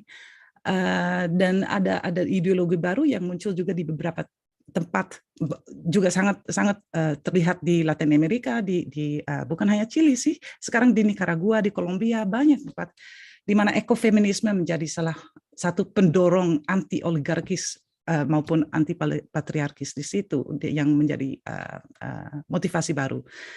So, meskipun bentuk perlawanan ini baru mulai berkembang sekarang, ya akhir-akhir ini, dan jelas belum bisa menumpangi rejim manapun, tetap itu dianggap sebagai threat serius ya oleh rezim, dan itulah makanya begitu banyak resources, termasuk para cyber troopers yang dimobilisir untuk represi. So, segini dulu ya. Terima kasih. Baik, terima kasih Ibu Yatun. And next we have the Komsa. Please give response. At least for the general questions like what is the key problems of Indonesian democracy today? Silakan, Prof. Komsa. Okay, thank you. Well, it was that easy to pinpoint just one issue. It's obviously a lot of interrelated issues, and some have already been mentioned by others. I mean, structurally, yes, and I've mentioned that in my part about the environment as well. The structure of the political economy of Indonesia just permeates all aspects of political life and has negative implications for everything. So changing that, that the nature of that political economy would be paramount. We can see that in Watt's point about the electoral reform. Yes, it seems like a small thing to do, but it's not in the interest of the people who write the laws or who make the electoral reforms, and therefore it's unlikely to happen, right? So once we have reached this point where, as you've pointed out, where we have such a massive dominance of business interests in the political institutions, the political institutions can't really fulfill their democratic functions anymore, right? So institutional change, yes, would be necessary, addressing electoral institutions, or in regards to the environment, improving environmental regulations, etc. But they are unlikely to happen as long as the structure of the political economy remains in place.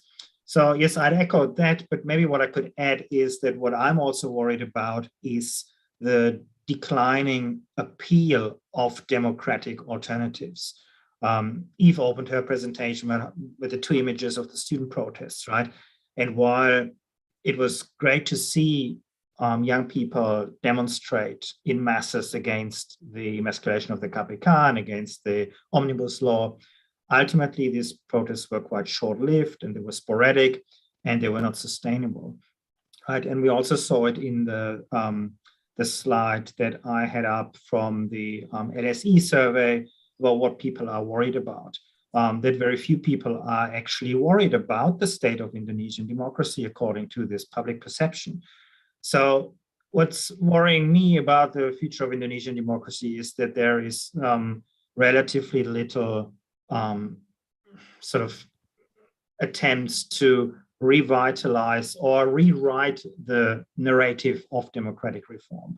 Obviously, what was achieved in 1998 was great for a few years, but then was abandoned or decorrupted.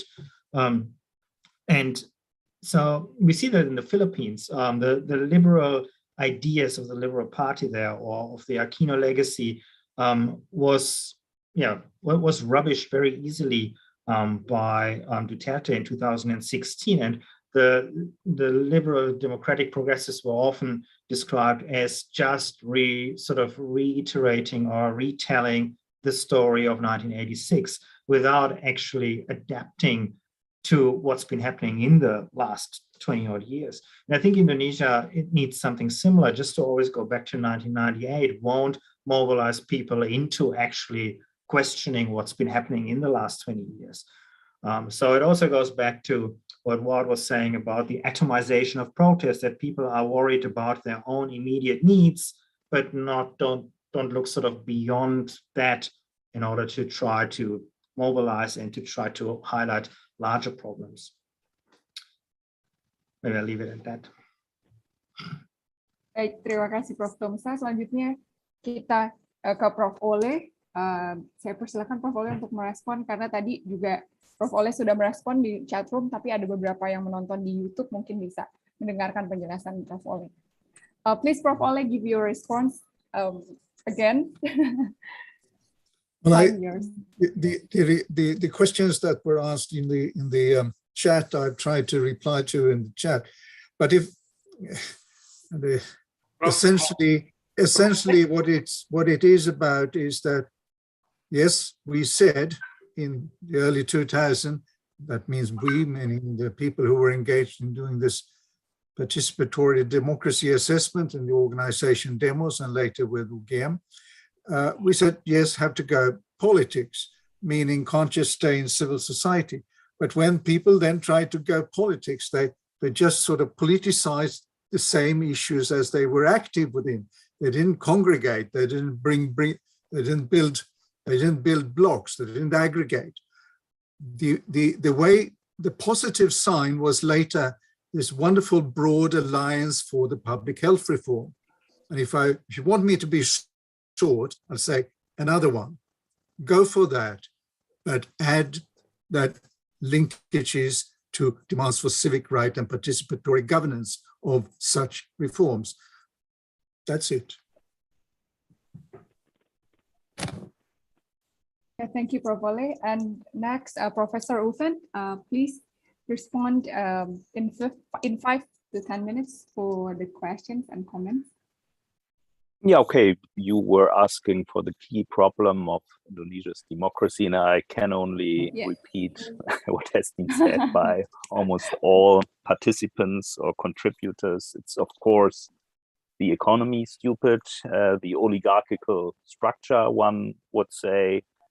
It's, of course, not the institutional problem I was talking about. It's not really about parliamentary or presidential system. That's, I think, more a kind of secondary problem.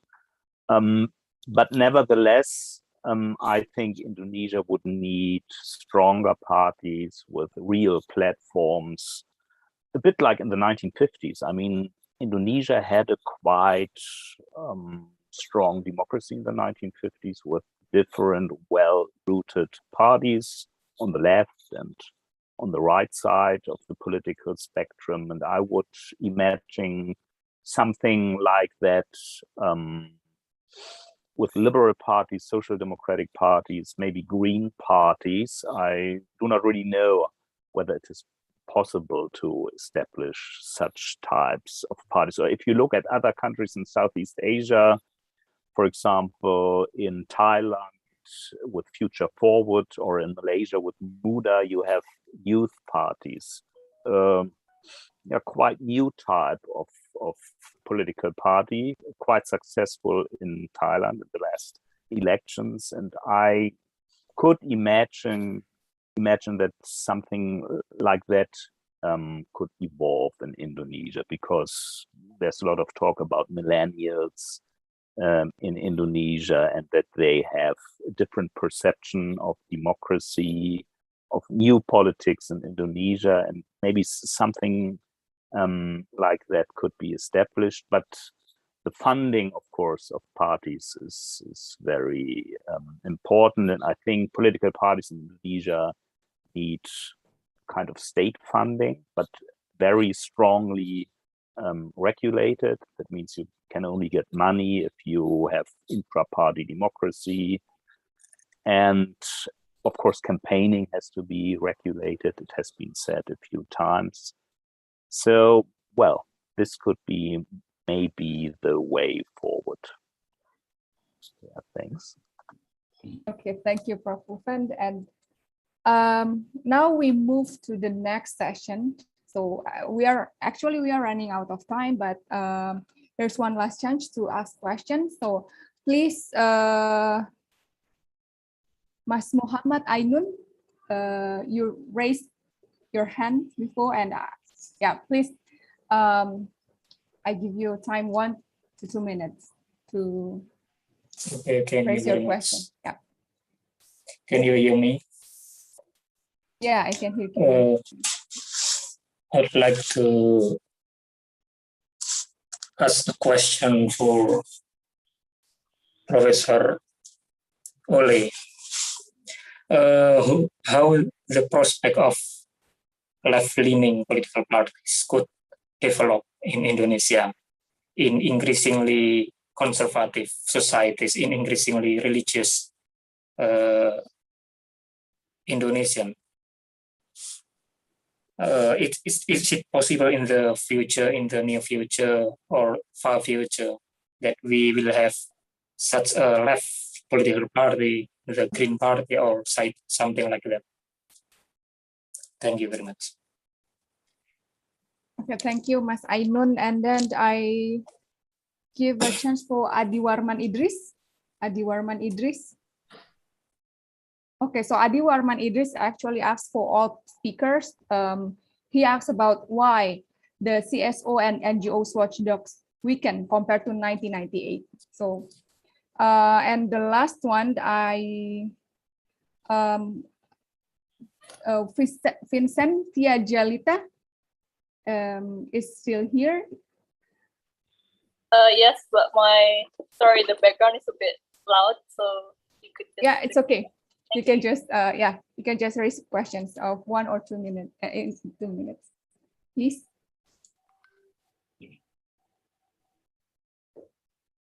Hello, Vincentia. Okay, so actually Vincentia asked about have a question for Professor Ward. She asked about, is there a guarantee that improving democracy will eventually lead to better environment for democracy? So it's general questions, and I think not only Professor Ward can answer this, but all the speakers can also give response to this question. And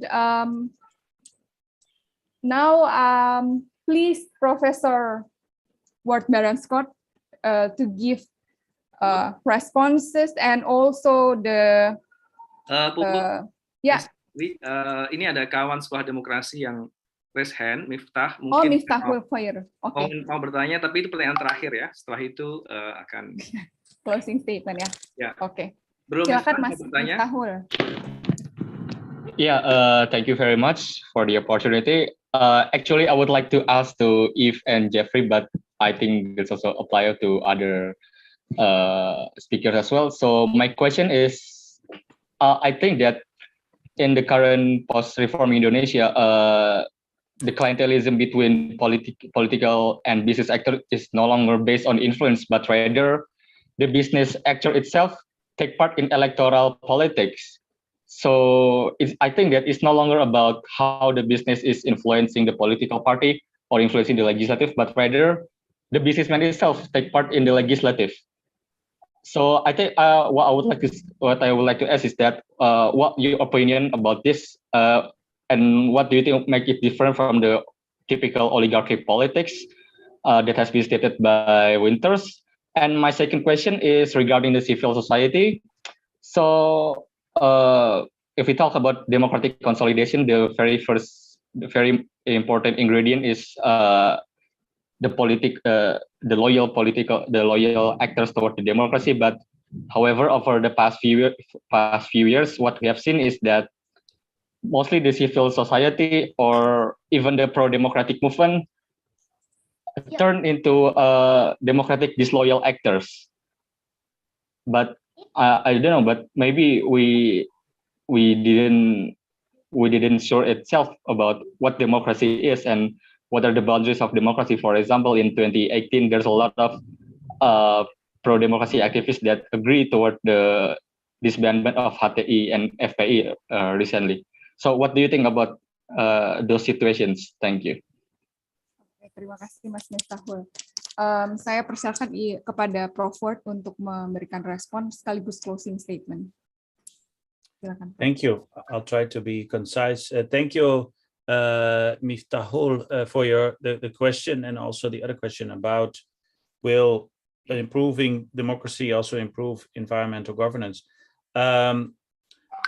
First, on the Miftahul's point about business people becoming politicians, I think this is an indication of a deepening of the oligarchic nature of Indonesia's democracy. That it was oligarchic before, but the fact that they are now business people become politicians, or that there's even very unclear division between economic and political elites, is a sign of a dominance of economic forces.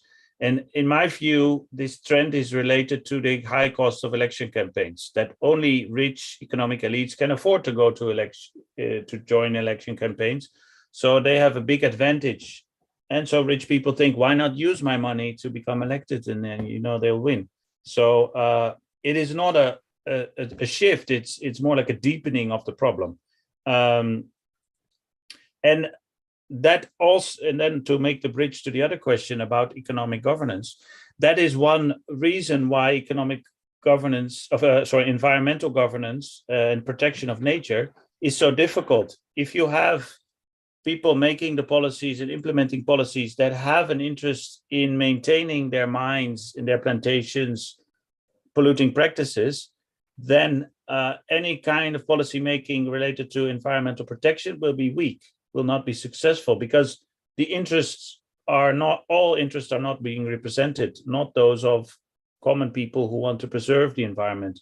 So the short answer is yes. If we can reduce the cost of elections and make Indonesia's democracy more representative, meaning not only rich people are in politics, but all kinds of people, then we will see an improvement of environmental governance and a policy making that will actually do a better job in protecting the environment. I'm hopeful on in that part. It's just, as we all been speaking about, this challenge of how to make Indonesia's democracy more representative and to address the dominance of economic elites.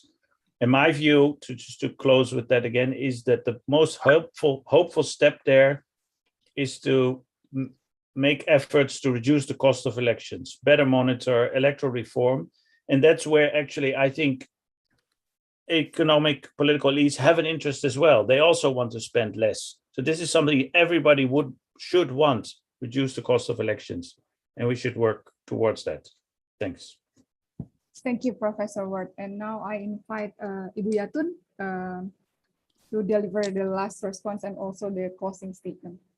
Okay, well, very briefly, I think Ward already put it very eloquently. And I agree, actually. I do believe that democratic institutions can and should be strengthened, because what is democracy about? Mas Miftahul, you put the question rightly, what is democracy to begin with, right? And it's really essentially about who gets to be invited and who gets to be excluded, which is very undemocratic, from the table of political discussion and political decision-making. And decision-making, of course, doesn't only occur in election times, right? So if there's only political participation, because that's the crux here, political participation, if that's only allowed during election time, and even then, you know, is completely corrupted and very much made difficult by money politics, then we do get a sort of massa mengambang idea of the citizens' participation in politics. So who gets to be excluded is very clearly now indeed the environmental movement and other people representing environmental as well as indigenous communities' interests. And that says something indeed about, you know, the core interest of those in power at the moment. But yes, they need to be brought back, you know, or they need to claim their position back on the table of political discussion. And this is what is happening now, and what other all civil society organizations should be working towards: an expanded, inclusive political participation for civil society as well as local communities in order to have their say and have their interests represented as well. Let me put it at that. Terima kasih, Bu Yatun. And now I move on to Professor Dirk Tomsa for the last comment and also the closing statement. Prof. Tomsa, welcome. Yeah, thank you.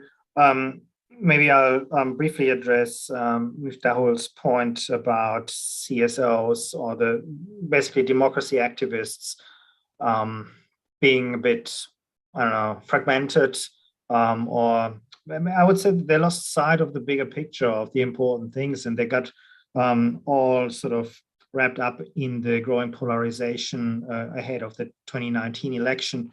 Because you mentioned that some democracy activists supported the ban of HTI. There was also then the issue ahead of the 2019 election that some progressive promoted abstaining from voting because it's all pointless, whereas others said, no, voting is still important. I think, that is a problem for pro-democracy activists and civil society in Indonesia at the moment. That, as I said in my previous comments, they sort of need to revive the narrative that inspired the Reformasi movement, but without always just going back to 1998, but rather adapt it to the current situation, which we have now described in various ways of deteriorating, becoming more serious, becoming more and more entrenched. I'm not yet sure whether this polarization that we saw ahead of the 2019 election will be sustainable. I think it was triggered by a whole range of factors. One of them is actually the institutional setup that basically narrows the choices in the presidential election largely to two. That feeds into a polarized contest. And then, of course, we had the religious element ahead of that election after the Ahok events.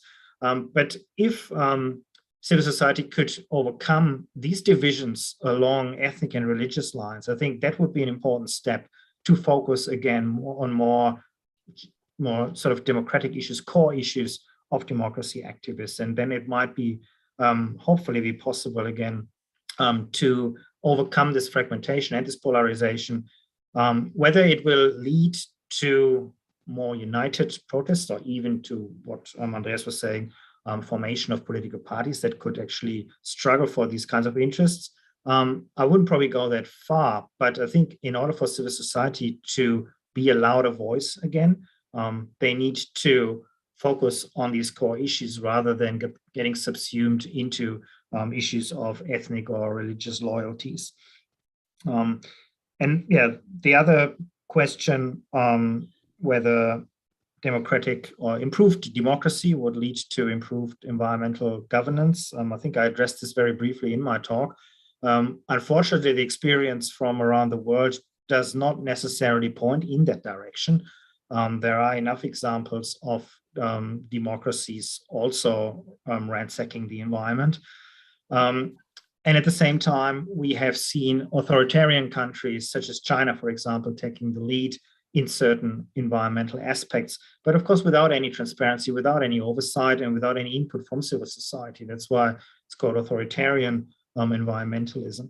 The outcomes for the environment may actually be better under authoritarian rule to some extent, but I think if we think beyond the short term, in the long term, environmental outcomes need to be pushed by the community, by ordinary people. They need to have input in these policies, and that can only happen in a democracy.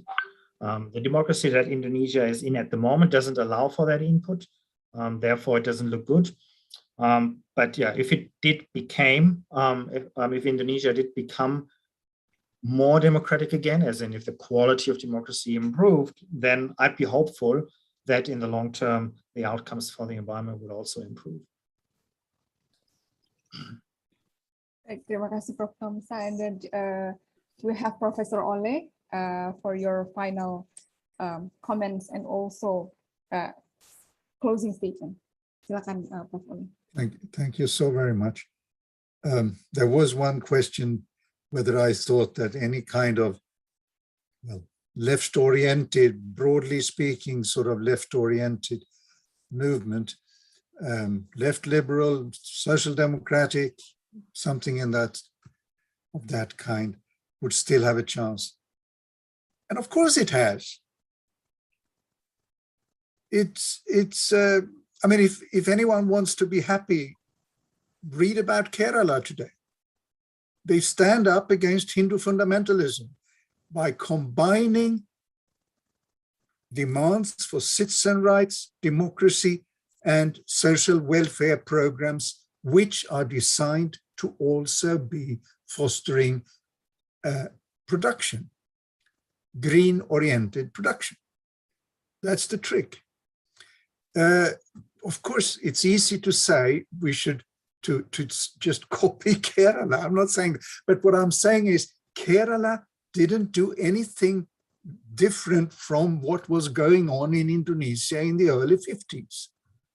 So read Indonesian history, go back to that, where it was possible to combine the demands for equal citizenship and social and democracy and social reforms. That was the trick. Of course, do it today, but it has to be done. It has to be done from outside. So there is a need to come together on something, or on a broad reform framework which people can unite around. That's why I keep saying there were indications in the public health reform on how to do it. Could have been done better. It can be expanded, but we have done it. Go back, read history. Thank you. It's not impossible. Thank you, Prof. Oleg. And the last, we have Professor Uffen. Dr. Uffen, please give your last response and also closing statement. Yeah, okay, thanks. I think one question was why are CSOs today weaker compared to 1998? Yeah? But I wondered whether it is about CSOs before the fall of Suharto or afterwards. And I'm also not quite sure whether they are really weaker, whether civil society nowadays is weaker than late 98 or early 98.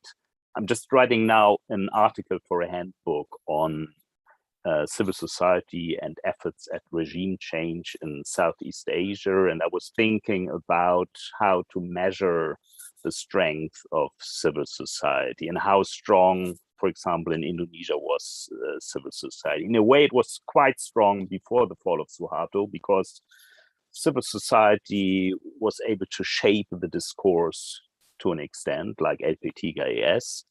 But on the other hand, there was a lot of repression, of course, and then civil society was very weak. And if you went to NGOs in early 1998, you would see that sometimes there are 2 or 3 people, and it looks quite impressive, but actually they were very, very weak before the fall of Suharto.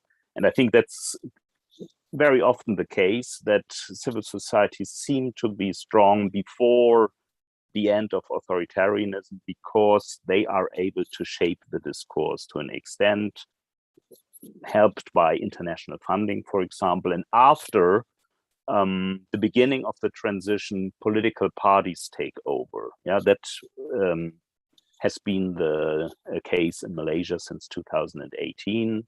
Percy is now very weak, and it has been the case in Indonesia after 1998. I mean, what happened was a kind of, you could say, pacted transition, a kind of pact between the old elites, the administration, military, Golkar, and so on, Habibie, maybe as a representative of this old elite. And on the other hand, you've had the Ciganjur group with Abdurrahman Wahid, Amin Rais, and so on. And in between, some radical students, but I think essentially, well, NGOs, civil society was not that much able to have an impact on the formation of new institutional rules. A cartel was established at that time and became ever stronger. So what about civil society now? I'm not really able to measure the strength of civil society. It seems to be very atomized and fractionalized and weak, but I'm not that sure. I think there's a strong undercurrent of civil society, maybe not well organized to an extent, as Dirk has said, polarized, especially around the 2 presidential elections. But I'm not that pessimistic because of digital media and new forms of mobilization. I think there are all kinds of possibilities to form new organizations and to unite in order to put pressure on politicians. Baik, terima kasih Dr. Ufen. Ini menandakan berakhirnya sesi seminar ini yang sangat luar biasa menurut saya. Saya mengucapkan terima kasih kepada Profesor Ole, kemudian juga kepada Prof. Tomsa, Prof. Ward Berescott, dan Dr. Ufen, serta Ibu Yatun, Prof. Atun, atas kehadirannya, presentasinya, semua materi yang diberikan kepada kami semua di seminar kali ini. Dan saya berharap juga apa yang kita diskusikan kali ini bisa bermanfaat untuk menguatkan kembali demokrasi kita, karena dari diskusi yang kita adakan hari ini sudah tidak terhindarkan bahwa regresi demokrasi memang berlangsung dan banyak sekali problem. Ini sangat kompleks, mulai dari isu lingkungan, bahkan ideologi gitu ya, kemudian ada isu gender di sini, ada isu land grabbing di sini. Nah, tapi kita tidak boleh pesimis seperti tadi yang Andreas Ufen sampaikan terakhir, bahwa kita harus optimis, tetap optimis dengan adanya youth movement, adanya digital technology saat ini gitu. Akhir kata saya ucapkan terima kasih banyak. Mohon maaf karena lebih waktunya dari yang dijadwalkan. Saya harap ini bisa menyadarkan kita untuk pentingnya menguatkan kembali demokrasi. Assalamualaikum warahmatullahi wabarakatuh. Saya kembalikan ke Elsitra. Ya, terima kasih Mbak Aisyah sudah memoderatori sesi diskusi yang sangat menarik tadi. Tidak terasa kita masuk ke sesi akhir webinar sore hari ini, namun sebelum ditutup, kita akan menyimak penutup yang akan disampaikan oleh Pak Ismit Haddad, selaku salah satu pendiri LP3IS yang sudah menemani kita selama 1 hari ini memperingati 50 tahun LP3IS. Namun sebelum menyampaikan penutup, kita akan menyaksikan serah terima buku secara simbolis dari Ketua Alumni Sekolah Demokrasi, yaitu Mas Tommy Satriatomo, kepada Pak Ismit. Mas Tommy, mungkin waktu dan layar dipersilahkan. Ya, Elsitra, sebelum Mas Tommy, saya khawatir nih para pembicara mungkin harus pergi. Saya ingin menggunakan waktu untuk menyampaikan terima kasih ya kepada semua, kepada Prof. Jeffrey Winters yang mulai awal tadi, lalu kemudian Prof. Ward Berescott, kepada Dr. Yatun Sastramijaya, Prof. Dirk Tomsa, Prof. Tronquist, ya, Dr. Andreas Ufen, dan Ivar Bussen. Saya pikir satu hal yang menarik adalah bahwa sepertinya semua sepakat ya bahwa kita masih punya banyak sekali alasan untuk optimis gitu. Dan saya pikir diskusi LP3IS ingin menyampaikan juga pesan itu. Kenapa kita mengadakan diskusi ini dan buku yang kita terbitkan dan semua webinar yang kita lakukan, karena kita percaya, kita optimis pada ikhtiar ya untuk menyelamatkan demokrasi dan untuk melawan oligarki, menandingi oligarki, kira-kira seperti itu. Terima kasih untuk pesannya. Semoga kawan-kawan yang datang, tadi ada banyak sekali ucapan terima kasih di chat ya, kepada para speakers. Saya pikir applause buat para speakers kita dari tempat masing-masing tentunya. Ya. Sudah Mas Widya. Sudah. Thanks for organizing. Wonderful. Most welcome, Ward. Oke, mungkin selanjutnya bisa Mas Tommy Satriatomo selaku Ketua Alumni Sekolah Demokrasi bisa menggunakan waktu dan tempat untuk menyampaikan serah terima buku secara simbolis. Baik, terima kasih. Saya rasa itu jelas. Pertama dan utama adalah selamat ulang tahun ke-50 bagi LP3IS, sebuah pencapaian yang luar biasa. Tidak banyak lembaga yang seperti ini. Yang kedua, terima kasih banyak karena kita yang dikasih hadiah dalam bentuk webinar yang luar biasa dengan para Indonesianis, dengan para profesor yang selama ini kita hanya baca bukunya, dan sekarang hari ini selama hampir 1 harian kita bisa dengar langsung pemaparannya. Saya atas nama alumni Sekden ingin menyampaikan sedikit hadiah kepada LP3IS dalam bentuk buku.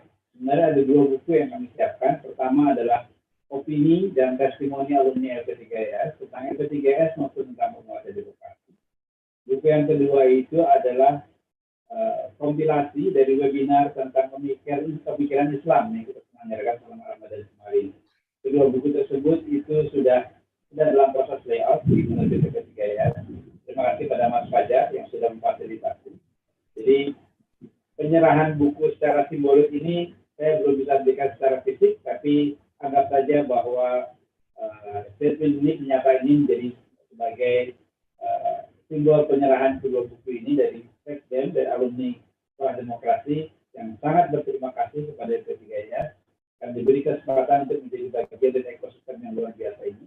Semoga kami para alumni bisa ikut terus berkontribusi meningkatkan demokrasi dan membuat bangsa ini menjadi semakin baik. Demikian dari kami, terima kasih sekali lagi. Selamat ulang tahun, semoga LP3IS makin jaya dan makin sukses dan terus kritis terhadap semua yang terjadi. Terima kasih. Assalamualaikum warahmatullahi wabarakatuh. Waalaikumsalam warahmatullahi wabarakatuh. Ya, terima kasih Mas Tommy dan terima kasih juga untuk Sekolah Demokrasi, alumni Sekolah Demokrasi yang sudah memberikan kado ulang tahun 2 buku untuk LP3IS. Kemudian sebagai penutup, mari kita akan mendengarkan penutup dari Pak Ismit Haddad. Pak Ismit Haddad, waktu dan layar saya persilahkan untuk menyampaikan penutup. Apakah Pak Ismit Haddad? Masih ini Pak Ismit. Oh iya.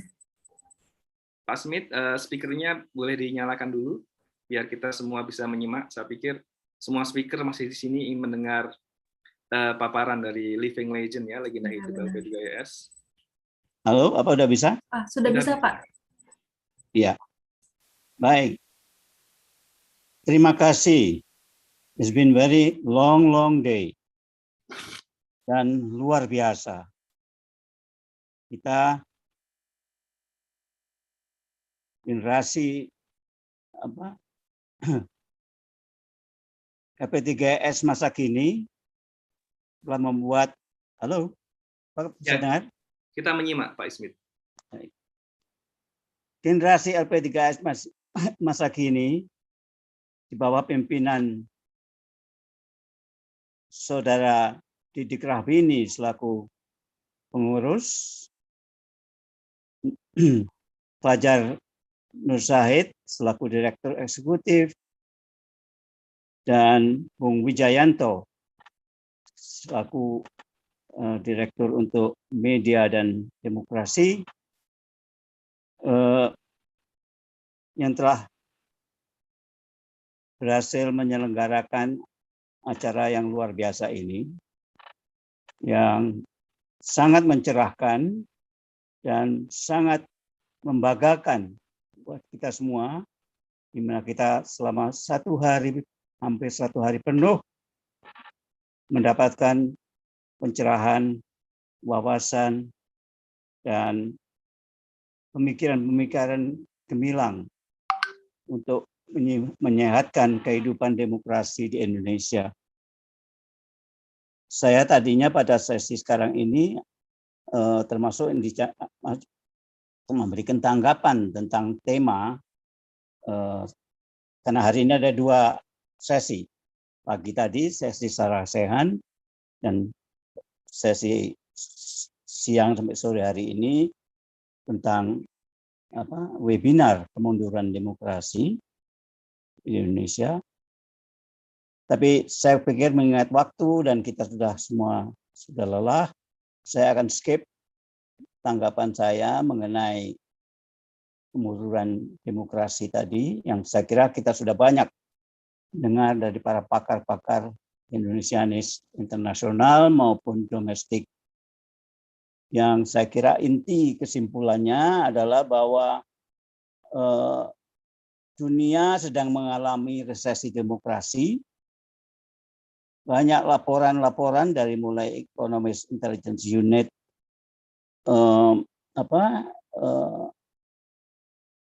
laporan Freedom House,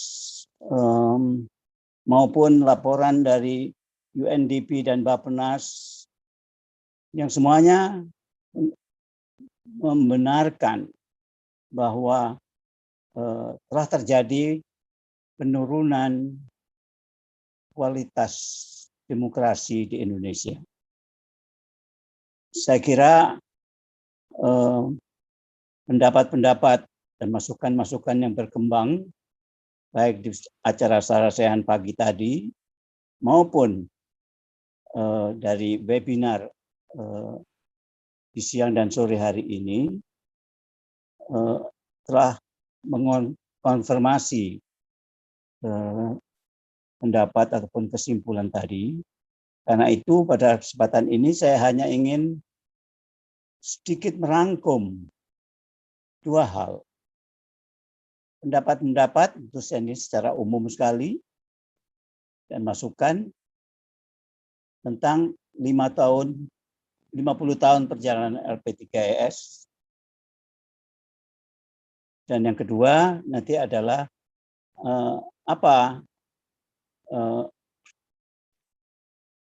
peluang dan tantangan bagi LP3IS untuk masa depan. Yang pertama mengenai pendapat tentang 50 tahun perjalanan LP3IS. Ada yang mengatakan bahwa lembaga LP3IS adalah lembaga riset, pendidikan, dan publikasi pengetahuan sosial ekonomi yang paling berpengaruh dan berhasil sebagai think tank bagi kaum intelektual maupun untuk kepentingan kebijakan publik.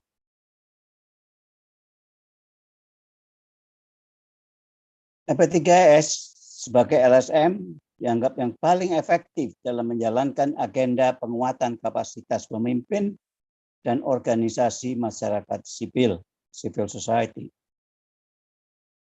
LP3IS dan Prisma adalah trendsetter untuk pemikiran dan pembangunan sosial ekonomi di Indonesia. Cita-cita, tujuan dan ciri utama LP3IS adalah urusan demokrasi dan keadilan sosial yang perlu dilanjutkan. LP3IS dikenal sebagai development NGO pertama di Indonesia dan non-state dan independent institution yang disegani secara intelektual dan profesional yang terus menjadi acuan bagi publik. LP3IS punya peran penting dan berhasil dalam banyak agenda pembangunan dan demokrasi. Tapi sayang, selama ini LP3IS punya hambatan dan kelemahan serius dalam hal gender balance, perspektif, dan leadership-nya. Masih ada banyak lagi pendapat, tapi saya pikir ini hanya cuplikan dari yang saya bisa rangkum dalam waktu yang singkat ini. Kemudian, apa tantangan dan peluang bagi LP3IS? Ini semua adalah bukan pendapat saya sendiri, tapi adalah yang saya coba tangkap dari diskusi pagi dan siang dan sore hari ini. Tantangan masa depan, semuanya mengharapkan semoga masih bisa berlanjut sekurangnya 50 tahun lagi. Yang tadi sudah kita banyak dengar adalah masalah kemunduran demokrasi dan melemahnya peran civil society. Kemudian makin dominannya peran negara yang makin yang berkolaborasi dan kolaborasinya dengan pemodal-pemodal korporasi.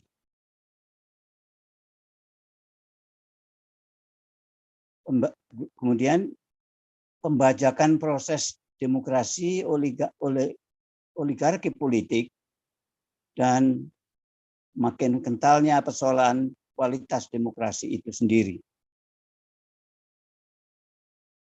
Yang diperlukan adalah masalah reproduksi intelektual idealis dan aktivis dengan kualitas seperti LP3IS Prisma bagi generasi muda atau dari generasi muda dan generasi milenial.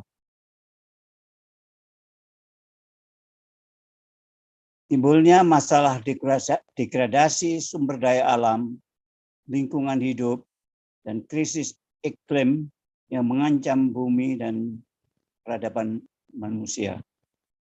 Ini harus menjadi agenda berikutnya buat LP3IS. Kemudian pendidikan kewargaan baik di level bawah maupun atas untuk memperkuat dan mengarus utamakan baik kebijakan maupun pelaksanaan gender balance, perspektif, dan gender equity.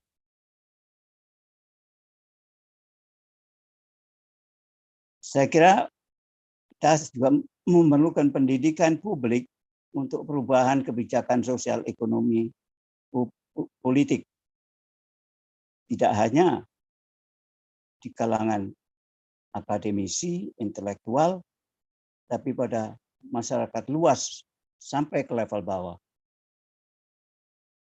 Dan ini ada juga saran yang cukup unik, perlunya pendidikan dan pelatihan di bidang safeguarding, khususnya bagi kelompok-kelompok vulnerable yang bekerja di bidang sosial lingkungan. Masih banyak lagi, tapi saya kira saya ingin hanya memberikan betapa kaya dan produktifnya pertemuan satu hari ini, sehingga menghasilkan begitu banyak ide-ide brilian, realistis, maupun yang memang harus ditindaklanjuti di masa depan. Saya ingin mengucapkan banyak-banyak terima kasih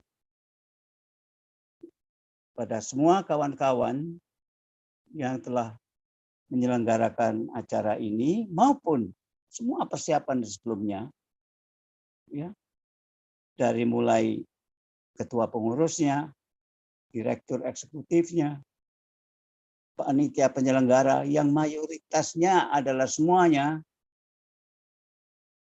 generasi muda dan lebih banyak perempuan daripada yang laki. Ini betul-betul satu kemajuan yang dulu pun di masa saya direktur itu gagal dilakukan oleh LP3IS. Saya ingin menyampaikan terima kasih saya pribadi maupun kepada semua atas nama kawan-kawan di Nexus, LP3IS, juga Prisma, kepada para akademisi, ilmuwan, Indonesianis yang dari banyak pelosok dunia yang telah bersedia dan secara mengagumkan menunjukkan pemikiran-pemikirannya, kritik-kritiknya, maupun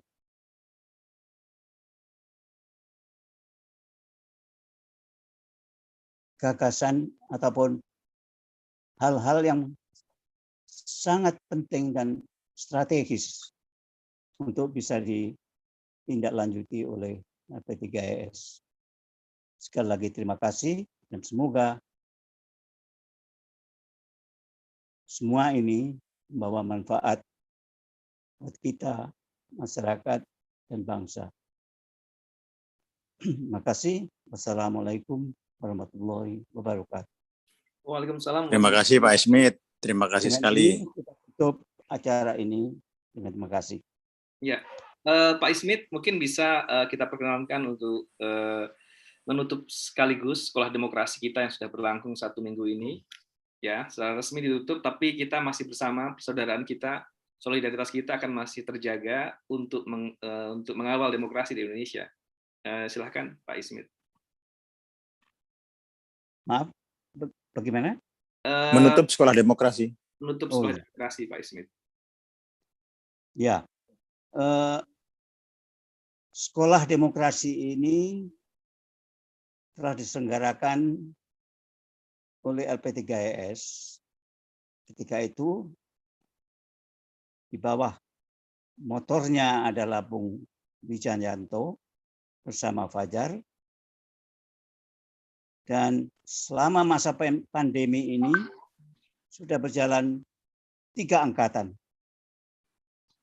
Dan 3 angkatan itu pun telah berhasil, saya kira, dihadiri dan sebagai partisipannya yang cukup meluas dari Aceh sampai Papua. Karena sukses yang dicapai selama ini, dengan ini saya tutup dengan resmi acara Sekolah Penyelenggara Sosial Demokrasi ini untuk bisa berlanjut seterusnya. Angkatan 4, sekarang angkatan 3. Angkatan 3. Ya. Angkatan Sekolah Demokrasi angkatan 3 dengan ini ditutup untuk nanti kita lanjutkan dan buka angkatan keempat dan berikutnya. Terima kasih. Terima kasih Pak Smith. Ya, tepuk tangan untuk kawan-kawan peserta Sekolah Demokrasi. Selamat semua telah konsisten sampai hari ke-7 ini, ya. Dan saya pikir teman-teman peserta Sekolah Demokrasi yang ketiga ini istimewa ya, karena hanya kalian yang mengalami ulang tahun ke-50 LP3IS ya. Di angkatan-angkatan sebelumnya tidak mengalaminya, tidak melihatnya. Dan di ujungnya ada webinar yang luar biasa ini ya, dengan banyak peserta ya, speaker dari berbagai tempat di dunia. Saya ingin menyampaikan terima kasih kepada Pak Smith dan tentu saja kepada Dr. Yatun, Dr. Andreas Uven, dan Prof. Dr. Musa yang masih juga bersama kita. Padahal sudah 5 jam tuh webinar. Prof. Didi mungkin ada yang mau disampaikan atau Mas Fajar, Mas Wijaya? Saya cukup Mas Wijaya ya. Pak Smith terima kasih, mohon dukungannya terus, dan ini anak-anak muda semua yang menggerakkan Pak Smith. Insya Allah ada kebangkitan dan ini milenial akhir lah Pak Wijaya sama Mas Fajar ini. Mudah-mudahan penerus Pak Smith itu akan melanjutkan ya apa yang dicita-citakan menjadi passion waktu muda dulu, waktu Pak Smith muda. Terima kasih semuanya ya. Saya dengan ini dengan merasa lega, mungkin sudah waktunya saya melepaskan apa yang sekarang ini, karena saya sudah yakin generasi penerus ini sudah terbentuk di LP3IS. Terima kasih. Terima kasih Pak Smith. Terima kasih kawan-kawan semua. Ini masih ada di sini semua para speakers dan juga para peserta. Saya tidak tahu mau ngomong apa lagi, tapi saya pikir sudah selesai dan ini adalah hari yang luar biasa sejak pagi sampai sore. Silahkan yang mungkin belum sempat sarapan barangkali karena saking semangatnya kayak saya. Terima kasih semuanya, sehat selalu. Ini masih pandemi, dimanapun berada, jangan lupa prokes ya teman-teman di Indonesia. Mungkin itu saja dari saya. Selamat sore, terima kasih. Assalamualaikum warahmatullahi wabarakatuh. Waalaikumsalam warahmatullahi wabarakatuh.